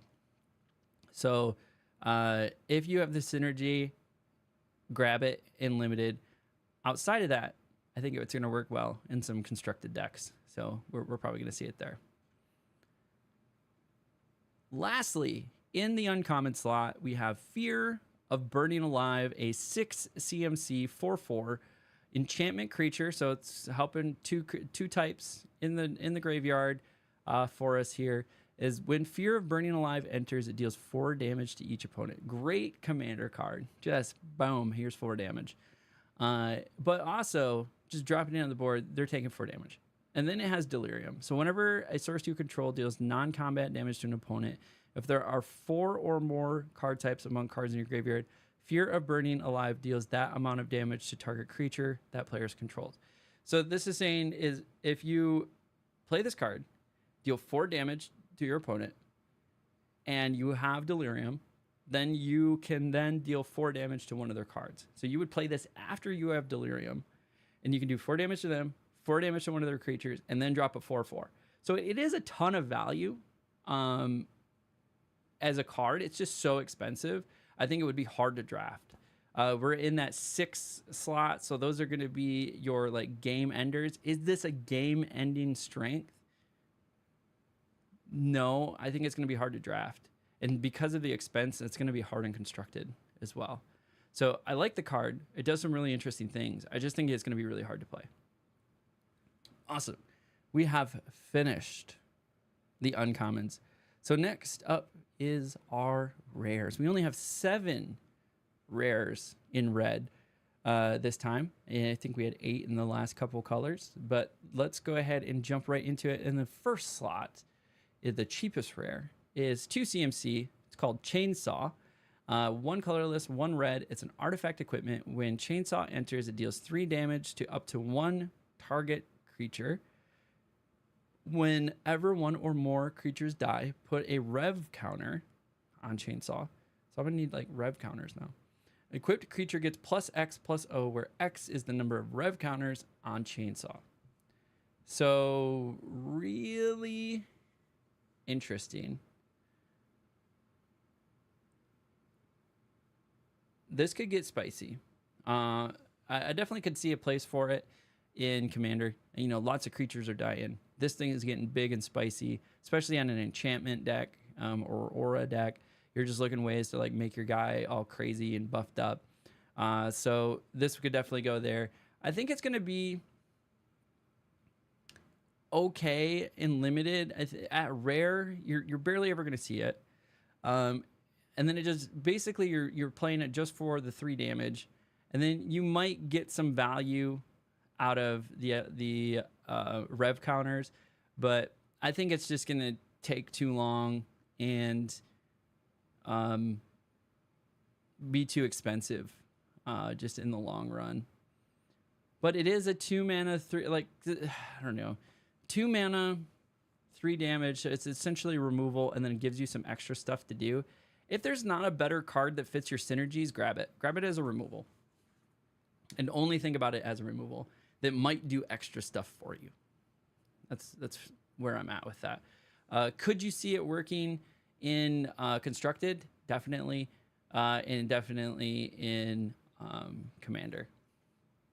Fear of missing out, the old FOMO. So we've ran into another point blank fear. If you have the fear of missing out, drop it in the comment. We're about 44 minutes and 58 seconds or so into the recording. Drop the timestamp. Let me know if you have FOMO, and if so, what do you have FOMO about? I'm a big what is it? It's called nighttime procrastination. or no, revenge procrastination, which is a form of FOMO. Basically, like I just rev up and get more and more energetic into the evening because I don't want to go to bed and I want to continue to enjoy the day and to do more and more and more in the day because I'm afraid of missing the opportunity to do more in that day. So that's my fear of missing out. As far as like socially, I don't have that too much anymore. When I was younger, it was definitely like college. It was like, oh, there's a party? I gotta go. Oh, you guys are going out? Yeah, let's go. I want to go. Like, hey, you guys do anything? I want to go. Let me go. Because I just always wanted to be part of what was going on. Like I wanted to see the story that people were talking about the next day unfold. Like I always wanted to be a part of that. But for me nowadays, it's mostly that revenge bedtime procrastination because I just like fear missing out on opportunity to get more done in a given day. So let's talk about the card. 2 CMC for 2/3, so above average value. 1 colorless, 1 red. Enchantment creature, so helps with delirium. When fear of missing out enters, discard a card, then draw a card. So we got some card cycling in our hand.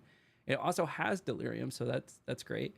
Whenever fear of missing out attacks for the first time each turn, if there are 4 or more card types among cards in your graveyard, untap target creature. After this phase, there is an additional combat phase. So you get to attack twice with this card because you could just target this card, untap it, and attack again. Great value card. Great in Delirium deck. So if you're drafting a Delirium deck, I would definitely snag this if this is an option. And then if it dies, it's helping you achieve Delirium if you don't already have it. So I would say above average. If you're focusing on Delirium, this will fit well. There might be better cards, but it's above average for sure. Razorkin Needlehead is 2 CMC, so 2 red, 2/2, creature, human, assassin. Razorkin Needlehead has first strike during your turn. Whenever an opponent draws a card, Razorkin Needle damage deals 1 damage to them. That's pretty good. I think we do that in Commander 100%, maybe in Constructed. I think it'd be a little harder in Draft. Again, it's rare. Like, is it worth it at rare? Is there better cards that are going to fit your synergy better? Like, I'm not sure. But it's a 2 mana 2/2 with first strike when it's your turn. So it's above average. And plus, every time they draw a card, it does 1 damage to them. If there's not something that like fits really solidly in your synergy or your draft strategy, I would snake this. Cursed Recording. Up next is a 4 CMC, 2 colorless, 2 red. It's an artifact. Whenever you cast an instant or sorcery spell, put a time counter on Cursed Recording. Then if there are 7 or more time counters on it, remove those counters and it deals 20 damage to you.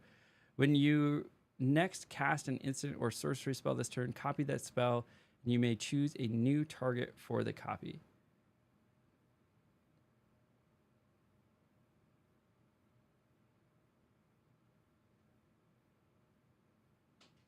It deals 20 damage to the... Interesting. I don't know. They've made a few cards where I'm like, it's scarier to you than it is anything else. But I guess if you are in like a... I was going to say if you're in like a Storm deck, maybe. I don't know. I wouldn't draft this. Maybe if you're in like a pre... I guess if you have to drop it on turn 4... So say you get 7 more turns. But it's not even that. It's every time you cast an instant sorcery. So if you have a spell-based deck, it's put a time counter on it. I guess maybe if you made yourself like invulnerable to damage and then like purposely went over 7, took the damage, and then the timer start back up. I don't know. This card's scary. I think they purposely did that. There's like cards that are just scary to play. Like, why would you play this? Like, I'm gonna kill myself for sure. I don't know. I don't know where that one stands. That one just gonna fall in its own category of like scary card, stay away. Next up is Enduring Courage. It's a 4 CMC, 2 colorless, 2 red enchantment creature, helps with delirium, 3/3, and it's a dog glimmer. And whenever another creature you control enters, it gets +2 and gains haste until end of turn. When Enduring Courage dies, if it has was a creature, return to the battlefield. So we've seen this before in the other colors. This is an enchantment creature. If it dies, it comes back as just an enchantment and still gives the effect of whenever another creature you control enters, it gets +2 and +0 and gains haste. I think this is above average value, especially if you're going wide. Now all of your creatures have haste and +2, so your little 1/1s are now 3/1s and just swinging as soon as they're being generated. So this is definitely an above average. I would snag it, especially if you're in a go wide deck with lots of tokens. Here we have Leyline of Residence. It's a 4 mana or 4 CMC, 2 colorless, 2 red enchantment. With all ley lines, if you have it in your opening hand, you may begin with it on the battlefield. Whenever you cast an instant or sorcery spell that targets only a single creature you control, copy that spell. You may choose a new target. So this is going to be great for Spellslinger decks. We're going to see it in Constructed 100%.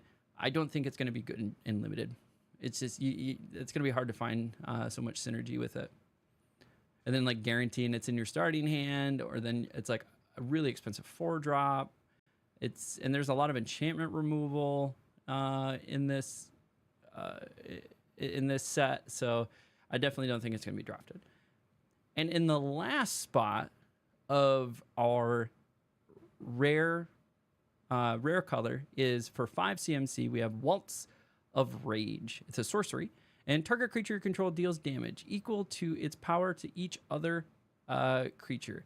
Until end of turn, whenever a creature you control dies, exile the top card of your library. You may play it until the end of your next turn. So basically, say you have a 5/5 and it's the most powerful card on the deck. I could say, okay, cool, target this creature. It's going to do 5 damage to every other creature. It's going to kill everything. And then say it kills 5 of my stuff. I can then exile the top card of whenever a creature you control dies, exile a top card. So I would exile 5 cards off the top of my library and I could play them until next turn. Would I draft it? Probably not. I think building a board state is really important in draft. But maybe. I think there's a place for it in Constructed, for sure. And even in Commander, 100% in Commander. If you have the biggest creature and you want to kill everything else on the board and then have access to a bunch of cards, like absolutely. See this in Commander. I think we're going to struggle in Limited, maybe see it in Constructed. Awesome. That leaves us 1 rarity left. We have 5 more cards to go through in red. And first up is Screaming Nemesis at 3 CMC. It's a 3/3 with haste, so over value or above average value. And then whenever Screaming Nemesis is dealt damage, it deals that much damage to any other target. If a player is dealt damage this way, they can't gain life for the rest of the game. Rest of the game. So even if it's out off the board. So would I draft it? Maybe. In a bubble, 3/3 for 3 with haste. It's a good value card. If there's other cards that fit better for my synergy, and like the deck strategy that I'm building, I would snag those over this. In Constructed, I could definitely see this doing some crazy stuff, especially in like an enchantment deck, where maybe we could do this in a Limited as well. It's like there's a bunch of auras that you could do in a red-white, slap this on it, make it nice and big, block every time, take damage, do damage. So you can make it work if you have the right synergies. But it's going to be kind of hard to make work, but I think it could work really well in Constructed. Next up is the Roller Coaster Ride. It is 4 CMC. It's pay X and 2 colorless and 1 red, and it's a legendary enchantment with Delirium. If a source you control would deal non-combat damage to a permanent or player, while there are 4 or more card types among cards in your graveyard, it deals double that damage instead. When the Roller Roller Crusher Ride enters, it deals X damage to each of up to X target creatures. So it triggers itself and does double that damage. So if I paid 2 for X and 2 colorless and 2 red, so that's 5, I would be able to then do 4 damage up to 4 creatures. Kind of crazy. Would I draft it? Potentially. I would definitely take a 1 of. Can this do some crazy stuff in Constructed? Absolutely. Is it going to do some crazy stuff in Commander? Absolutely. So I'd say above average card, has a lot of purposes, maybe a 1 of in Limited, just to do something crazy. And here we go. We have another one of these. So we talked about Enduring Courage in our rares, and here we are finding a mythic version in a different print. So we have a holographic print, and then we have a standard sort of like full art print of this Enduring Courage that is at the mythic level. I don't know if they've done this in the past before at Wizards of the Coast. I just think this is really interesting. I think that rarity is set by the power level and the availability of that card.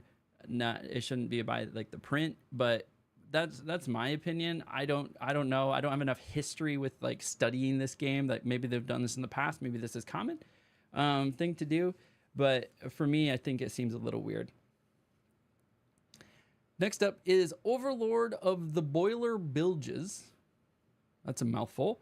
At 6 CMC for a 5/5, and has an impending 4, where it's 2 colorless and 2 red. This is the first time we've talked about impending in the red set. And impending means if you cast this spell for its impending cost, it enters with 4 time counters, and it isn't a creature until the last is removed. At the beginning of your end step, remove a time counter from it. So it's just going to enter as an enchantment and sit there for 4 turns until it then converts to a creature and it becomes a 5/5. Whenever Overlord of the Boiler Bilges enters or attacks, it deals 4 damage to any target. So basically, you're doing 4 target damage for 4, and then it sits there until it becomes a creature. Or you can pay 6. Would I draft it? Probably. 4 damage for 4 is average, but then it has a potential to become a 5/5. Body on the board? Meh. Could you see it in Constructed? Potentially. Same thing in Commander. You may or may not see it. And now we have come to the final card in our red series here. We have an expensive enchantment room. We have Charred Foyer. How, are we going to put some French on it? Foyer. It's a Charred Foyer. Is a 4 CMC, 3 colorless, 1 red. At the beginning of your upkeep, exile the top card of your library. You may play it this turn. So nice little extra card availability. You're going to see more cards. On the other side of that, we have Warped Space. It's 4. It's 6 CMC, 4 colorless, 2 red. Once each turn, you may pay 0 rather than pay the mana cost of a spell you cast from your exile. There's obviously opportunities for this in Constructed and in Commander. I think it's a little too expensive for draft or limited formats, because I said those 1 to 3 rooms are a really nice spot because they can be fodder for enchantment decks for like, I just need an enchantment count. They can be sacrificial material, and then usually you can try to find something that will unlock a room, really expensive side of it later. This is just expensive and expensive, so it would be kind of hard for me to draft. And it's really spell oriented too, so we might see it in Constructed. Probably see it in Commander, but overall, I think a little undervalue just because it is so expensive. So with that, we have finished our set review for the Red Lands Mountains Red in Duskmourn. We covered the commons, the uncommons, the rares, and the mythics, covering every single card and talking about whether or not we think they will be good in Limited or Constructed or in Commander. And this is my first set review. If you enjoyed this video, hit that like button, hit that subscribe button. We talked about some fears. If you ran into a fear, go find that timestamp or just drop one below, because these cards are creepy. We love them. They're all about those 80s scary movie tropes. I'm really enjoying the theme of this deck and what's going on with this deck. We've seen some really interesting avoidance or evasion techniques in this. So it's either like fear evasion, like I don't want to block this card because if it dies, it's going to do a bunch of stuff I don't want it to do. But if it hits me, it's going to do stuff I don't want it to do. Then there's like make a card unblockable, or like force you to block another card so that this card can get through. So the evasion is really interesting. We saw it really kind of come to life in the red series. And so this is the fourth color that we have covered in our series so far. So we've covered white, we covered blue, we covered black, and we just finished red. Up next is we're going to cover green, but we're going to cover every single color. Coming up next, as I said, is green. Then we're going to have colorless and then multicolor. And then we'll do a short little video on the new lands and some things that we'll see there. So if you like all things Magic, enjoyed this set review, hit that like, hit that subscribe button, follow me.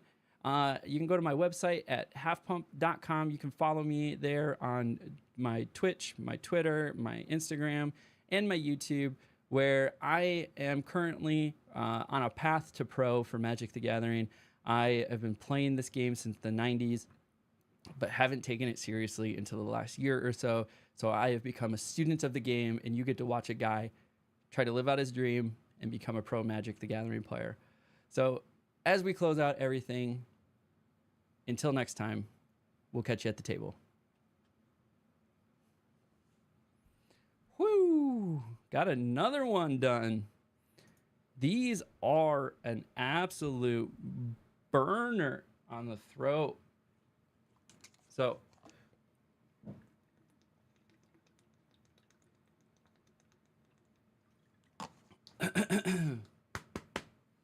what we're gonna do, we gotta let the throat rest for just a little bit.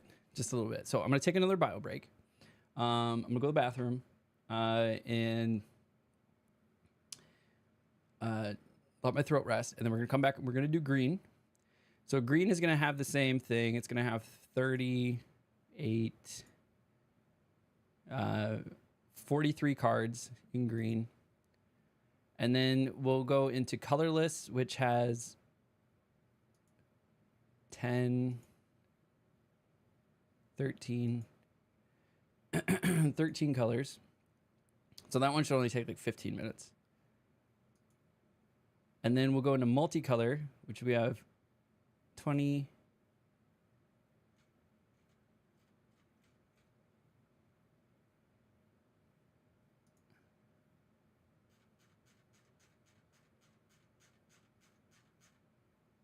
20, 32. I think we have 32.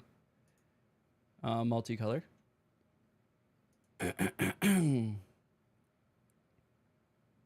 34 multicolor.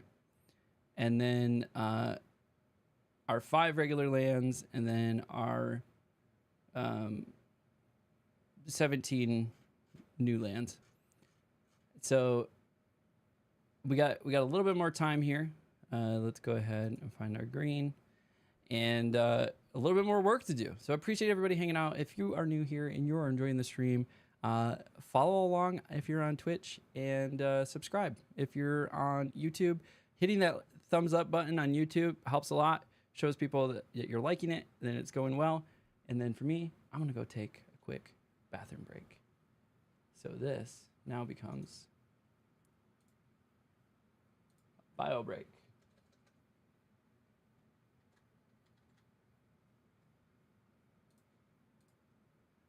We will BRB.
We are back, people. We are back. Hi. Hi. Had to go to the bathroom. Fill my water bottle. Do all the things. And rest my voice for a little bit. Man, talking for 5 hours straight. Like, I've done 12-hour streams, but you don't realize that you don't literally talk for the whole 5 hours, right? You, like, play the game. You rest your voice. You interact with the chat. Like, but this has been just a... Okay. So we're going to do green next. We're going to work our way through green.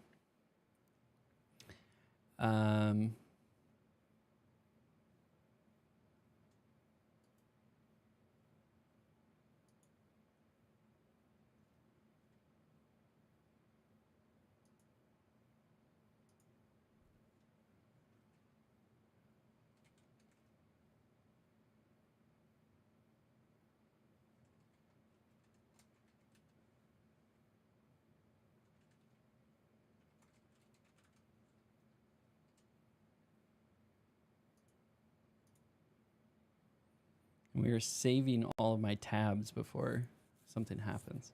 Okay, let's double check. So we have common, uncommon, rare, and mythic. Okay, let's do it. We're gonna do the old streaming thing, our YouTube video thing. Okay, let's do it. What is up, everybody, and welcome to another part to my set review of DUSKMOURN. We are to the final standard color, which is green. So far, we've covered white, we covered blue, we covered black, we covered red, and now we are doing green. So if you saw the other videos, that was kind of the order that we've done them in, so they kind of build on each other a little bit. This is my first set review that I've ever done, but this is also the first time I have become truly a student of the game. If you follow me along the way, I am currently pursuing a spot in the Pro Tour. I have set a 5-year goal for myself to try to qualify for the Pro Tour, so I am learning. I am doing everything I can to study the game, become a student of the game, practice, play tournaments, do bronze to mythic runs and draft to build out that skill set. So I figured, what a better way to learn the set than to do a set review, look at every single card. So today we're going to look at the green commons, uncommons, rares, and mythic. We're going to talk about whether or not they're going to be a good draft or limited format, according to my opinion. I'm going to take it or leave it with however you choose. And we'll also talk if we're going to see them in constructed, if we're going to see them in commander. And then overall, we're going to talk about this really cool theme. I'm a big fan of 80s horror films. We keep running into some of our own personal fears. We talk about those along the way. So if we run into one of your fears while doing the set review, drop it in the comment, put a timestamp. I'd love to hear more about that. We're telling stories along the way too. So hopefully we're finding this entertaining as well as educational around the cards in the new DUSKMOURN set. So without further ado, let's go ahead and take a look. We're going to switch on over here at our screen, and we're going to take a look. Let me get comfortable here. Okay. We got to fix the chair. Okay, we're locked in. We're going to start with common, and these are all oriented in increasing CMC value. So we're going to go through the commons, then the uncommons, then the rares, then the mythics, and we're going to talk about them along the way. So first up is Flesh Burrower for 2 CMC, 1 colorless, 1 green, 2/2. It's a creature, insect, death touch, and whenever Flesh Burrow attacks another target creature you control, gains death touch until end of turn. Massive value. 2 mana, 2/2. Plus it has death touch, and it gives something else death touch. I would definitely draft this card. We've talked about this in some of the other videos. So if you're just swooping into the green one, this will be the first time we're chatting about it. Is that my general impression so far is that Bloomburrow was focused on 1 and 2 drops. I think everything shifted 1 CMC. So your new staple cards are going to be 2 and 3 drops. So I think this being a 2 drop with death touch, 2/2, It's definitely above average value. Give it like a B plus, and would definitely be drafting it. Are we going to see it in constructed? Maybe. It's an all around strong card. It's not a super extreme in one way or the other. It might fit into a Golgari deck in some ways with Death Touch. So we could see it in some constructed play, but we're definitely going to be targeting it in a draft. So let's move on to the next one here. Next one we have is Horrid Vigor. Ooh, the art's kind of cool. This got this axe shoved into his chest and a sword over here. But it's a 2 CMC, 1 colorless, 1 green, instant. Target creature gains Death Touch and indestructible until the end of turn. It's a fun combat trick. I would probably draft it as a removal or a combat trick. One of my strategies for drafting is I'd like to have 2 or 3 spot removals and then 2 or 3 combat tricks. And in addition to whatever I'm trying to do. So whatever my game plan is for the deck I'm building. So this would be a combat trick if I was in green that I would potentially take. So attack with it, somebody blocks it, make it have Death Touch and indestructible. So it's for sure going to kill that. So if they throw like a 6/6 body in front of a 2/2, all of a sudden it's killing it, right? It's a nice little combat trick for us here. So I would draft it. Are we going to see it in constructed? Probably not. Same thing with Commander. Next is Manifest Dread. Just straight up Manifest Dread.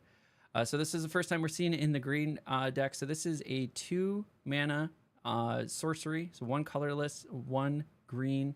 It just Manifest Dread. And for us hanging out here, first time we're going to talk about it, what does Manifest Dread do? It allows you to look at the top 2 cards of your library, put 1 onto the battlefield face down as a 2/2 creature, and the other into your graveyard. Turn it face up anytime for its mana value or mana cost if it's a creature card. So it's a 2/2 for 2 and allows you to Manifest Dread. So if you're doing a Manifest Dread deck, then this obviously fits really well. But it's a 2/2 for 2, allows you to see 2 cards and potentially snag one and put it down on the board. So overall, I'd probably draft it just because it's on curve. It gives me a 2/2 body and allows me to see some cards. So I would say it's slightly over average value. Are we going to see it in constructed? Maybe. I think some people might be able to put together some really interesting Manifest Dread decks. So this would fit in those scenarios. Next up is Monstrous Emergence. It's a 2 CMC, 1 colorless, 1 green sorcery. As an additional cost to cast this spell, choose a creature you control or reveal a creature card from your hand. So as an additional cost to cast this spell, choose a creature card you control or reveal a creature card from your hand. Monstrous Emergence deals damage equal to the power of the creature you chose or the card you revealed to target creature. This could be big. So say you have a 7/7, I don't know, in your hand. This is a 2 mana for 7 damage. This is a snatch. I would say definitely snag this as a removal card in draft. I would consider it a removal card, especially if you feather in a couple big creatures, have them in hand. If not, you're still doing 2 or 3 damage for 2. At sorcery speed, it would be a little bit better if it was at instant speed, but the fact that it could do 7-8 damage, are we going to see that in constructed potentially because of how much damage it could do? Absolutely.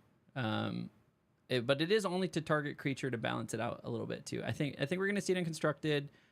We could potentially see it in Commander as well because you always have some big creatures in Commander.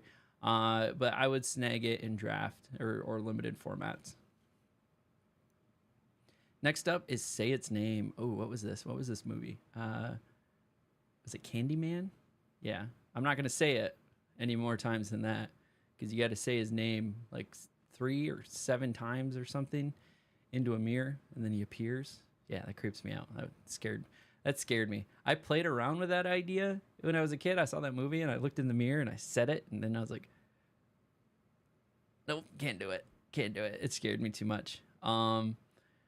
But yeah, that was that's an interesting movie. I love the trope here. But Say Its Name is a 2 CMC, 1 colorless, 1 green. Mill 3 cards, and then you may return a creature or land card from your graveyard to your hand.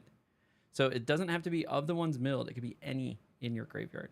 Exile this card and 2 other cards named, say its name from your graveyard. Search your graveyard hand and or library for a card named Altonic, the thrice called, and put it onto the battlefield. If you search your library this way, shuffle, activate only as a search rate. So this whole synergy where it's actually going after a specific card, definitely going to work in constructed. I'll see if it plays out. We can actually see what this card is called. It's an uncommon, so we can take a look at it when we move over to the uncommons. But that is a, what is it? And put it onto the battlefield. So you actually get to put it onto the battlefield. So if you have 3 of these in your graveyard, this card and 2 other cards, say its name from your graveyard. So if you can get 3 of these into your graveyard, you can then exile them and then search your graveyard hand or library for a card named this and put it onto the battlefield. If you search your library this way, shuffle, activate only as a surgery. So that's a way to take this and put a 9/9 on there. Are you going to get that in draft reliably? No, you're not going to get 3 copies of Say Its Name and put it onto the battlefield. So definitely going to see it in constructed, not going to see it in limited. And obviously can't see it in commander because you can only have 1. So that's that.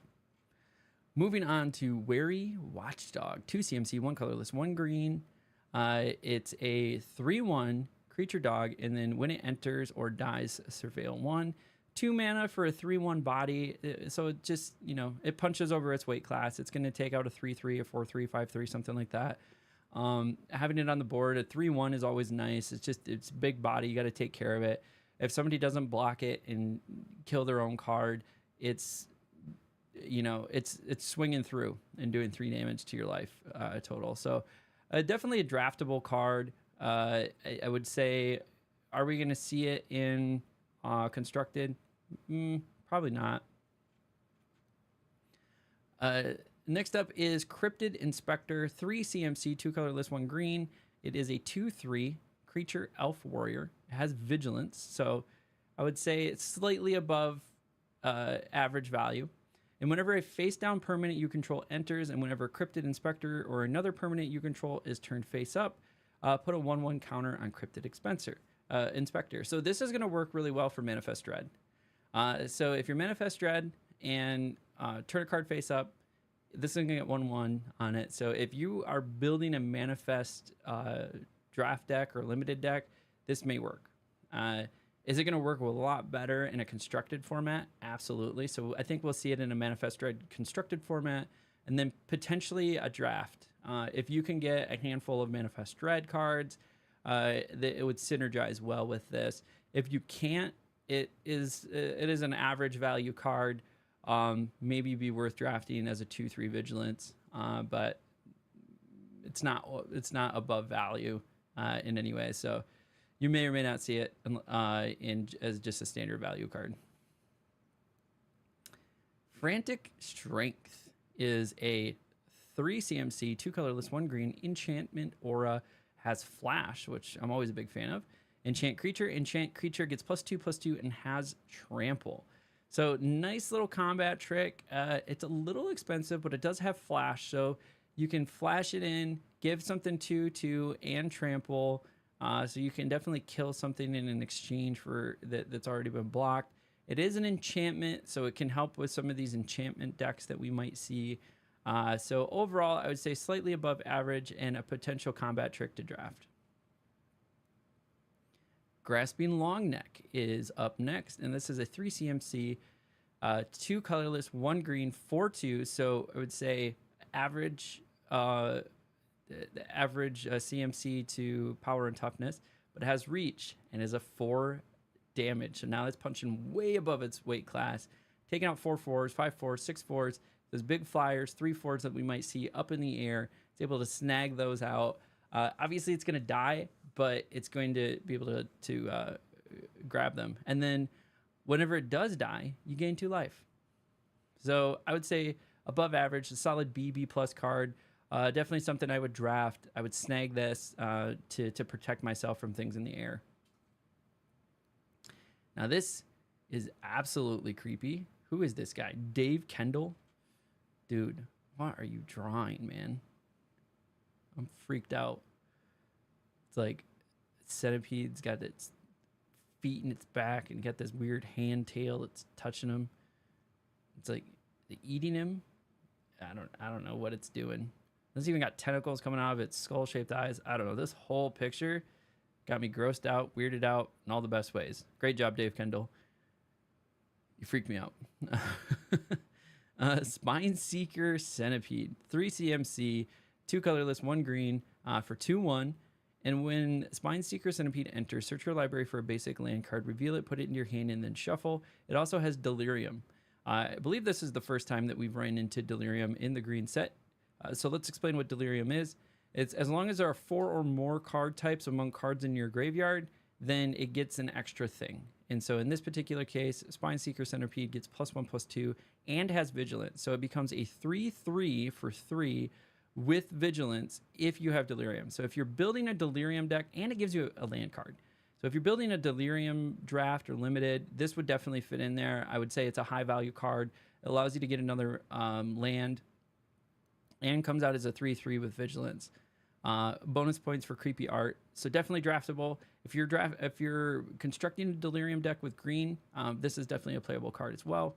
I have kind of figured out that getting Delirium is going to be a lot easier in draft than I originally thought it was going to be, because we see a lot of enchantments, and then we obviously already have creatures, instants, and sorceries. So there's your 4, and then we see a lot of double cards as well. So there are enchantment creatures or artifact creatures that can help add 2 types automatically to your graveyard. So I wouldn't steer away from Delirium is what I'm getting at for draft.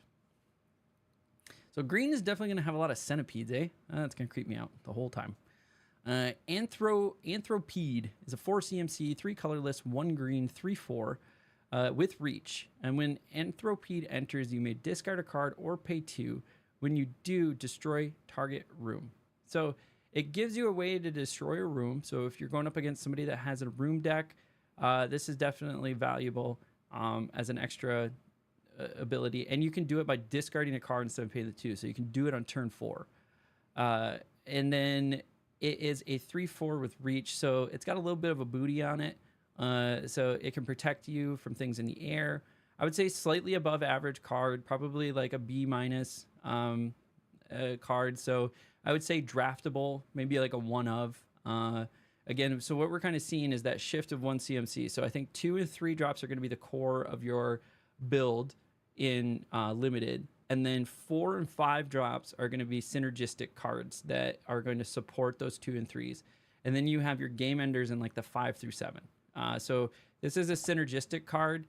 And so does it have a lot of synergy? No. In a vacuum, I think it's slightly above average value. So you might want to save the 4 slot. I'm going to take back what I said a little bit earlier. You might want to save the 4 slot for this. Yeah, maybe save the 4 slot. Next up is Cautious Survivor. 4 CMC, 3 colorless, 1 green. We're strongly in the Ghostbusters sort of theme here. And this is a 4/4. So right off the bat, it's got average value, 4/4 for 4. And then it has survival. First time we're seeing survival in green. And to explain what survival is basically at the beginning of your second main phase, if Cautious Survivor is tapped, you gain 2 life. So every time you attack with it and it survives, you gain 2 life, or you tap it. So there are cards that can just tap your own cards, and that might be another way to trigger survival. Would we draft it? Yeah, it's a decent 4-drop. You gain some life. It's not super synergistic, but it is. If there's nothing better and you need a 4-drop, I would snag it. Bashful Beastie, and by better what I mean is if there's not another card in the pack that fits your strategy, then the next thing I would look at are like what are good bodies to have on the board, and this would be a good body to have on the board. Next up is Bashful Beastie. It's a 5 CMC, 4 colorless, 1 green, 5/4. When Bashful Beastie dies, manifest dread. So it's essentially a 7/6 for 5. If you're in a manifest dread, I would definitely take it because it's going to synergize well with that. Am I going to take it on the value alone? Again, if I'm looking at a pack and it's not fitting my strategy in the 2 or 3 drops, and I'm not seeing a 4 or 5 synergistic drop in that pack, then I would take this as a body. It's a good body.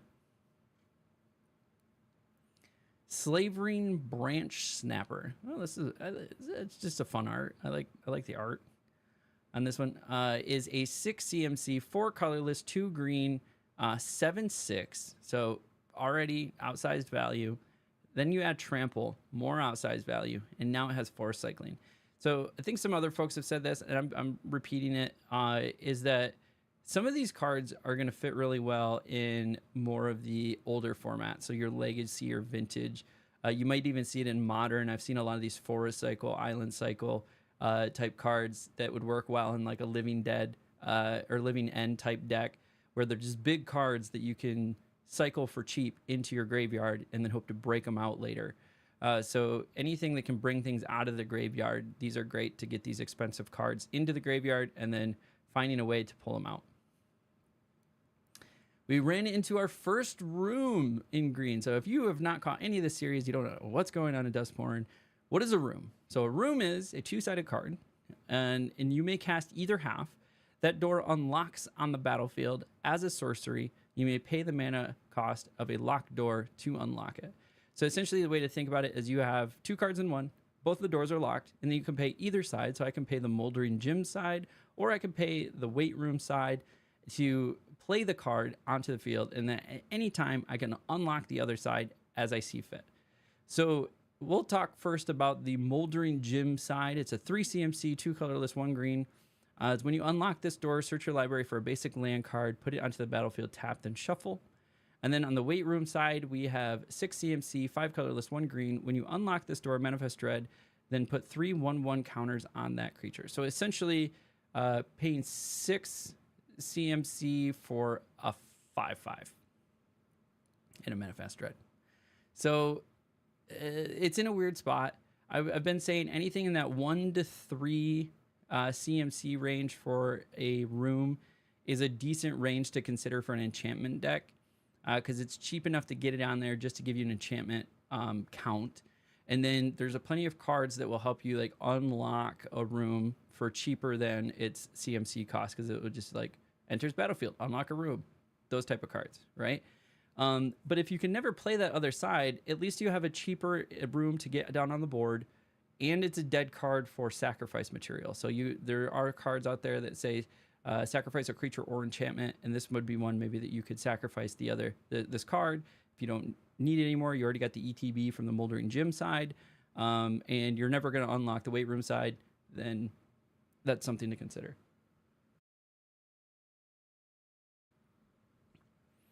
Awesome, and that will complete the commons for green. So what's up next is, of course, the uncommons. We got 15 more of these to get through, and so let's go ahead and jump right into it. Hey, thanks to Mohit Sika for the subscribe on the YouTube channel. I appreciate you if you're catching the stream. And if you are enjoying the stream or on either YouTube or Twitch, feel free to follow on Twitch, subscribe on YouTube, hit the thumbs up, all of those, much appreciated.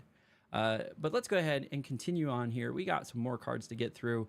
Is Coordinated Clobbering for 1 CMC, so 1 green, is a sorcery. Tap 1 or 2 target untapped creatures you control. They each deal damage equal to their power to target creature and opponent controls. If you have any survival cards, so like green-white, there's a lot of survival cards over in white.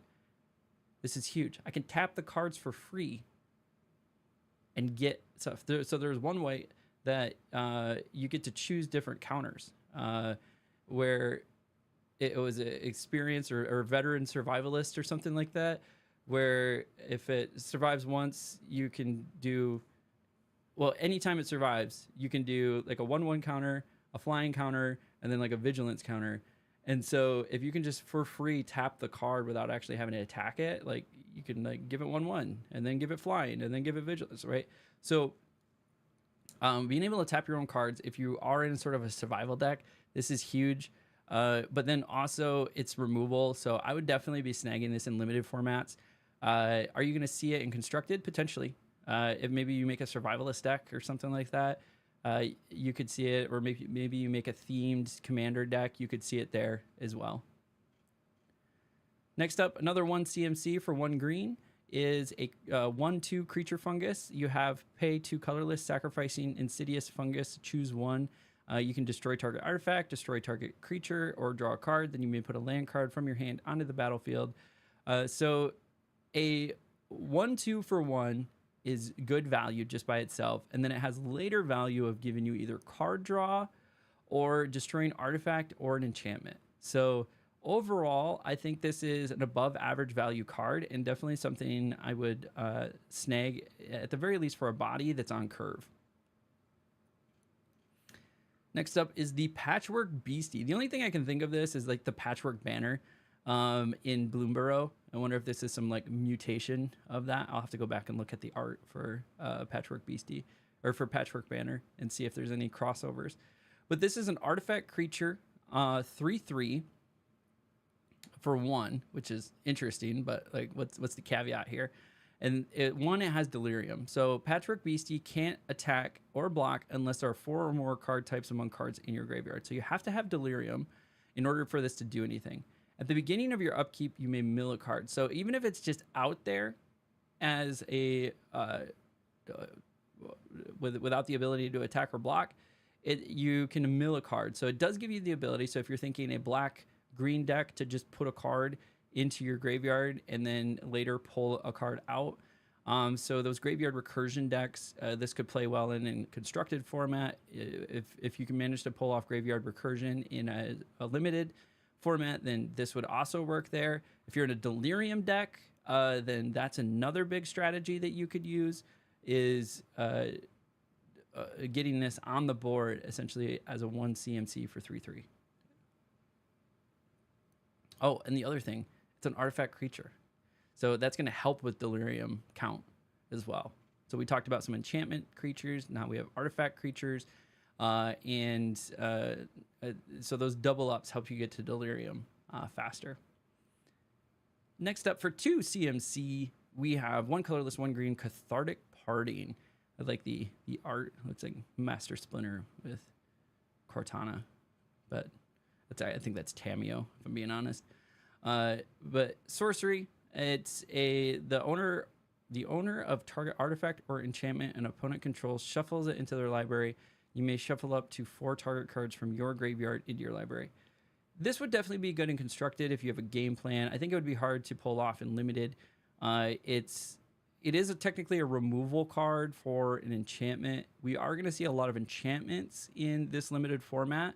But is it important for it to be enchantment only? Because there's plenty of other cards that are creature or enchantment removals, and I think those are a little bit more important to snag. But there is probably an opportunity to play this in constructed.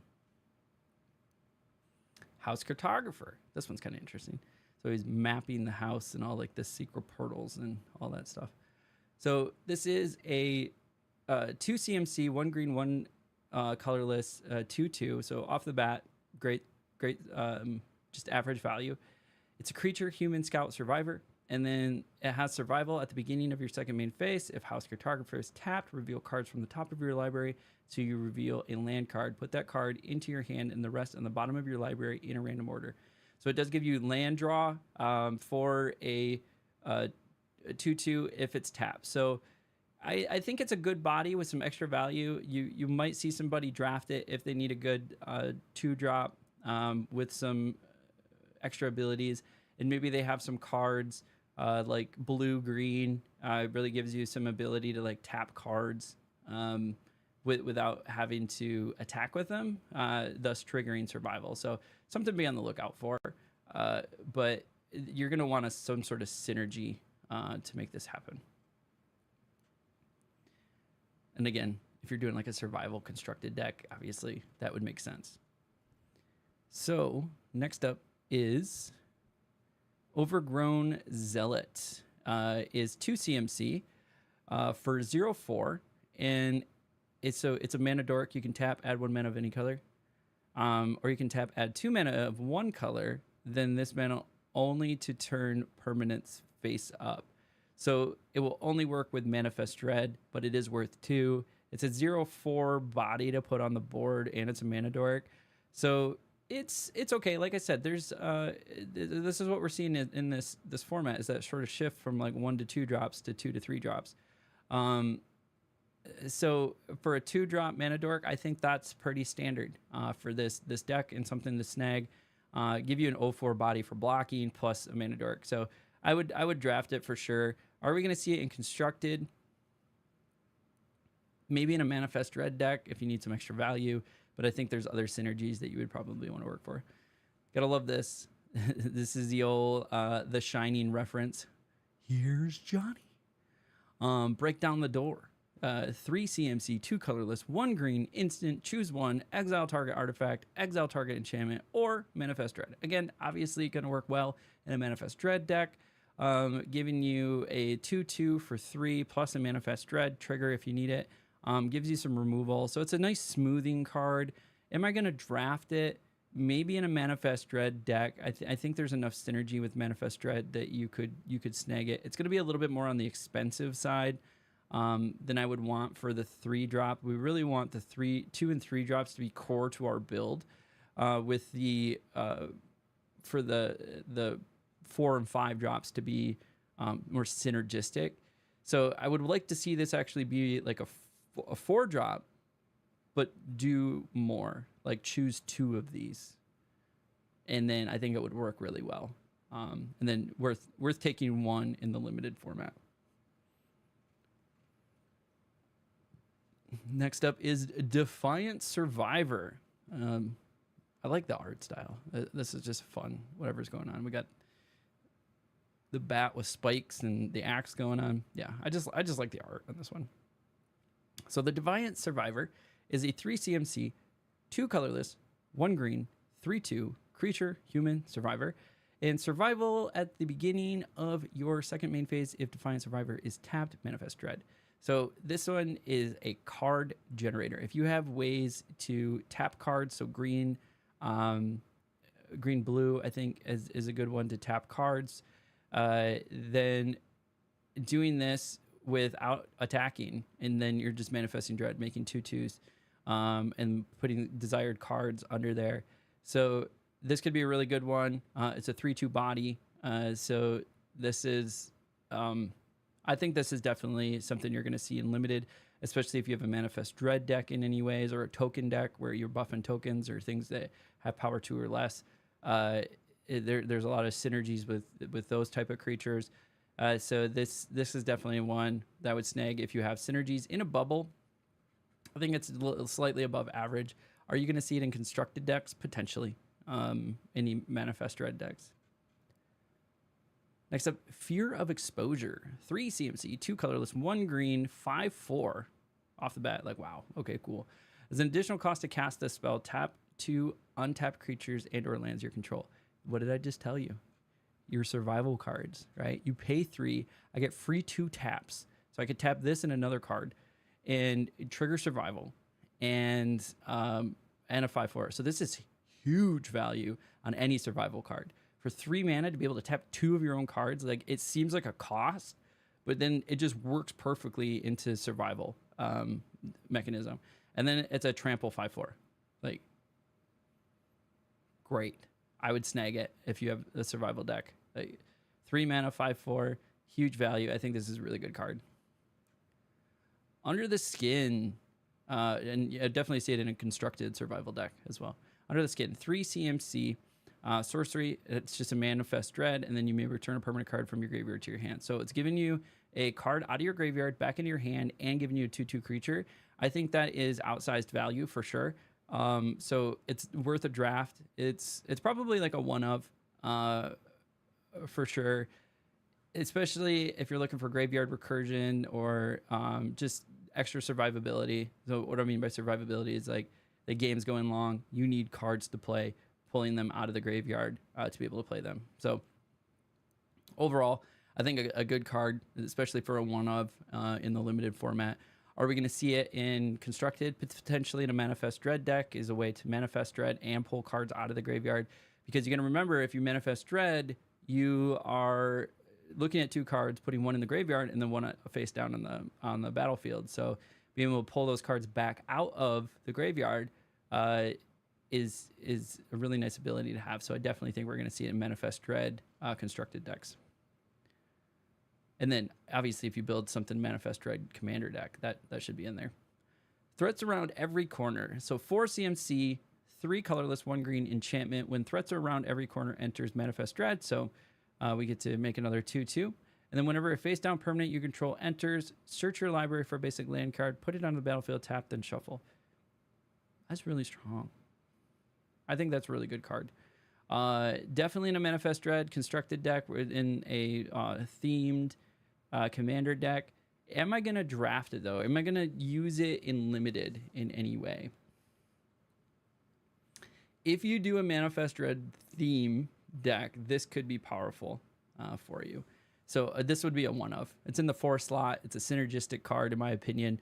Yeah, I would draft it as a synergistic card as sort of a one-of. Wicker Folk Thresher, 4 CMC, 3 colorless, 1 green, 5/4. So already got value there. And it has Delirium.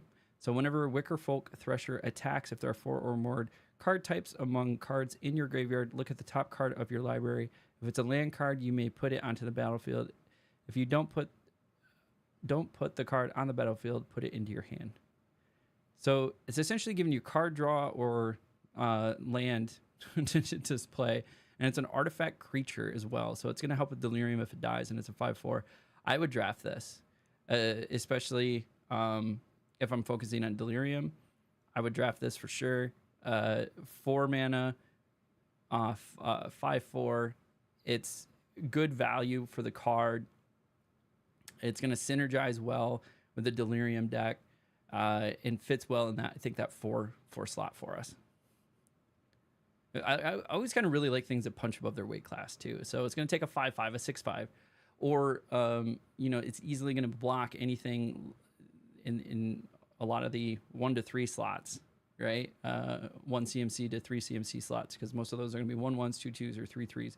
Easily going to be able to block those. So overall, it's a good body and adds some synergy. Plus an artifact creature, so have them add types to your graveyard. Next up is the Rootwise Survivor. 5 CMC, 3/4, has haste. Not so great so far. It's under average value. At the beginning of your second main phase, if Rootwise Survivor is tapped, put 3/1/1 counters on up to 1 target land you control. That land becomes a 0/0 elemental creature in addition to its other types. It gains haste until end of turn. This is pretty good. If you're building a survival deck, you're essentially, for 5 mana, generating a 6/7 worth of value. So way over value. Plus this has haste. If you're able to tap this without attacking, plus it, so that's the thing about haste, is if there's a gap, they're all tapped out, you can swing this for free, do the 3 damage, and then take advantage of this survival. And then if you manage to swing this twice, this is huge value, for sure. So would I take it? So it's in the 5 slot. This is definitely a one-of. In that 4 and 5 slot, we're looking for synergy cards. This synergizes really well with survival, so obviously we're going to take it. Plus, it can be a big body and generates a lot of threat on the board. So I would take it as a one-of. Am I going to see it in constructed? Maybe. I think it's a little too expensive for constructed, but we'll see. So we saw this card earlier when we were looking at Say Its Name. We determined this could be really good in constructed, but it's going to be a little too difficult to get this combo off in limited formats, because essentially what you need to have is 3 of these in your graveyard. And it's going to be really hard, 1, to get 3 of these, and 2, to get them all in your graveyard. And then finally pull, and then also have this card somewhere to be able to pull it, right? So limited, it's going to be too hard. Constructed, I think you can do some fun stuff. So what is it pulling? This is Altenak the Thrice Called. It's a 7 CMC, 5 colorless, 2 green, legendary creature, insect beast. It has trample. It's a 9/9. And then whenever Altenak the Thrice Called becomes the target of a spell or ability an opponent controls, draw a card. Whenever Altenak, so if an opponent targets Altenak, I get to draw a card. And then I can pay 1 colorless, 1 green, discard Altenak the Thrice Called, return target land card from your graveyard to the battlefield tapped. So it's just a big body. You're really trying to do the say its name thing to get it out there as a 9/9 with trample. It does some other stuff that's like okay. So overall, I would say this card is pretty. It's above average because it's a 7 mana 9/9 with trample. So by itself, it's it's a B+ card. It's just not going to be something you're really going to do in limited. It's really something more for constructed. All right, and we got to our last card in uncommon, which is a room card. It's at the edge of a useful cost for just like an enchantment deck, with the greenhouse side of this card being a 3 CMC. In lands you control, have tap, add 1 mana of any color. So you're basically turning your lands into any color. You got 5 color access now. It doesn't mean every card is every color. It just can be tapped for any color. And then on the other side, we have Rickety Gazebo. It's a 4 CMC. When you unlock this door, mill 4 cards, then return up to 2 permanent cards from among them to your hand. Okay, kind of expensive. If you have sort of a mill strategy or a graveyard recursion strategy, this will fit well into that. Like I said, the greenhouse side is on that border of useful cost enchantments from 1 CMC to 3 CMC become cards that you can just use as a body count, something to sacrifice, something to add to your enchantment count for some synergies there. So all something to think about. It's on the higher end for cost, but may work well in an enchantment limited solution. Don't think we're going to see it too much in constructed or in commander. All right, we are on to the 8 rares that we're going to find in green. First up is a 3 CMC Volgavas Onslaught. Pay X, pay 1 green, sorcery. And you can manifest dread X time, then put X 1/1 counters on each of those creatures. So this would probably be most reasonably played as a, I mean, if you paid it as a 3, so 1x, and then 1 green, it's going to come out as a 3/3. You're going to just have a 3/3 manifest dread. Otherwise, if you can manage to pump this up to 2/2, now you're coming out with a 2. Wait, yeah, you're coming out with 2/4. Yeah, 2/4/4 creatures. Wow, math is hard.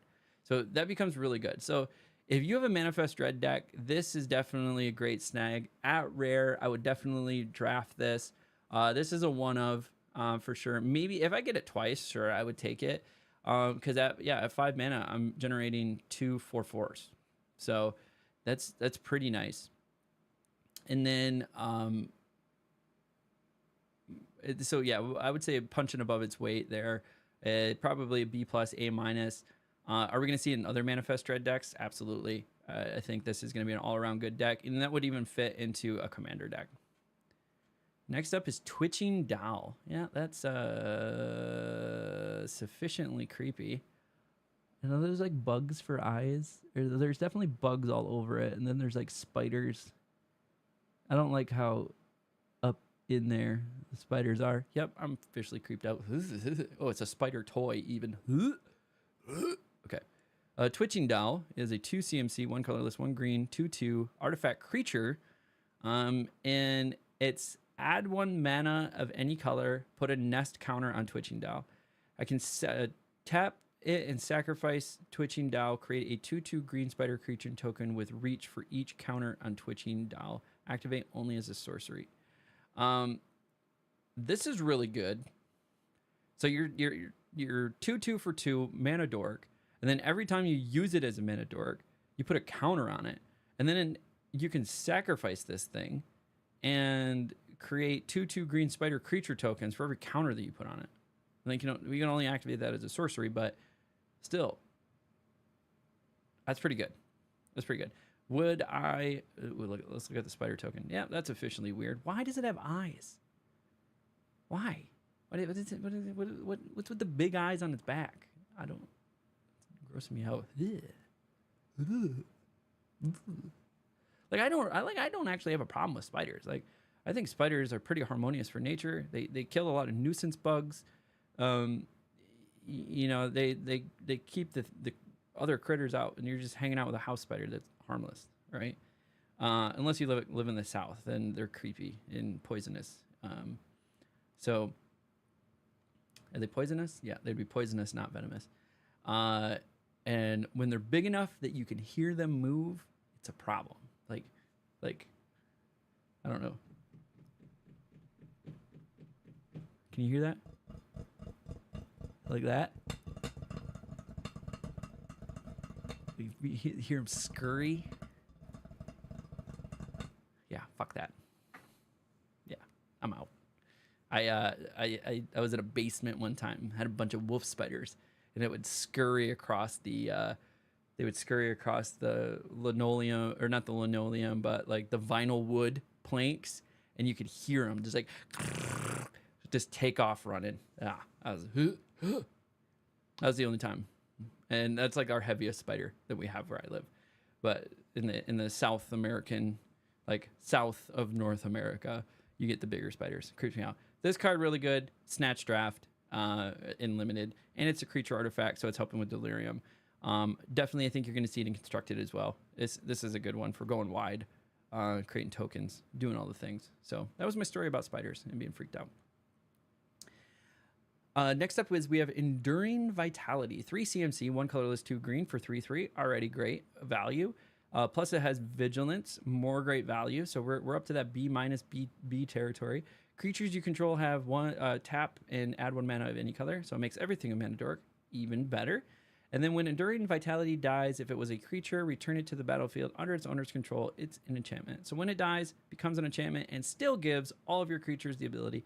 Definitely an easy grab in draft. It's just going to give you access to more mana, and you can never really be upset about that. Are you going to see it in Constructed? Potentially. We could potentially see some things. Some other things to note, it is an enchantment creature, so it helps with Delirium. It's also a Glimmer. There's been some cards that like can't be blocked by anything unless it has Glimmer, or it's a Glimmer creature. So that's another thing to keep in mind here. So overall, I would definitely draft it just for value alone. It's going to fit in a lot of green decks. Next up is Omnivorous Flytrap. 3 CMC, 2 colorless, 1 green, 2/4. So, okay, average so far. It has Delirium, so whenever Omnivorous Flytrap enters or attacks, if there are 4 or more card types among cards in your graveyard, distribute 2 1/1 counters among 1 or 2 target creatures.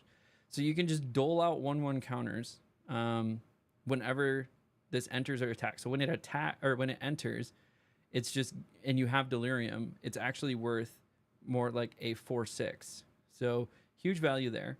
And then if there are 6 or more card types among cards in your graveyard, double the number of 1/1 counters on those. So 6 types, what would those be? Creatures, enchantments, artifacts, sorcery, instant, lands?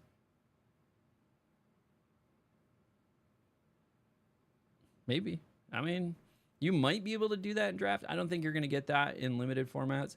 It definitely could potentially work in like a Delirium Constructed deck, But this is a good value card. I would definitely snag it. Just being able to dole out 1/1 counters on a 3-drop is pretty nice. Next up is Head Shredder. Why does everything got to be a spider? Right? It looks like a spider. It's a 4 CMC, 2 colorless, 2 green, artifact vehicle, 5/5. Whenever Head Shredder attacks, you may mill 2 card. Whenever 1 or more land cards are put into your graveyard from library, put them onto the battlefield tapped. So I can just mill cards and then put land cards in there. Decent value. It's a crew 1, so really easy to crew. 5/5 for 4 and gives you, it's a good value card. I wouldn't say it's as good as some of the other ones we saw. Definitely like a solid B. If I didn't have a better 4-drop position, I would probably take it. But vehicles are okay. In limited, like it would obviously work in like a vehicle constructed deck. Anything that you can crew for 1, especially at a 5/5, is pretty nice. Next up is we have Kona the Rescue Beastie. Is a 4 CMC, 3 colorless, 1 green, 4/3. So good value right off the bat and has survival. So at the beginning of your second main, if Kona Rescue Beastie is tapped, you may put a permanent card from your hand onto the battlefield. That's insane. That's huge value. So if you have a big old honker in your hand, you can just put it down. Put it down on the battlefield. Yeah, that's good value, especially if you have some big cards in your hand. I could definitely see this being nice in some older formats. You could potentially make it work in constructed.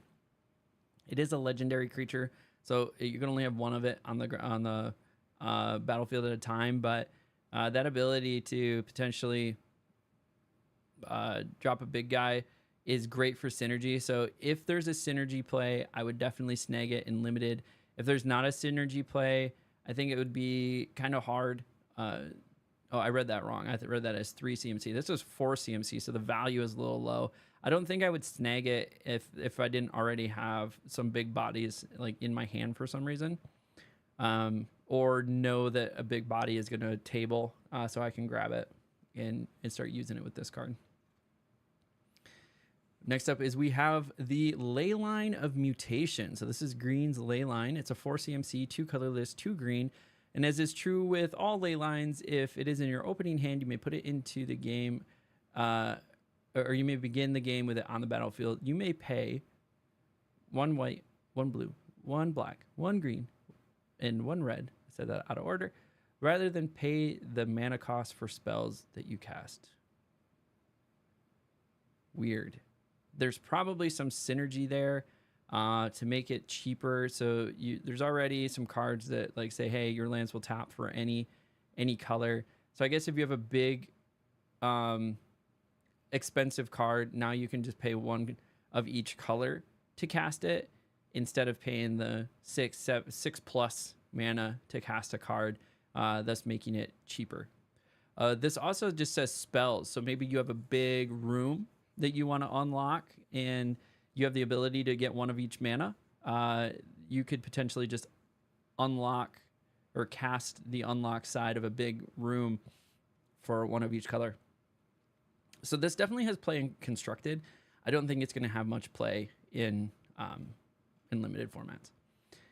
Next up, and finally, for the rares in green, we have 5 CMC for a 5/5. So decent value already. This spell can't be countered. Awesome.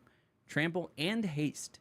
So huge value on this card. I would definitely snag this in limited, just off of this stuff alone, in a limited format in the 5 slot.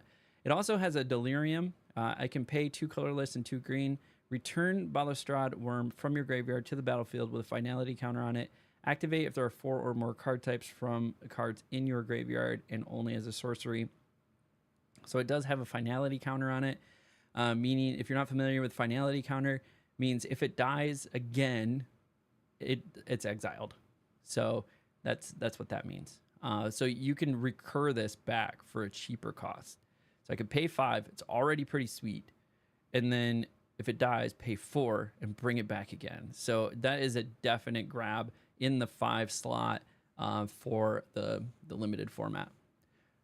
All right, that completes the rare. So finally, moving on to Mythic and Bambi. So we've covered this in the other colors. If you're just catching green for the first time, I think this is incredibly weird that they're going to have this same card and rare format. It's the same card, same everything. The only thing is different is the art. Again, I am not a Magic historian. I don't know if they've done stuff like this in the past before, but changing the rarity based on the art, I think is a little weird. I don't know if it makes a lot of sense. Like, sure, these are really cool. They're like a full art, and there's even a holographic version. But like, come on. Like, does that make any sense? Like, the rarity should really be set about the power of the card and like how hard it is to find. Like, how many were printed? Like, that's the rarity of a card, not the art. And so I think that's overall a little weird. So let's go ahead and jump into the rest of the Mythic cards. First up, we have Hauntwood's Shrieker, 3 CMC, 1 colorless, 2 green. It's a creature beast mutant for 3/3. Whenever Hauntwood Shrieker attacks, manifest dread. So able to attack and create 2/2s, which is pretty nice. And then I can pay 1 colorless, 1 green, reveal target face down permanent. If it's a creature card, you may turn it face up. Holy crap. So that is a really good for Manifest Dread. So say you're putting big boys down and you have this card. Now I'm just paying 2 to flip the card rather than the 7 mana for a big boy to flip it. So you're definitely going to see it in constructed Manifest decks. If you have a good Manifest deck going in limited and you run across this, I would snag it 100%. Next up is Tyvar the Pummeler. That's fun art. It's like an elf with a bat. So like an elf in modern day, just whacking zombies or something. So Tyvar the Pummeler is a 3 CMC, 1 colorless, 2 green, 3/3. So good value right off the bat. Hope so. It's a mythic card. Tap another untapped creature you control. Tyvar the Pummeler gains indestructible until end of turn. This is just free survival triggers. Free survival triggers. We love this. Like, people think it's a cost. Right now, we love it. It's survival triggers. We just tap something and then move into the second main and it gets its survival benefits. Like, yes, let's do it in a survival deck. And then we can pay 3 colorless and 2 green, and creatures you control get +X until end of turn, where X is the greatest power among creatures you control. There are literally cards that say if you are have survival, you get a 1/1 counter. So you just keep pumping 1/1 counters on this thing with this thing, and then all of a sudden now I can pay 5 CMC and give everything +X. Absolutely. Constructed for sure, 100%. We're going to see this in a survival deck, like a green-white survival deck. I think we're going to see some cool stuff. And then if you're running a survival limited and you have this card, yeah, run it all day. Next up is Overlord of the Hauntwoods, 5 CMC, enchantment creature, avatar horror for 6/5, good value. Already great value. And then it has Impending, which 4 with 1 colorless and 2 green. I think this is the first time we run into Impending in the green set. So let's talk about what Impending is. Impending is if you cast this spell for its impending cost, it enters with 4 time counters on it and isn't a creature until the last is removed. At the beginning of your end step, remove a time counter from it. So basically you play it, put some counters on it, remove them at your beginning of your end step, and then it moves from being an enchantment to a enchantment creature. And you get the effect below, though, when it first enters for the impending cost. And that is whenever Overlord of the Hauntwoods enters or attacks, create a tapped colorless land token named everywhere that is every basic land type. So we can go look at the everywhere token. And it's a token land. This land is a plains, island, swamp, forest, and mountain. And so you get that just by playing it. And then once it's either gone through its impending or you have paid the full price and started attacking with it, you get more and more and more of these. And it's just a token land. It doesn't go away. You don't sacrifice it to generate land. So I definitely think there's a place for this in constructed. But you would treat this in limited as a body. You're going to play this as a little bit of a mana curve. You're going to play it for its impending cost. And hope that it turns into a 6/5 that you can swing with. you might slam it down later for a 5 CMC 6.5, and they're going to have to deal with it. So there might be some things that we can do here. Now, I don't know if we have seen, or I can't recall if we have seen a mythic room before. We probably have, but here's a mythic room. I'm really excited about this one. This is on the border of the cost that we are accepting, which is this 3 CMC and walk in the closet. And then we got a bigger side, the Forgotten Cellar. So walk-in closet is a 3 CMC, 2 colorless, 1 green. You may play lands from your graveyard. Great for milling decks. Play those lands from your graveyard. Great little skill set just to slam down on the table there. And then you have Forgotten Cellar, which is 5 CMC, 3 colorless, 2 green. When you unlock this door, you may cast spells from your graveyard this turn, and if a card would be put into your graveyard from anywhere this turn, exile it instead. So I'm excited about this because it's a mythic room. Are we going to see a lot of play from it? I don't think I would draft this in limited. Maybe if I'm just looking for, again, that range, 1 CMC to 3 CMC for an enchantment, for my enchantment count decks, then this might work. Are we going to see it in constructed? Maybe if something's built around it. That's about it. And then we could definitely see this in Commander. This would play well in Commander. So without further ado, we have completed all of green. We covered commons, uncommons, rares, and mythics for the new Duskmourn set. This is my first set review. We have covered so far in order the white, the blue, the black, the red, and the green colors. We still have up to cover the multicolor, colorless, and we'll even do a special short episode about the new lands that are out there. So being my first, if this is your first, let me know in the comments. But did you enjoy kind of going through this, having some laughs, hopefully along the way, and some of my insight as somebody that is a student of this game and trying to qualify for the Pro Tour and going on this big, long journey, something I'm just kind of setting my goals and sights on. I needed to do a set review. I needed to read every card. I need to be prepared for draft going into Duskmourn. And I thought, what a better way to do that than to do a set review. So I really hope you enjoyed this. If you like this video, if you like Magic the Gathering content, you want to see me on my path to pro, you can catch me on all of the channels. You just go to my website, halfpump.com. You'll find my Twitch. You'll obviously find my YouTube if you're watching this video, Instagram, Twitter, and I'm just documenting my journey as I attend in-person tournaments, in-person drafts, doing my Bronze to Mythic runs on Arena, set reviews, and then any little news pieces and anything else I can think of for Magic the Gathering. I'm posting them all here on the YouTube channel. And as we close out everything, until next time, we'll catch you at the table. Whoo! We are cruising, people.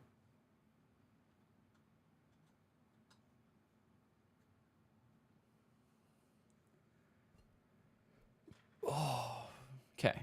So, next up is colorless.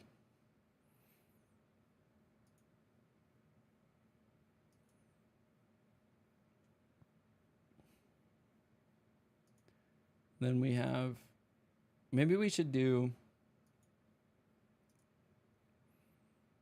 multicolor.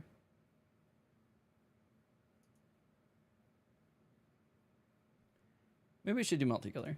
There's 20, 32, 34 multicolor.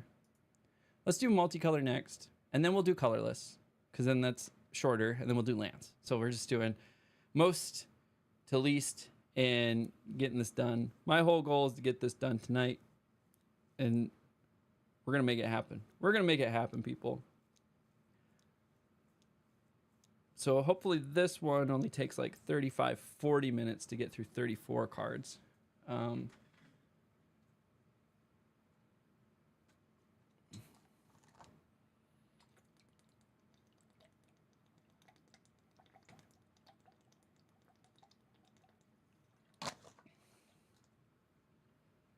I hope to get done with all of this by midnight my time. So we're gonna do the thing. We're just gonna keep cooking. We're gonna power through. Like, I'm enjoying this. It is a lot of freaking work. Like I'm hoping the energy levels are staying up and staying good. But man, this is a lot of work to cover all of this. But we're gonna do it. And I'm enjoying it. I'm enjoying the fact that we're looking at every card, we're reading every card. I'm starting to form like game plans as to what's going on with these cards. But it's been an experience. Like I said, this is my first time doing a set review. So we're doing it a little down and dirty. I know some people, other people have done a nice polished ones where they pull every card. But yeah, we're doing the down and dirty over here.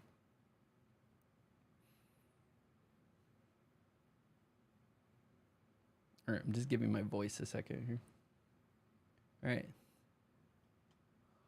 What's up, everybody, and welcome to another set review video. If you've been following along, I've covered white, I've covered blue, I've covered black, I've covered red, I've covered green, and now we're into colorless or multicolor. Well, we're gonna re-record that one. We ended that recording. We messed it up, and we're 10 seconds in. So let's go ahead and try again. What's up, everybody, and welcome to another set review video. If you've been following along, we have covered white, we have covered blue, we covered black, we covered red, we covered green, and now we are on to multicolor for the new DUSKMOURN set. This is my first set review where we're looking at every single card at common, uncommon, rare, and mythic level in the new set. This is something that I'm really using to try to get better at the game, to become a student of the game, as I am currently on what I'm calling my path to pro. You can check out my website, halfpump.com, where you'll find my Twitch, my YouTube, my Instagram, my Twitter, all of my social medias, where I'm just documenting my journey, attending local tournaments, doing bronze to mythic runs in arena, doing in-person drafts, and doing set reviews and other Magic the Gathering related content. So if you enjoy Magic the Gathering and you want to see a guy try and try again to qualify for the Pro Tour, follow along. Come learn the game with me. Come learn it from a competitive perspective. See insights along the way. But most importantly, what you're here for right now is to go over the multicolored cards in DUSKMOURN. So let's go take a look. And so first up, we have in the common rarity, no cards. There are no cards in the common rarity, multicolored with DUSKMOURN. So you can see up here, rarity C. So what we're gonna do, we're gonna go right on over to the next tab, and we're gonna jump right into the uncommons. So there's no common cards. And these uncommons will give us some idea of what we're trying to do with each color, which is really cool. They've done this with other sets. So when we want to pay attention to what each set is really kind of trying to do. So first up, we have here for 2 CMC, a white and a blue. Gremlin Tamer is a 2/2, and it has Eerie. So Eerie, this is the first time we're running into Eerie in the multicolor video. So Eerie is whenever an enchantment you control enters and whenever you fully unlock a room, create a 1/1 red gremlin creature token. So we can take a look at what that token looks like. This is obviously clearly from the 80s, or maybe early 90s. I don't know when it came out. Gremlins. That was a great movie. They were cute little things. If you fed them after midnight or got them wet, they turned into little hellions and caused a ruckus, right? But that's what these gremlins are. And so it looks like the white-blue deck is going to be all about Eerie. So let's go on to the next one. For another 2 CMC, we have Inquisitive Glimmer. That's going to be 1 white, 1 blue for a 2/3. So good value right off the bat at a 2/3. Oh, I should have mentioned. Would we draft this? Absolutely. We're going to draft this. If we're into blue, white, let's go ahead and draft that. We'll get some tokens. And especially if we have enchantments. So white has a lot of enchantments, blue has a lot of enchantments. We're going to be making a lot of tokens there. Over here with Inquisitive Glimmer for 1 white, 1 blue at 2/3, we got a lot of value in the CMC to power and toughness ratio. And then it also says enchantment spells you cast cost 1 less to cast. Unlock costs you pay cost 1 less as well. So not only do we have a Glimmer, which is going to help. There's some cards that can only be blocked by Glimmer, so that's nice. It's an enchantment creature. It's 2 types. So if that goes into the graveyard, that can help with Delirium costs. But most importantly, it's just going to make my enchantments cheaper and my room unlocks cheaper, having that down. So if I am doing a lot of enchantments, which again, white and blue have a lot of enchantments, this is going to be a great card to play in that set. So this is telling us Eerie and enchantments are what white and blue are all about.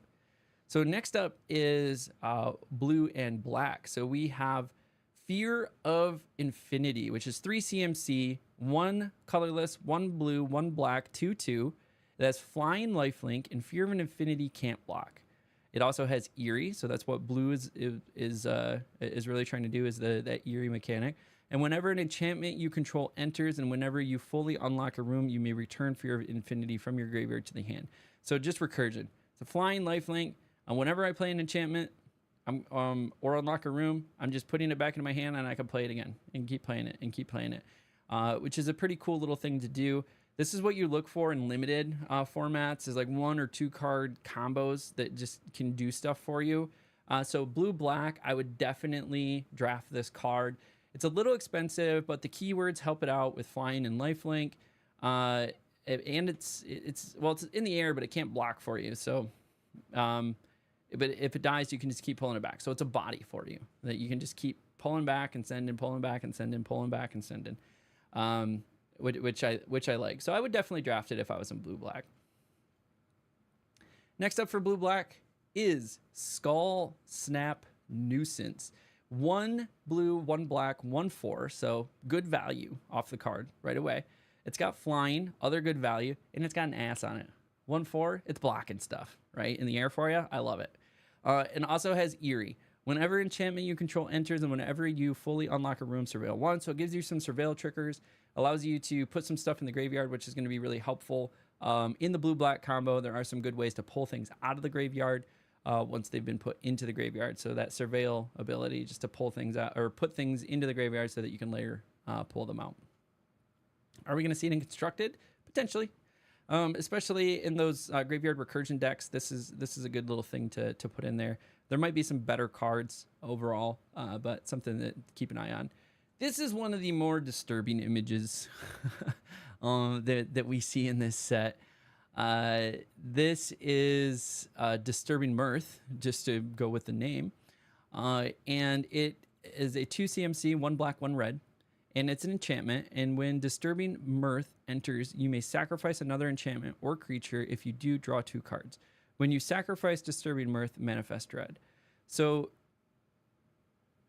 you can sacrifice... This is interesting. So if you have multiple of these, you could sacrifice another Disturbing Mirth and manifest dread, or if you have another reason to sacrifice, so that sometimes a... card might have an additional cost of sacrifice a creature or an enchantment, so you can sacrifice this and manifest dread. So there's definitely some synergies there. If you're doing a manifest dread deck, or if you have a deck that requires additional costs of sacrificing, this gets you value off of that sacrifice. So if you're in black red, I would definitely scoop this in a limited format. Are we going to see it in constructed? It's a good question. This is a pretty good card. It's a pretty good situational card, so we might see it. And this is so we've talked about this in some of the other videos, but some of the art goes like hyper realistic, where this just almost looks like a picture. Somebody just like took this picture, is what this one looks like. It's just really, really well done. So shout out to Chen here. Zeshao, is that Zeshao? Chen, I'm sorry if I butchered the name. Really good art on this card. I like it a lot. But this one is Saw Blade Skin Ripper, 3 CMC, 1 colorless, 1 black, 1 red for a 3/2, has menace. I think with the cost or the CMC to power toughness by itself, not so good, but throw menace on there. I think it's slightly above average with menace. Now, if we pay to sacrifice another creature or enchantment, so like we just talked about, sacrifice Disturbing Mirth, you could put a 1/1 counter on Saw Blade Skinner. So this is a counter, and it's not even until end of turn. So you get to keep this. So this can get real scary real quick. And as it has menace, especially if you're stacking tokens or enchantments that want to be sacrificed, like Disturbing Mirth, then we have some really interesting things going on. At the beginning of your end step, if you sacrifice 1 or more permanents this turn, Sawblade Skin Ripper deals that much damage to any target. So that is also nice. So this is huge value on this card. I would definitely snag this if you see it in a limited format. I think some really interesting things can be done in constructed. So we're going to see a lot out of this card. I think this is a really, really good card.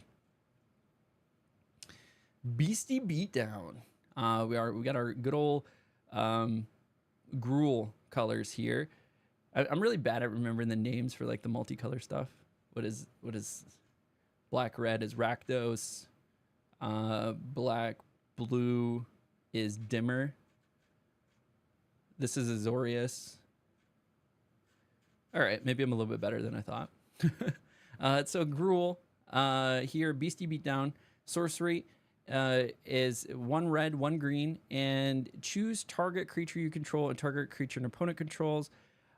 Delirium, if there are 4 or more card types among cards in your graveyard, you put 2 1/1 counters on the creature you control. The creature you control deals damage equal to its power to the creature an opponent controls. It's removal. If you're in Gruul, I would snag this, especially in a limited format. I can just pick 1 card and pick another card, and then it just does the damage. They don't fight each other. It just does the damage, which is nice. So you can get around killing your own card. And then if you happen to have Delirium, which red is always after Delirium, then you can do even more damage. So overall, I like this. I would definitely snag it as a sort of removal spell in limited, and you might see it in constructed as well, especially in like a strong Delirium deck.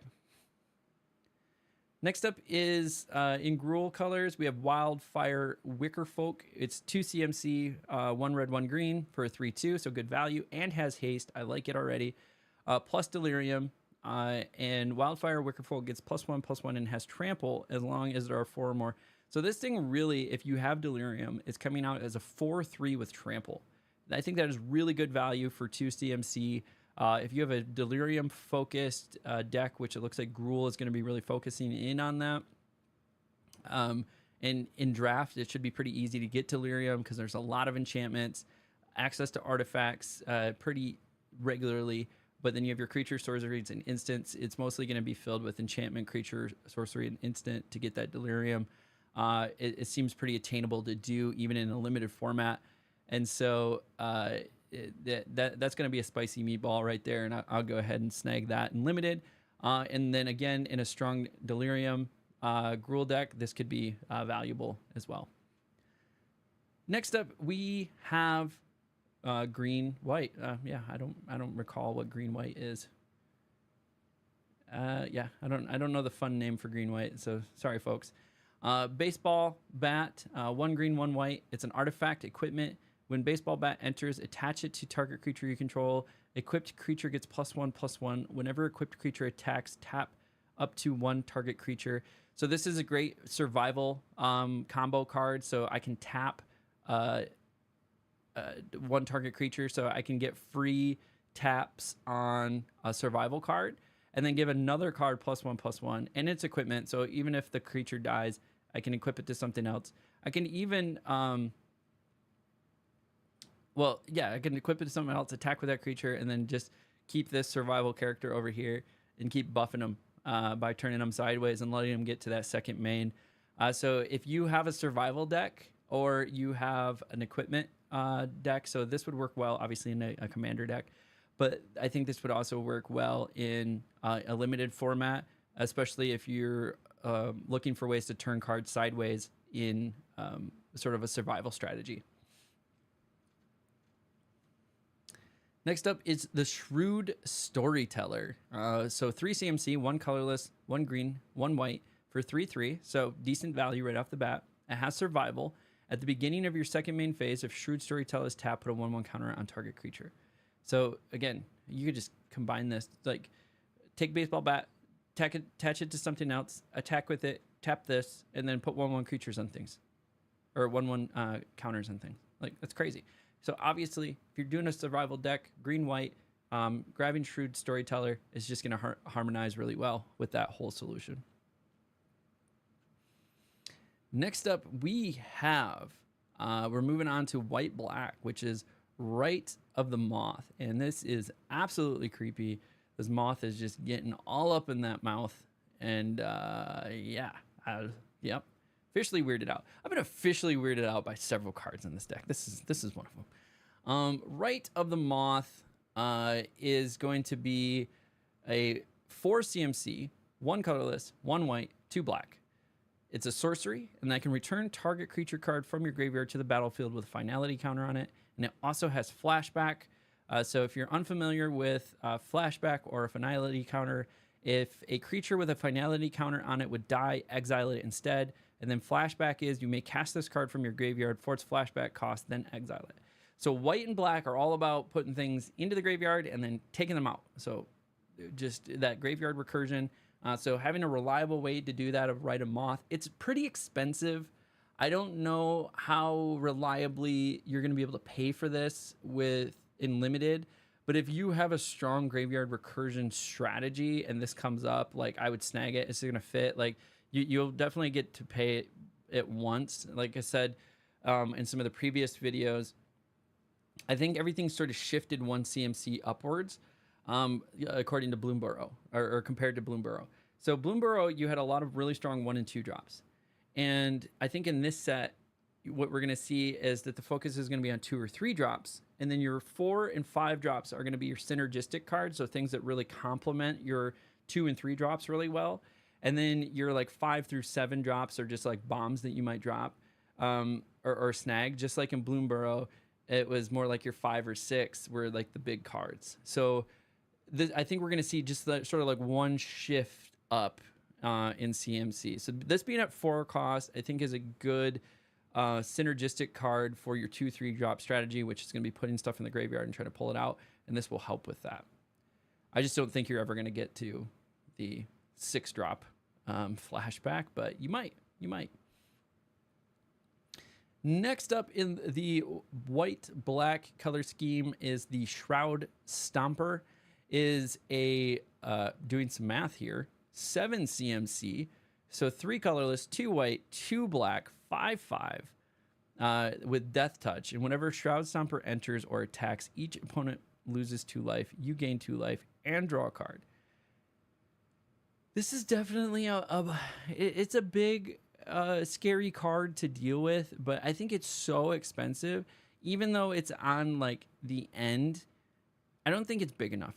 Like if this was maybe like a 6/6 or like a 5/7, and it did what it's doing right now, then it might be a good game finisher because it'd just be really hard to deal with.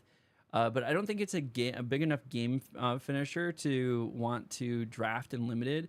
You might see it in constructed in formats where you're trying to like put it in the graveyard and then pull it out. And that's maybe something that we could do here is like pitch this card into the graveyard and then use something like Rite of Moth to pull it out. So this might be a target card where you keep to pitch and then look to pull out later with something. That would be like really the only strategy for it. So if you needed like a quote unquote bomb card to like pitch and pull out, you could do this one, but I don't even think it's that much of a bomb to pull out or a game ender to pull out, but it's fodder. It's potentially something, and limited is unpredictable. So you can, if you need something, you could definitely take this, but I don't think, I would be on the lookout for maybe some other stuff. Outside of that, am I going to see it in constructed? Maybe again in those graveyard recursion decks, just dropping nice complex cards into the graveyard to hope to pull them back out later.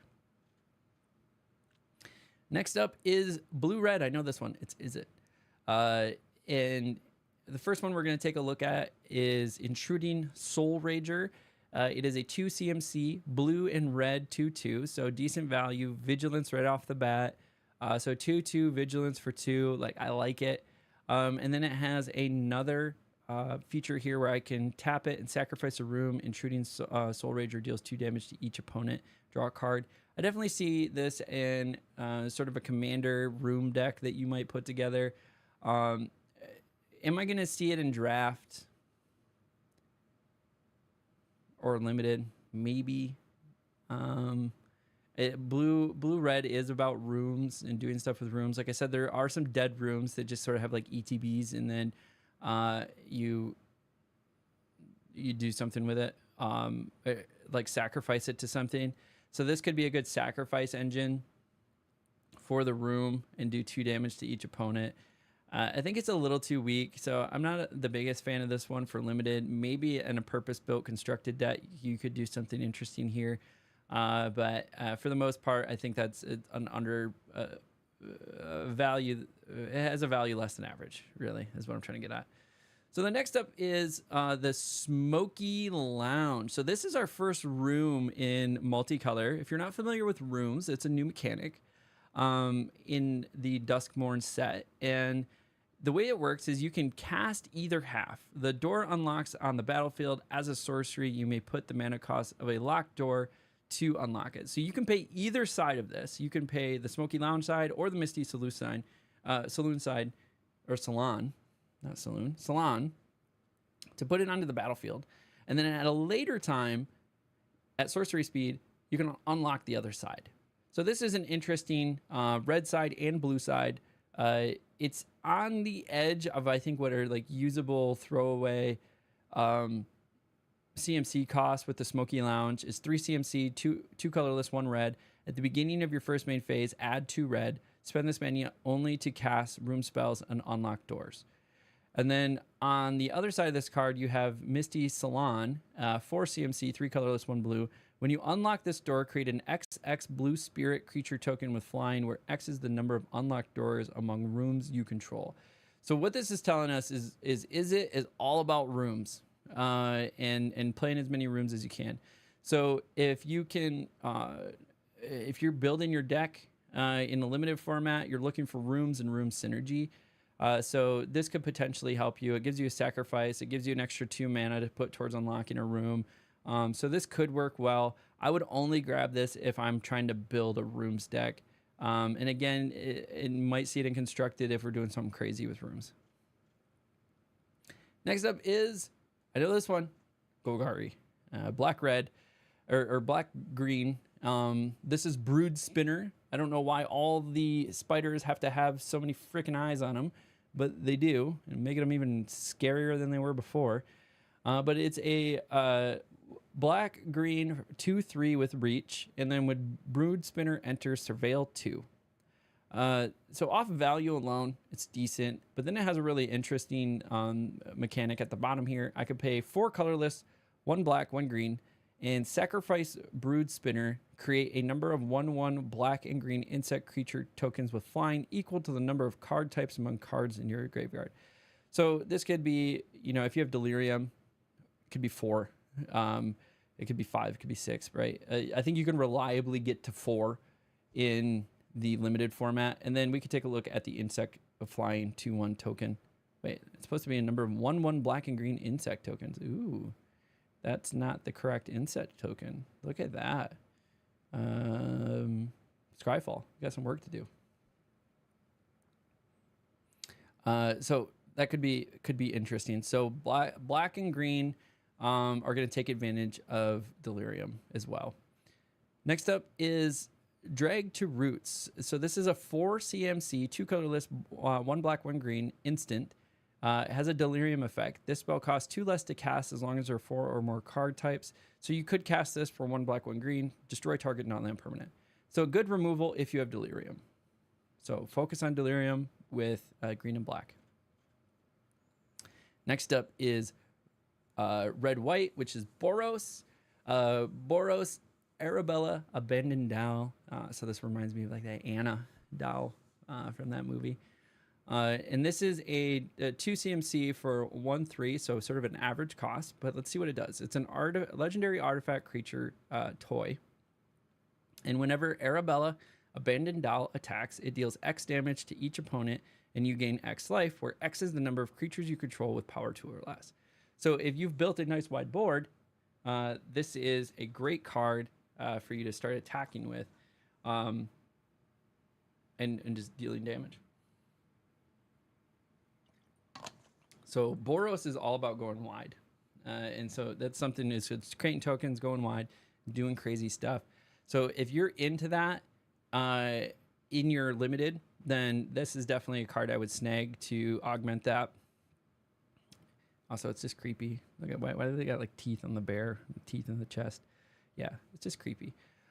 So all that to be said, I would definitely grab this. You would probably see it in Constructed too, in sort of like a Boros go wide deck that folks might build.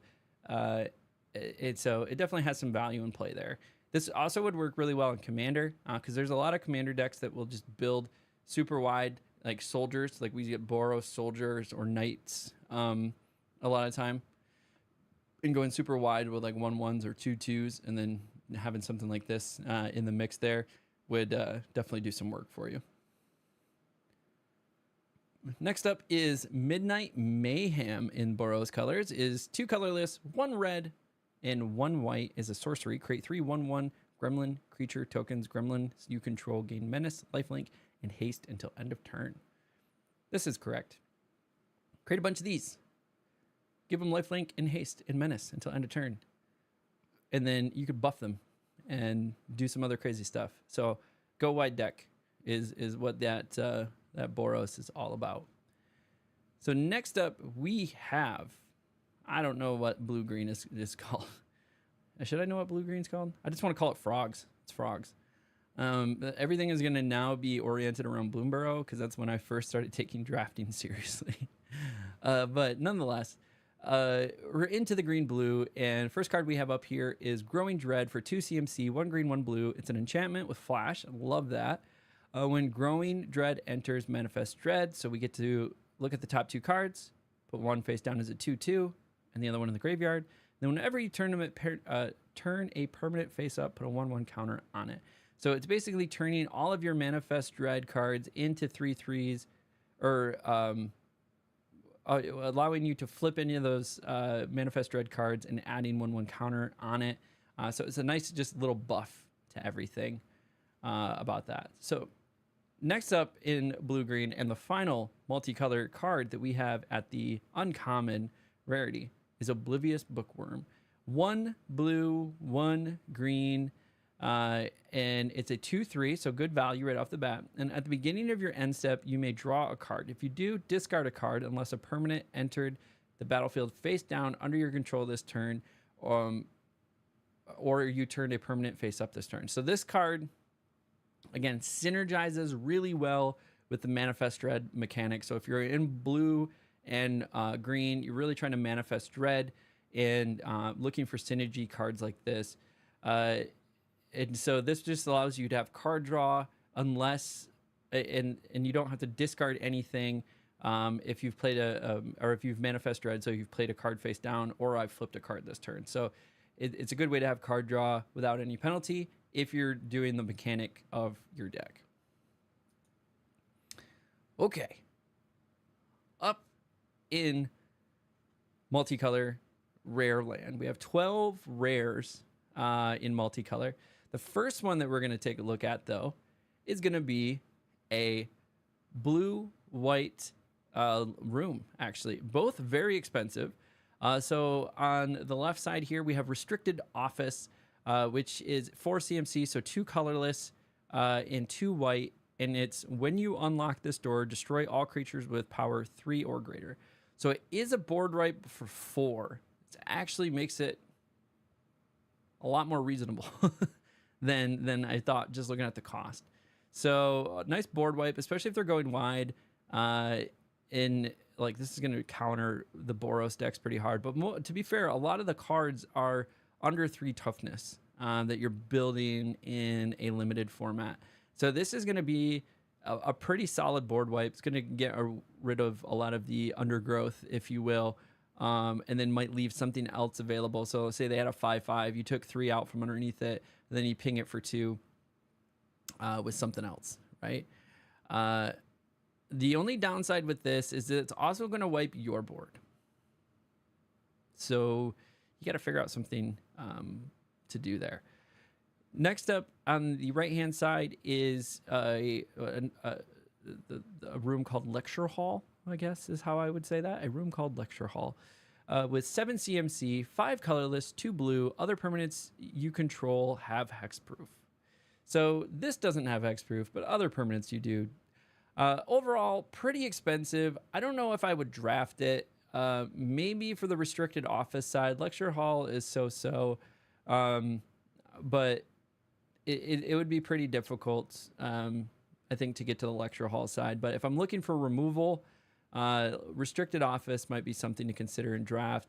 I think in constructed, it's probably a little too crazy to include in constructed because you're destroying your own board state. Next up is blue black in the rare colors. And we have Nashi, Searcher in the Dark. It's a legendary creature, rat, ninja, wizard. Guy couldn't figure out his career. He wanted to be all the things. And it's a 2 CMC for 2/2, so decent value, and menace. So we're going to say above average value there. And then whenever Nashi, Searcher in the Dark, deals combat damage to a player, you mill that many cards. You may put any number of legendary and or enchantment cards from among them into your hand. If you put no cards into your hand this way, put a 1/1 counter on Nashi. So this is a good way to put cards into the graveyard for you, and then even buff a card. So you're always getting something out of this card. So overall value, if you're in blue-black, I would definitely draft it. Might have some play in constructed, and it's a ninja. So it could definitely go into some like ninja tribal decks as well in Commander. Up next in Rakdos, black, red is Undead Sprinter. That's a 2 CMC for a 2/2. Trample haste, so 2 keywords in a 2/2. I'll take it. Definitely above average value. And then you may cast Undead Sprinter from your graveyard if a non-zombie creature died this turn. If you do, Undead Sprinter enters with a 1/1 counter on it. That's pretty nice. So you could just throw it out, attack with it, maybe trade, goes into the graveyard, and then I can cast it again if a non-zombie creature died this turn. And now it's a 3/3 doing the same thing. So it's just getting bigger and bigger every time I pull it out. Well, I don't think it's getting bigger. It loses the counter when it goes in the graveyard. So it's just coming out as a 3/3. So overall, I would definitely draft it as a red-black card for me. It's at the very least, it's a 2-mana drop on curve and trample haste. Like, it's doing some work. And then you can bring it back and make it a 3/3 with haste and just keep swinging, right? It's just, it'll die, comes out as long as something's died on your turn. And is it from your graveyard, if a non-zombie creature died this turn, so any creature dies, you can do it. So yeah, that's really nice. I would definitely snag it. Next up is Peer the Past Veil. This is a 4 CMC, 2 colorless, 1 red, 1 green. Instant. Discard your hand, then draw X cards, where X is the number of card types among cards in your graveyard. Again, if you have Delirium, so say you have no cards in hand, or only this card in hand, you could play this, discard nothing, and then pull 4 or 5 cards out of your, draw 4 or 5 cards. So definitely a way to keep the gas on in this type of deck. So I would definitely encourage this. I would draft it. Like a 1-of, keep the gas going there, and then I think you're going to see it in constructed play as well. Maybe like a 2-of in constructed, and then obviously we could throw this into like a Manifest Dread, or not Manifest Dread, like a Delirium Commander deck as well. Next up, we have Rip Spawn Hunter. This is giving me massive like alien vibes, for sure. So this is 4 CMC, 2 colorless, 1 green, 1 white for 4/4. So good value right off the bat. Plus it has survival. It's a legendary creature, so you only get one of them on the board at a time. But the way survival goes is at the beginning of your second main phase, if Rip Spawn Hunter is tapped, reveal the top X cards of your library where X is its power. And put any number of creature and or vehicle cards with different powers from among them into your hand. Put the rest on the bottom of your library in random order. So I attack, and then it survives. And then I pull 4 cards and put any number of creature and or vehicle cards with different powers from among them into your hand. So as long as the powers are different, I can take those cards, put them into my hand. So it's a good card draw. For 4 mana, 4/4, and survival, does some stuff. It's a body that does some stuff if you can get it to go off. So I would draft it like a 1 of. Can we see it in constructed? Probably like a 2 or 3 of. Decent body. Especially if you're trying to build like a survival green-white deck. I wouldn't mind this one. This is fun art. I don't know why, but I like this art. I think it's probably like the white eyes, the contrast. Contrast is fun for me. Next up, we have Victor Velgavos Seneschal. 3 CMC, 1 colorless, 1 white, 1 black, 3/3. So it's a 3/3 for 3. Already good. Value right there. It's a legendary creature, human warlock, and then whenever an enchantment you control it has Eerie, so whenever an enchantment you control enters, or whenever you fully unlock a room, surveil 2. If this is the first time this ability was resolved this turn, if it's the second time, each opponent discards a card. If it's the third time, put a creature card from your graveyard onto the battlefield under your control. I think this could be huge in Commander. I think this will be quite difficult and limited. And maybe has a plan in constructed. So you'd probably get the surveil trigger off. Maybe getting the well, actually that's not fair. So get the surveil trigger for sure. And then it's whenever an enchantment enters. So white has a lot of enchantments. So if I played 2 enchantments a turn, like I'm making them discard a card every turn. I think getting 3 enchantments in a turn will be quite difficult. So if you have an enchantment heavy black-white draft going and you see this come up, I would snag it. You're going to get some value out of it. At the very least, it's a 3/3 for 3 body. So it's on curve and it's going to synergize well with your sort of enchantment strategy. So can't be too upset about it.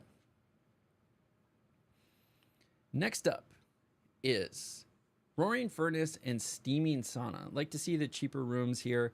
So we have the Roaring Furnace, which is 2 CMC, 1 colorless, 1 red.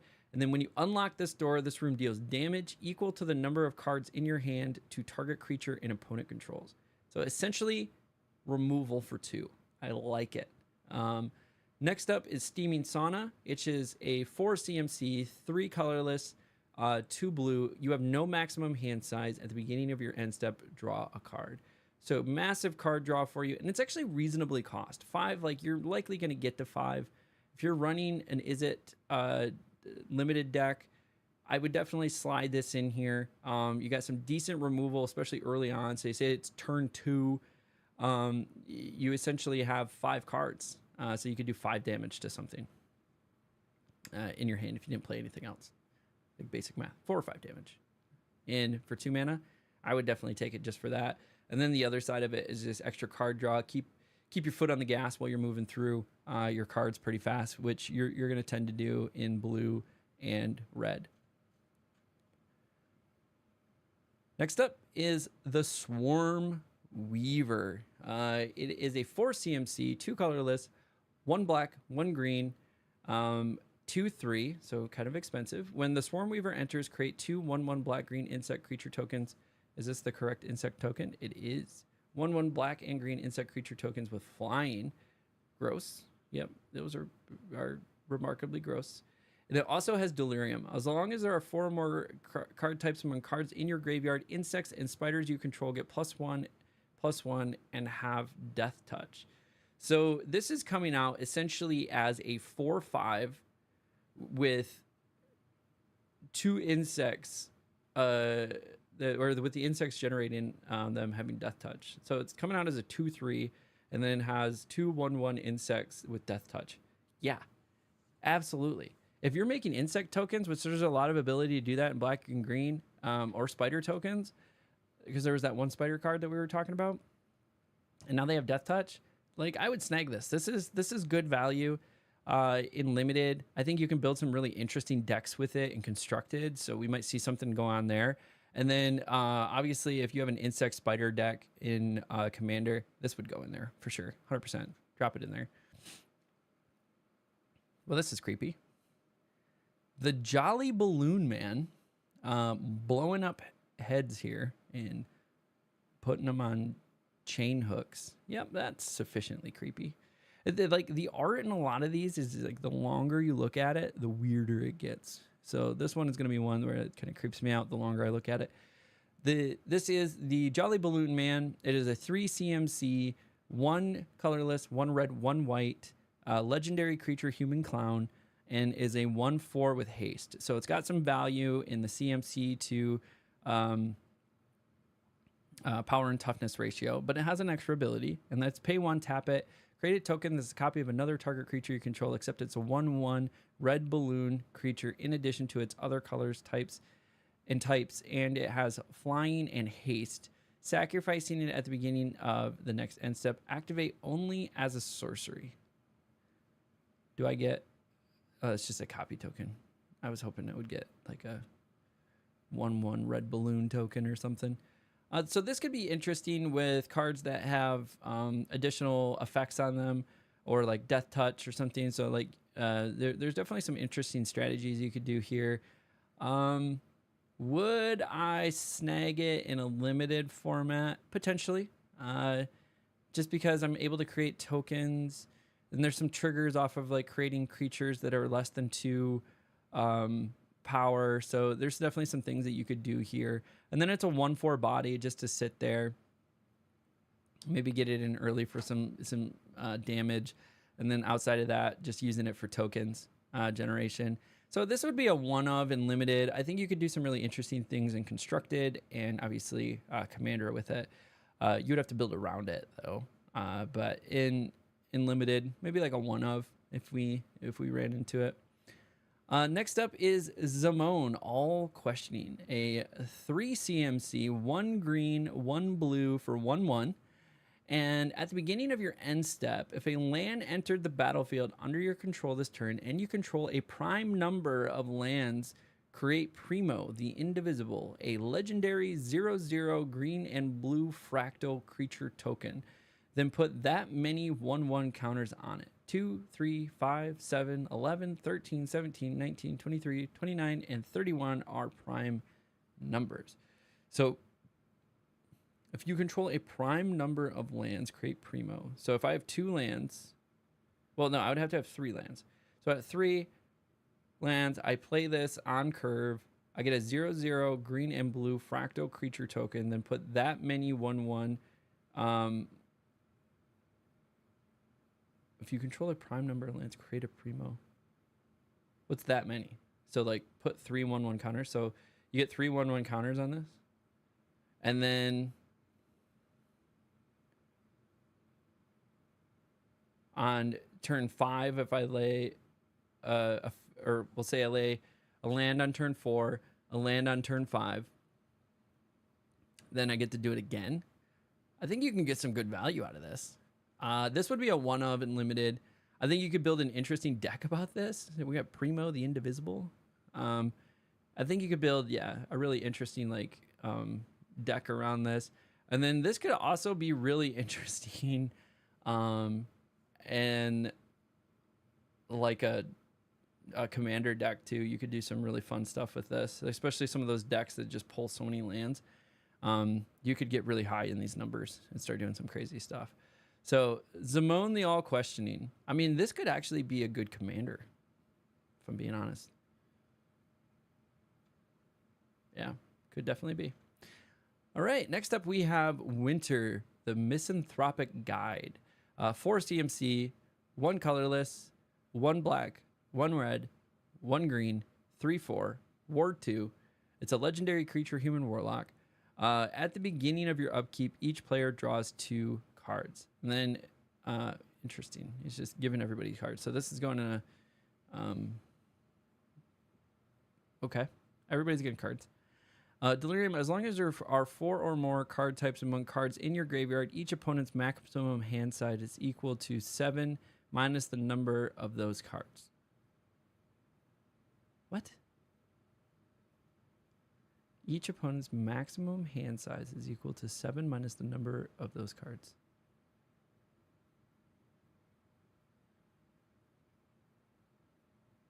I don't get that. 7 minus the number of those cards. Maybe it's so late. I don't understand. Is number of those card? What are those? Is that the 2 cards? So their maximum hand size is 5. Oh,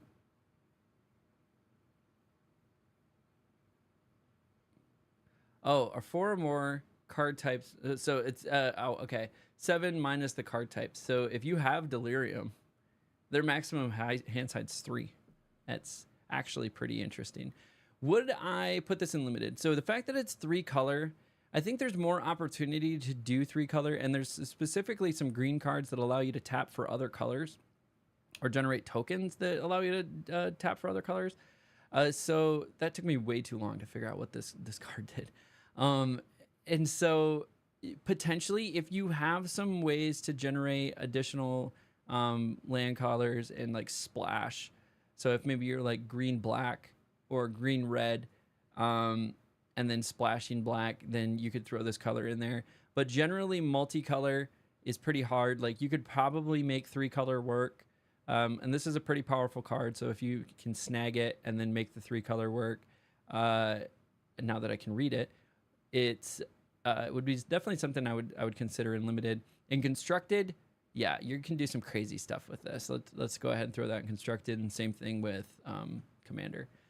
And then the final multicolor card that we have here is Marina Vendrell, which is a 5 CMC, 1 white, 1 blue, 1 black, 1 red, and 1 green, 3/5, and it's a legendary creature, human warlock. When Marina Vendrell enters, reveal the top 7 cards of your library. Put all enchantment cards from among them into your hand and the rest on the bottom of your library in a random order. Lock or unlock door of target room you control. Activate only as a sorcery. So this card is absolutely insane in a room deck. Definitely in a constructed, definitely in a commander deck.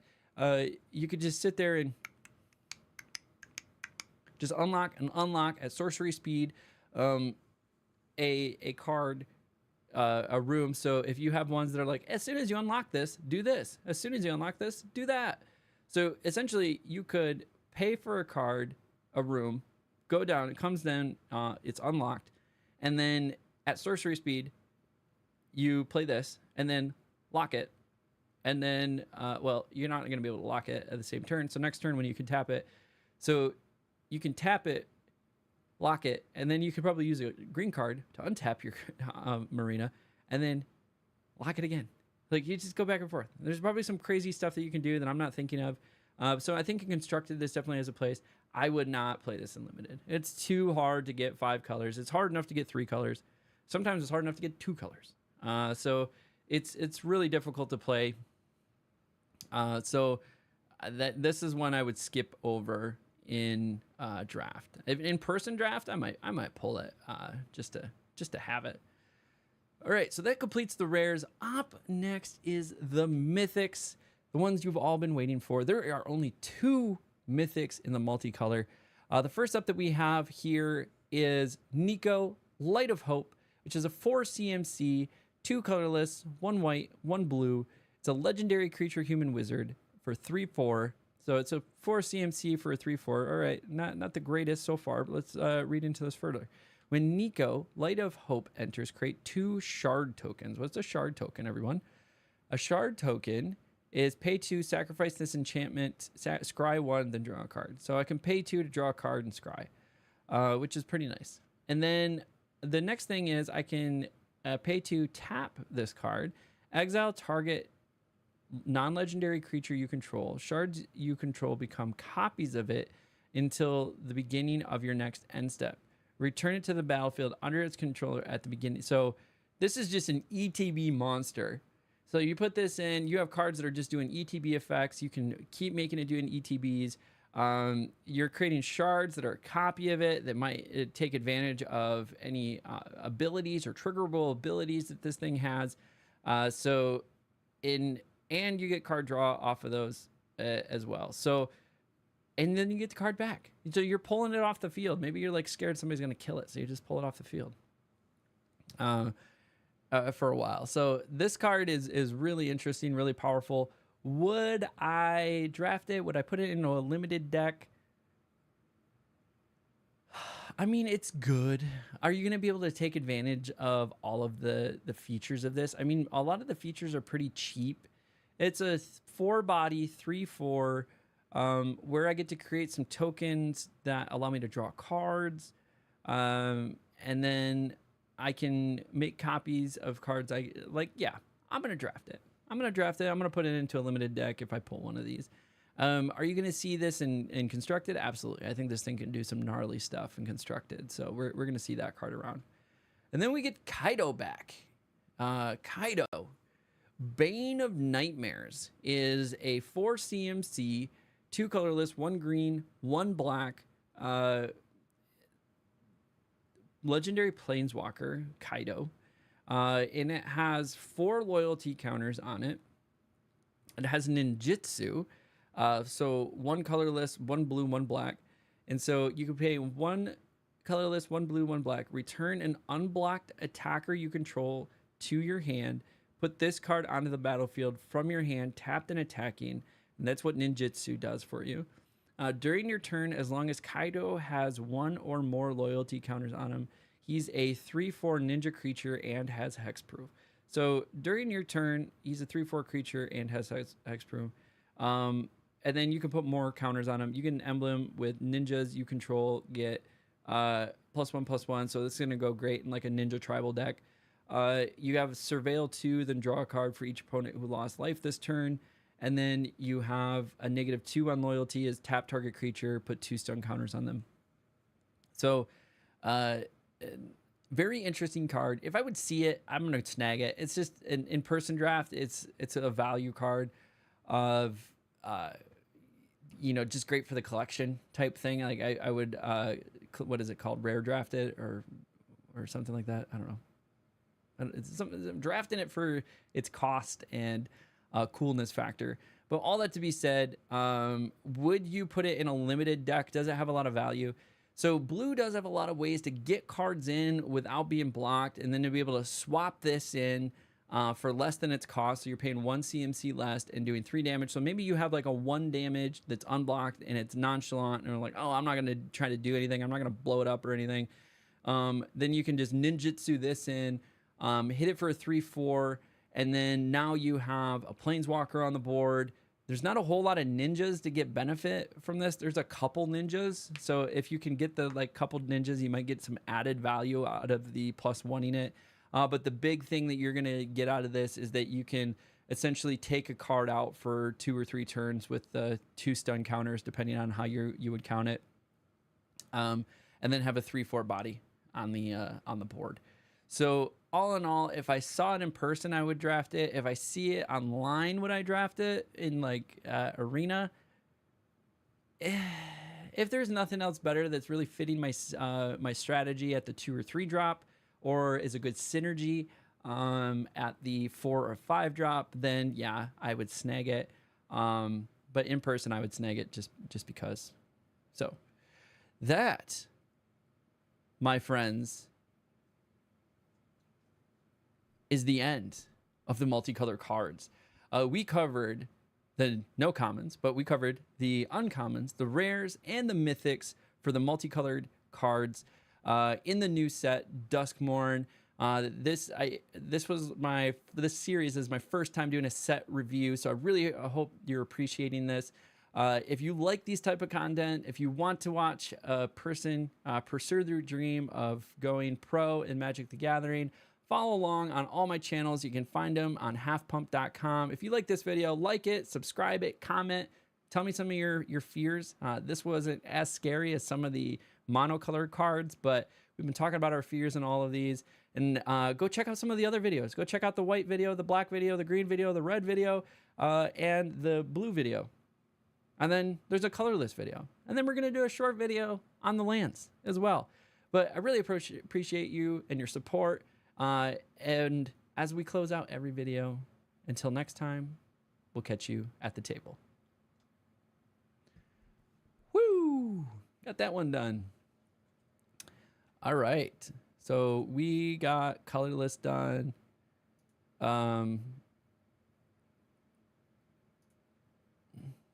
Comments. This is going to be a short video.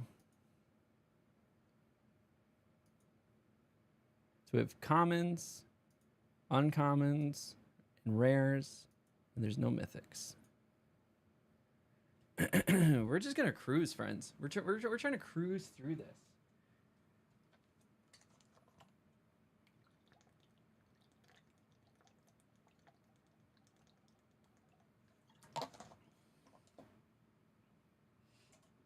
Okay. Whew.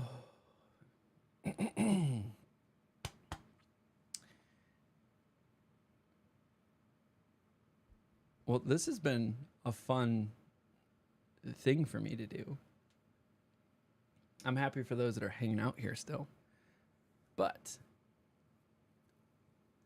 I need to plan. So next time I'm going to know it's going to take me like, well, so I took a bunch of breaks. I ate dinner. I probably took like an hour's worth of breaks in here. We're about 7 hours. I'll probably be done at about 8 hours of this. So I know next time I do a set release, it's going to take me 7 to 8 hours to go through it. So I'm going to plan that better next time. And hopefully I'll get to do it on like just a day like I'm doing today. My other goal for today was I was hoping I was going to be able to power through these and then do some drafts. I don't know if we're going to get to drafts. I don't know. I don't think we're going to get to draft today. But we are going to finish these. And then I'm going to edit them real quick and then put them... start posting them onto YouTube. We're going to have to make a...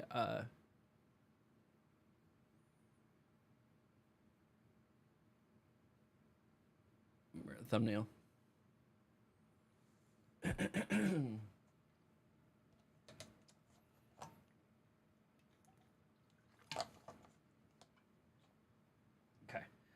I gotta go pee. I'm gonna go pee.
All right, I'm back.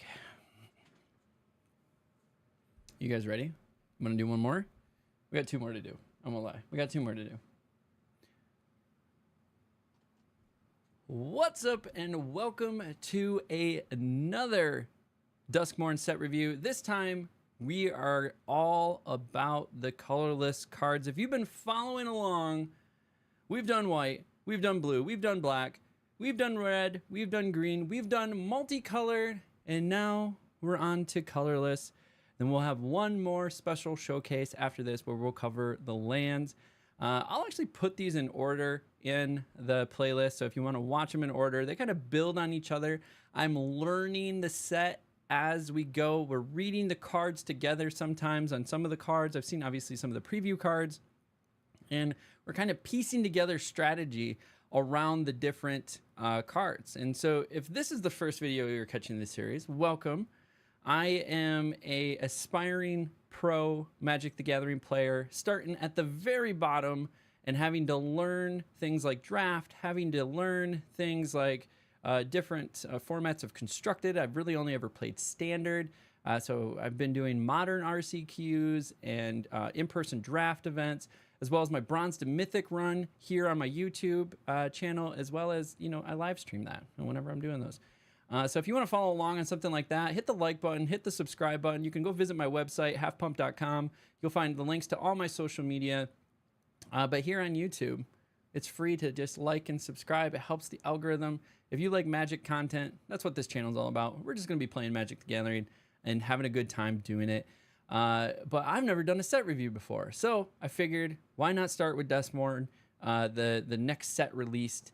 And so without further ado, let's do what you came here to watch, and that is me go through the next cards in the set. So we're going to switch over here to our other view, and we're going to start with the common colorless cards. This is going to be much faster than some of the other videos because there's only 5. There's 5 at common level. The first one we run into is Bear Trap at 1 colorless mana. And that is going to be an artifact with flash, and it will have pay 3, tap, sacrifice Bear Trap. It deals 3 damage to a target creature. So essentially it's 4 to do 3 damage. Overall, would I use it in limited? Maybe if I needed something to sack. Does it have a place in constructed? Maybe. Overall, I think it's just an underpowered card. I could definitely see it in a commander deck where you need cheap artifacts to do stuff to. So I could definitely see it there. But overall, I think it's going to be less than average value and kind of hard to play in a limited format. 4 mana for 3 damage. There's just better cards to choose in that slot. Really what you would be using it for is a cheap artifact for something. And I think the place that you see needing cheap artifacts for something the most is in Commander. So let's take a look at the next one that we see here. This is a 1 CMC called Found Footage, just 1 colorless, and it's an artifact clue type. You may look at face down creatures your opponents control anytime. I think this is actually kind of quirky and powerful. Because you can also pay 2 and sacrifice Found Footage, surveil 2, and then draw a card. Like, this might be a one-of that I would snag, especially if people are, you know, really gravitating towards the Dread, Manifest Dread format or strategy in limited. I might snag a one-of just to be able to, like, peek their cards and then get some card draw. But overall, again, this is a cheap artifact that you would see, I think, a lot in commander decks. Maybe there's a strategy in constructed for this. I think it's just cute. It's cute. Be able to peek at their cards, see what they're about. Next up, we have a 2 CMC, so 2 colorless, is the Friendly Teddy with way too many eyes and clearly teeth in the chest. I don't want anything to do with this. This is an artifact creature bear toy, and then when Friendly Teddy dies, each player draws a card. So it's a 2/2 for 2. And then if it dies, each player draws a card. So I think that makes it a little bit undervalued or under average value. So it's, I would probably skip over it. in a limited format. Like, I don't want them drawing cards. Like, you're trying to take every advantage you can in limited. There might be some play for this again in a commander deck, cheap artifact that can do something, drawing cards, things like that. There was a delirium card that made the enemy player draw cards, but then like reduced their max hand size down to your delirium counter essentially. And so if you had 4 or more cards, they would essentially only be able to hold 3. So every time they draw a card, they would have to discard a card. So that might play into that, but I think it would be pretty hard to make work in limited. Next up is Glimmer Light. 2 CMC for 2 colorless is an artifact equipment. When Glimmer Light enters, create a 1/1 white glimmer enchantment creature token. Equipped creatures get +1/+1. And this is equip 1. So get a white glimmer token. Look at that. It's a little bunny rabbit. So it creates a 1/1, and then you can also equip it to something and give it 1/1. So it's a 2/2 for 2. Again, commander deck, yeah, you can move it around for really cheap. It might work well for an old combo where you need to equip stuff like Nadu, but you know Nadu's banned. So where else might it function? Again, I would have a hard time drafting this or putting it into a limited format deck, but you might find some need for it in like the commander or an older format with a cheap equip cost. Next up in the common and final in the common rarity in our colorless cards here for 6 CMC, so 6 colorless, is Malevolent Chandelier, is a 4/4 artifact creature construct with flying, and then you can pay to put target card from a graveyard on the bottom of your owner's library, activate only as a sorcery. So this might work with a very specific game strategy where I have the ability to go find cards out of my library, and I need to get them out of the graveyard and into the library. So this could do some fun stuff in a commander deck, maybe a very specific, like constructed, maybe older format deck. I would have a hard time using this in a limited capacity. That was too expensive, not enough body to make a lot of sense. Let's go on to uncommon colorless cards. Only 5 here as well. So starting in the 1 slot for 1 CMC in 1 colorless or 1 colorless, it's Keys to the House. It's an artifact. You can pay 1, tap it, sacrifice Keys to the House, search your library for a basic land card, reveal it, and put it into your hand, then shuffle. I can also pay 3, tap it, sacrifice Keys to the House, lock or unlock door of target room you control, activate only as a sorcery. So this is huge. Essentially for 4, I'm able to then unlock a room. And there are some expensive rooms, like 7, 8 cost rooms. So for half the cost, I could unlock a room. So if you are doing a room deck in limited, which I think is definitely a possibility, having something like this as like a 1-of would be really nice. Maybe a 2-of if it comes around. And you have a lot of really expensive rooms with abilities you really want to unlock, then that second ability is for sure really interesting.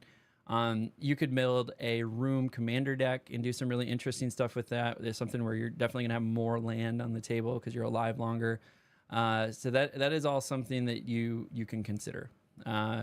If you're not in that archetype, I would pretty much just not include this in my draft. Next up is Saw. 2 CMC for 2 colorless is an artifact equipment. Equipped creature gets +2/+0.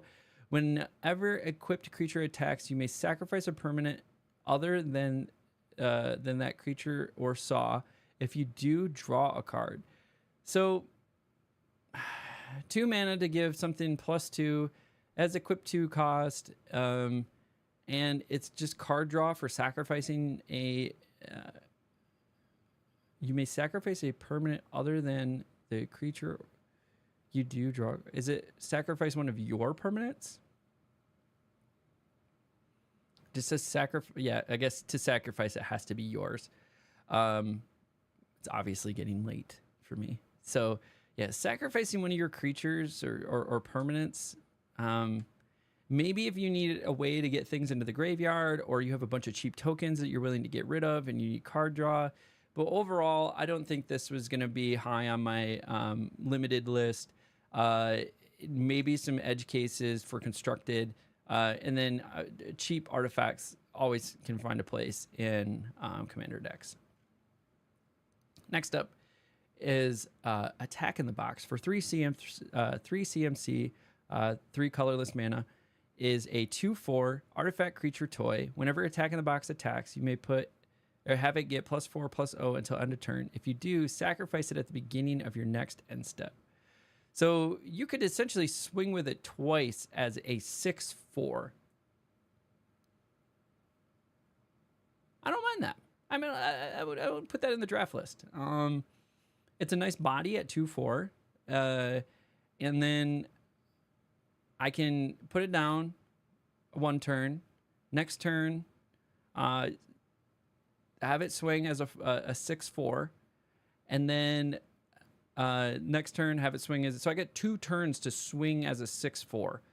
I'll take it for 3 colorless. So I would snag that in a limited format. Now in a constructed, I think you're too busy building a synergy, so I think that would be too tough. But in commander, this would definitely find some play. This is a fun little art. I kind of like this one. So Haunted Screen, 3 CMC or 3 colorless. It's an artifact. You can tap it and add a white or a black. I can pay 1 life, add a green, blue, or red, or it can pay 7, put 7 1/1 counters on Haunted Screen. It becomes a 0/0 spirit creature in addition to its other types. Activate only once. So if you need some mana smoothing, maybe grabbing this for a limited deck, like maybe you're splashing a 3rd color. But maybe, like I said, it's so expensive. It might just be easier to, save the slot for cards that are more synergistic with your deck, and then just splash the color in. So it would be pretty hard. Again, a commander deck, you could do some really interesting things, and I don't think it's going to fit in constructed very well. Next up, we have Conductive Machete, which is pretty cool here. We got an electric machete. I don't mind that. It's 4 CMC for 4 colorless, is artifact equipment. And when Conductive Machete enters Manifest Dread, then attach Conductive Machete to that creature. Equipped creature gets +2/+1. So for 4 mana, essentially you're making a 4/3. And then you have a +2/+1. It's kind of expensive for what it is.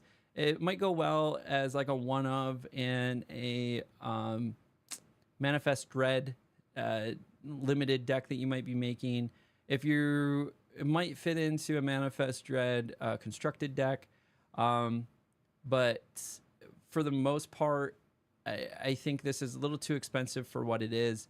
And again, we might find it in a commander deck as an equipment and artifact equipment. So kind of is what it is. I'm not super impressed with this one in any way. Not really good value, less than average value, probably like a C- on value. If C is average value, this is a C-. And then it's expensive to re-equip. It's the full cost to re-equip, and you don't get the 2/2 creature. So I would even bring it down like D+. Honestly, it's not that great all around. So that finishes up the uncommon color list.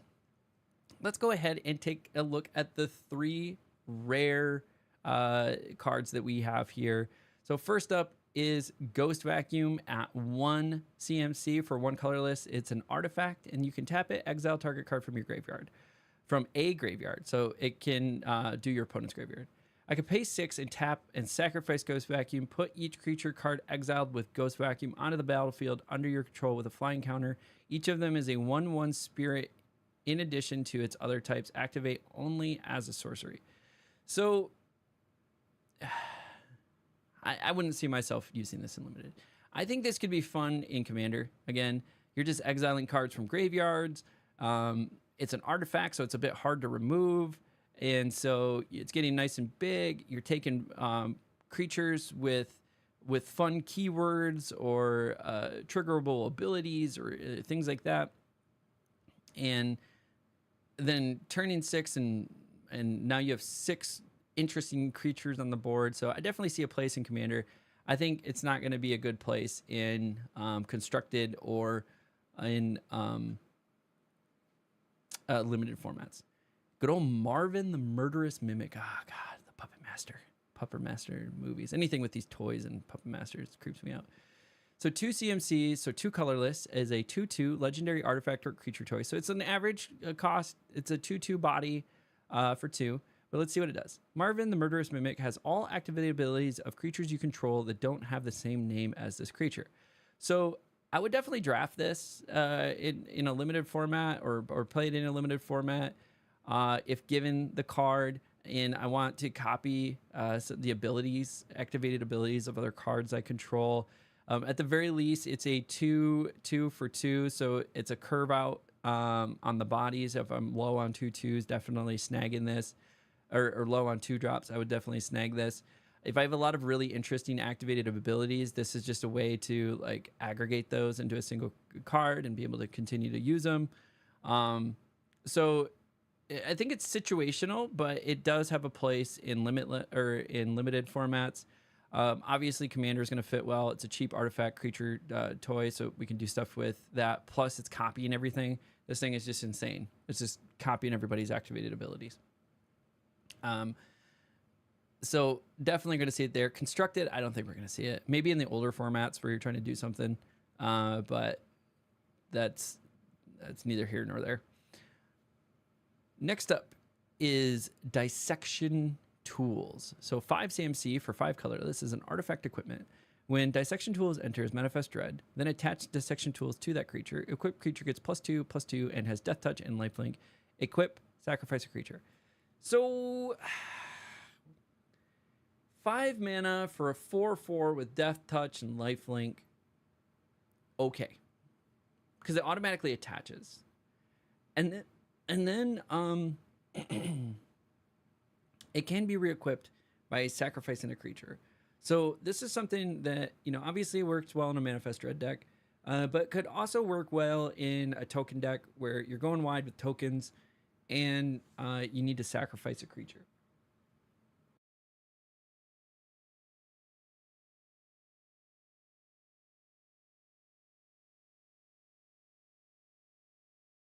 It was like borderline gonna cough there. So it could go on your go wide decks where you have a bunch of cheap creatures you could sacrifice to move it around.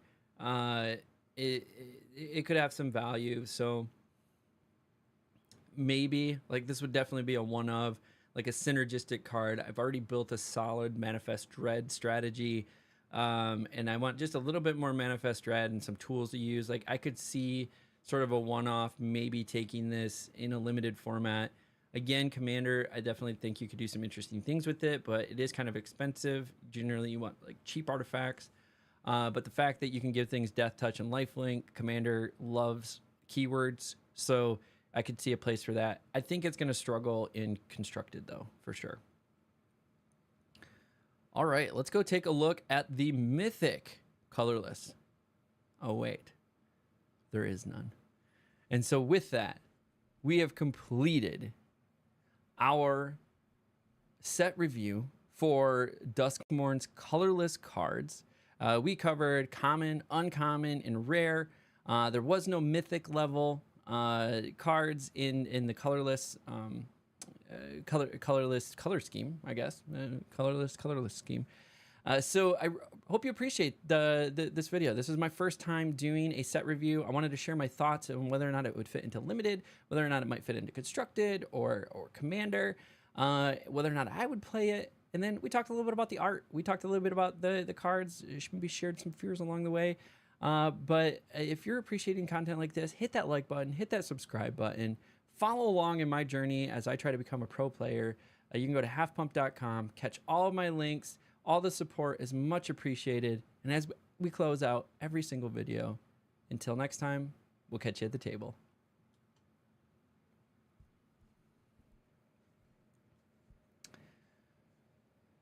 Okay. I'm a little nervous. Did that one actually...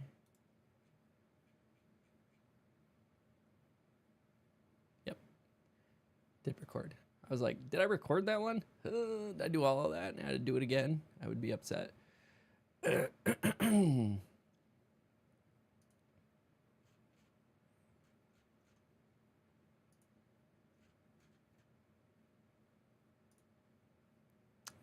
Okay, so we're going to do a short piece now on the lands, and then we will be done with our vendor or our set review. Was losing my voice in that last one.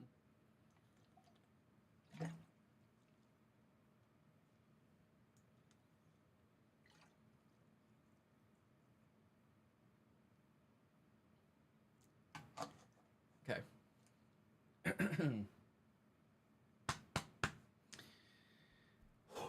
We got just a little bit more to do.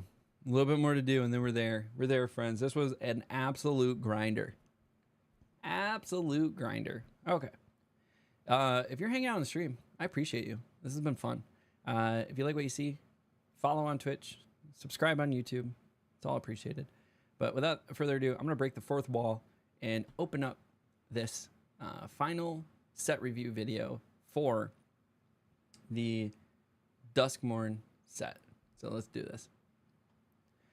What's up, everybody, and welcome to my final video in the DUSKMOURN set review. And this one is a special one because we're just going to cover the lands. We're going to take a look at the basic lands, take a look at the art, share our opinions, and then we're going to go take a look at some of the dual lands, the special lands that we see out here, and talk about those because there is a slightly different mechanic with some of those, and see our thoughts. So this will be a little bit of a shorter video, but if you caught my other videos, this is the last in the series. So we covered white, we covered blue, we covered black, we covered green, and we covered red. We covered multicolor, we covered colorless, and we shared our opinions on whether or not the cards are good in limited, in constructed, or in commander, and talked about classic 80s movies, horror movies along the way. So we'll do a little bit more of that here in the land review, but it's just gonna be a short one. We're gonna appreciate the art more than anything, and then talk about a new mechanic. So if you like Magic the Gathering content, hit that like button, hit that subscribe button. It helps the algorithm. It's free, and that's what I'm doing. I'm making Magic content. We're doing things like set reviews. We're doing Bronze to Mythic runs in Arena.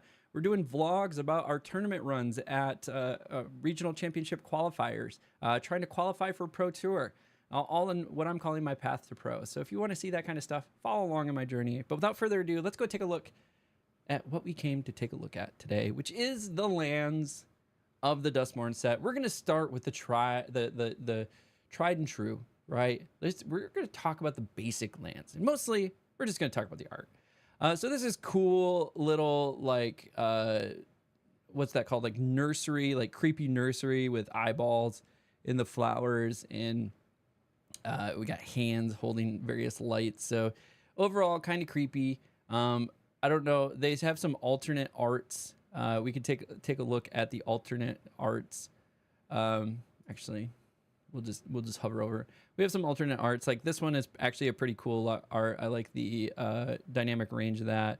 That's the art we're taking a look at. Here's another classic art. This is more of like a forest with doors, and then we get into the Bloom Burrow. So this full art is actually kind of cool. I always like to take a look at the art and see, like, hey, is this something I want to own 20 of for my collection? So far, the only one that's won in my heart is the Kamigawa arts, but I'm always open. Let's take a look at the island. So the default one looks like we're in like an aquarium cave thing, like we're underwater, that we have the water above us. We got the other standard art. This is more like a waterfall dream behind the waterfall. We got a desk and a table. But then here is that other cool art. So that's all in this style. I really do like this style. This might be a winner for me to grab a set of 20. The Kamigawa lands are obviously really expensive, but like if I got a set of these, I wouldn't be upset about it. Like I like the whole contrast, black with the blue and then the black with the green. Next up is mountains. We got the cool furnace, scary furnace, like Freddy Krueger furnace thing going on. This one is more like a gate to hell.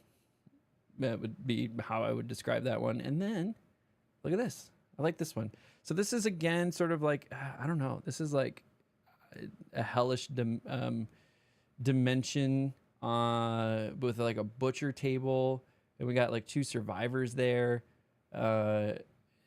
Overall, pretty creepy. It's almost like the thing in the background is like torn open the world. Is that a common thing? Is that in all of these? Yeah, we got the crazy like multi-eye thing, and look, and it's the arms have torn open the world. It's torn open the, and we got that one here too. Yeah, we got the arms like ripping in. Okay, so there's some like overarching being looking into all of these. So next up, we got the planes. This is going to be a pretty, well, I think it fits into the horror tropes, right? This is like an abandoned mansion sort of thing going. We got the drapes over the piano, so maybe the light of hope coming in. This is like after all the scary shits happen and daybreak is occurring. This one, a little bit interesting, more of like a dreamscape with tapestries, and you're in like a cotton field with chairs and wardrobe closets. And then we're over here again. We got the creepy arm dude just like like ripping into it. And then they've gone still with sort of like a mansion with wardrobes covered in sheets. So again, really kind of interesting art. And then lastly, in the basic lands, we're going to have the, what is this? Sort of like a bridge underground, like you're in a sewer type thing, but it's a creepy sewer. Like you got these legs. These look like spider legs. And then there's like creatures under the water. You can see the eyes of the creatures under the water. And then even this door has got like spider legs coming out of the door. So yep, that's sufficiently creepy. And then over here, we got the infinite spiral staircases with spider webs. But then finally, let's take a look here. Same thing. We got the creepy arms like coming down into the room. And we're more in like a staircase spiral thing going on. Kind of, we got some spider webs and some creepiness going on in there. So sufficiently creepy art. I do like the full arts on these. I don't know if it beats my preference for the Kamigawa, but I do like the contrast in them. So let's go take a look, though, at some of the dual lands. And so I didn't have a good way to sort these. I really tried to cut out the basic lands. So we're going to have to skip over some of the basic lands. And we're going to bounce around just a little bit. But we're, with the very first card, introduced to this newer approach to lands. And that is, this is a white-blue card. An abandoned campground enters tapped unless a player has 13 or less life. So either you or your opponent have 13 or less life, and then it will come in untapped. And we're going to see that in a bunch of color combinations. We see that here in the red-green. Then let's take a look at the picture. So this one, we got like a field with tents, and then like random windows have shown up. And then here we got a forest with like random doors and windows. So relatively same theme, just different colors. We're going to see this same mechanic here with a white-green or green-white. Again, we see doors and windows over. This one looks like a cornfield with, what are those called? Corn designs. I forget what they're called. What are they called? Can't remember. But yeah, aliens do it, right? We're going to skip over the basic lands. Go over here to Lake Shack. This is your green-blue. Same thing, 13 or less. And this one is a nice little, like, I don't know, it's like a hut that's in a pond that's in an aquarium. Sufficiently creepy. Skip over basic lands. Go here to Murky Sewer. This is our blue-black, 13 or less life again. And we have sufficiently creepy sewers. Again, we got windows with arms coming through. Like, yeah, it's pretty creepy. Then we have our white-black dual land, and this is a neglected mansion. So these windows and doors are a big theme here in these lands, which is really interesting. And then we obviously have like the haunted manor. Next up is the peculiar lighthouse. This is our blue red. 13 or less life card. Again, we're seeing the windows with staircases. So we got an interesting mix of like water and molten lava occurring here. Not super creepy, but it is sort of like a lighthouse thing going on. I think it's actually more like interesting than creepy. Skip over our basic land. Now we're going into the Raucous Carnival. This is another really interesting one. You know, the carnival theme, tracks that seem to go nowhere, your circus tents, you know, sufficiently creepy. It's fitting the theme really well. And then we got our black-red, 13 or less card. I don't know what's going on here, but we got the windows. And we got some paths. We look like we're in some sort of satanic place. Next up is Golgari. We got our black and green. And it's a cemetery with the windows. We see the windows again. They're hanging out in the back. So the windows are definitely the theme. Now we get a little bit different one. Here is Terramorphic Expanse. This is Sacrifice Terramorphic Expanse. Search your library for a basic land card. Put it onto the battlefield, tap, then shuffle. So this is good mana grooming. So if you need to grab a third card, if you have a splash, are you going to grab this in limited? Maybe, especially if you're splashing a third color, I would probably put it in there. If you manage to grab it, are you going to put it in a constructed or commander deck? Yeah, probably. It could find a place, especially if you have a multi-color approach to your land. You need to go find a specific land to round out your curve. This can help you get there. Here's a little bit different one, Blazemire Verge. So it can add black for nothing and add red and then activate only if you control a swamp or a mountain. So it does require you to have a swamp or a mountain to be able to tap it for red.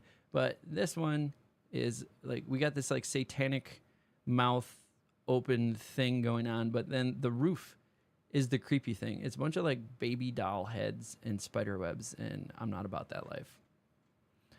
Then we got a similar thing going on with Flood Farm Verge. Add white for nothing, and then you can add blue, activate only if you own a plains or an island. We're going to see a few of those.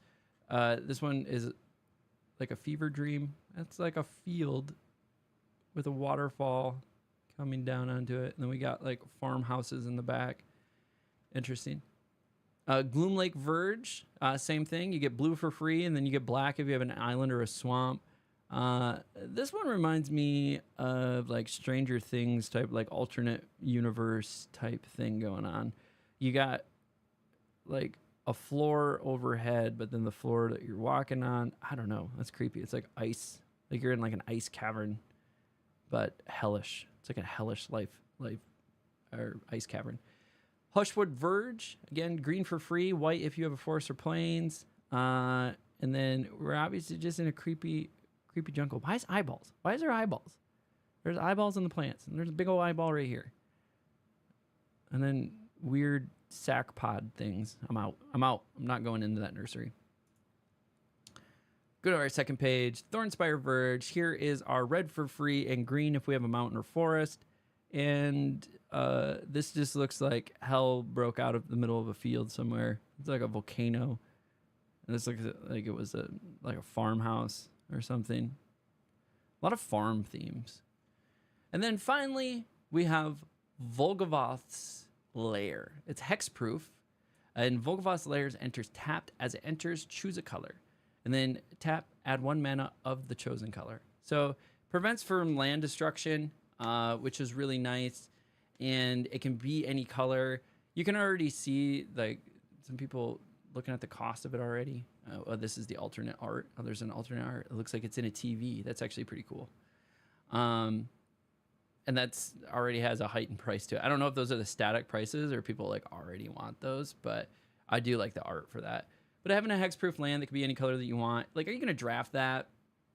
Probably not. Maybe if you're really trying to splash a third color, this might help you get there. Or smooth out your mana curve a little bit. But so if you see it, you might grab it in limited. Are we going to see it in constructed and commander? Most likely. Yeah, for sure. We'll see you there. A hexproof land, not a bad place to be. Awesome. Well, we said this one would be much shorter than the other videos that we did, which were nearly an hour long. And being my first set review, I did not understand what I was getting into. So if you're catching this as my first video in the series, you're catching me 8 hours later, voice is fried, going through the set. But I wanted to take a look at the art, talk about some of the new mechanics, the 13 or less life. Let me know what your thoughts are on that. Like, is that something you think is going to have advantage? I see it maybe in modern, where like basically everybody starts at 13 life anyways because of all the sack lands and everything that's going on. Like it might work there. But are we going to see it in standard? I don't know. What about some of the other ones like Volgava's Lair? I think that's really interesting. A hexproof land helps with land destruction. I think we'll see it in some of the older formats for sure, to help prevent that land destruction and keep the land that you want.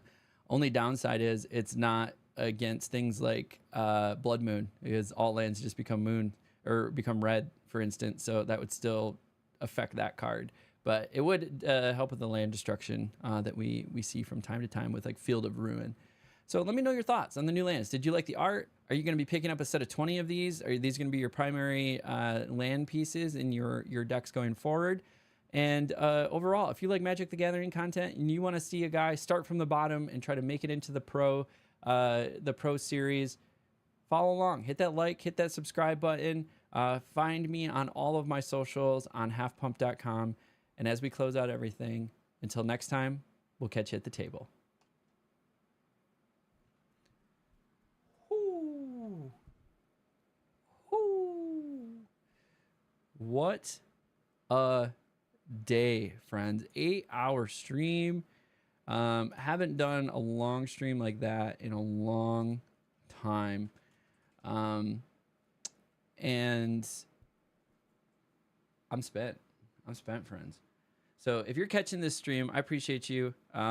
We just spent the last 8 hours doing a set review for Duskmourn. I thought I was going to get into some draft tonight, but it's so late. I'm not going to get to draft. I'm actually going to call it on the stream here. If you want to catch more Magic content, follow along. I try to stream early in the morning, usually around 6 a.m. Eastern time to about 10 a.m. Eastern time. Usually doing arena drafts in the most current set. Was trying to get to Mythic in Bloomborough on a second attempt, but I'm running out of time, so I don't know if it's going to happen. We might make some more runs and just draft and get more practice. But then also we got Magic the Gathering Arena, or Magic the Gathering Online up and running. So you'll probably see more modern play from me and modern practice, and maybe doing some leagues and some championships in Magic the Gathering Online, and see how those go. So that could be another thing that I'm working on. But if you're enjoying your time here, hit that subscribe button if you're on YouTube, follow if you're on Twitch, and we'll catch you next time.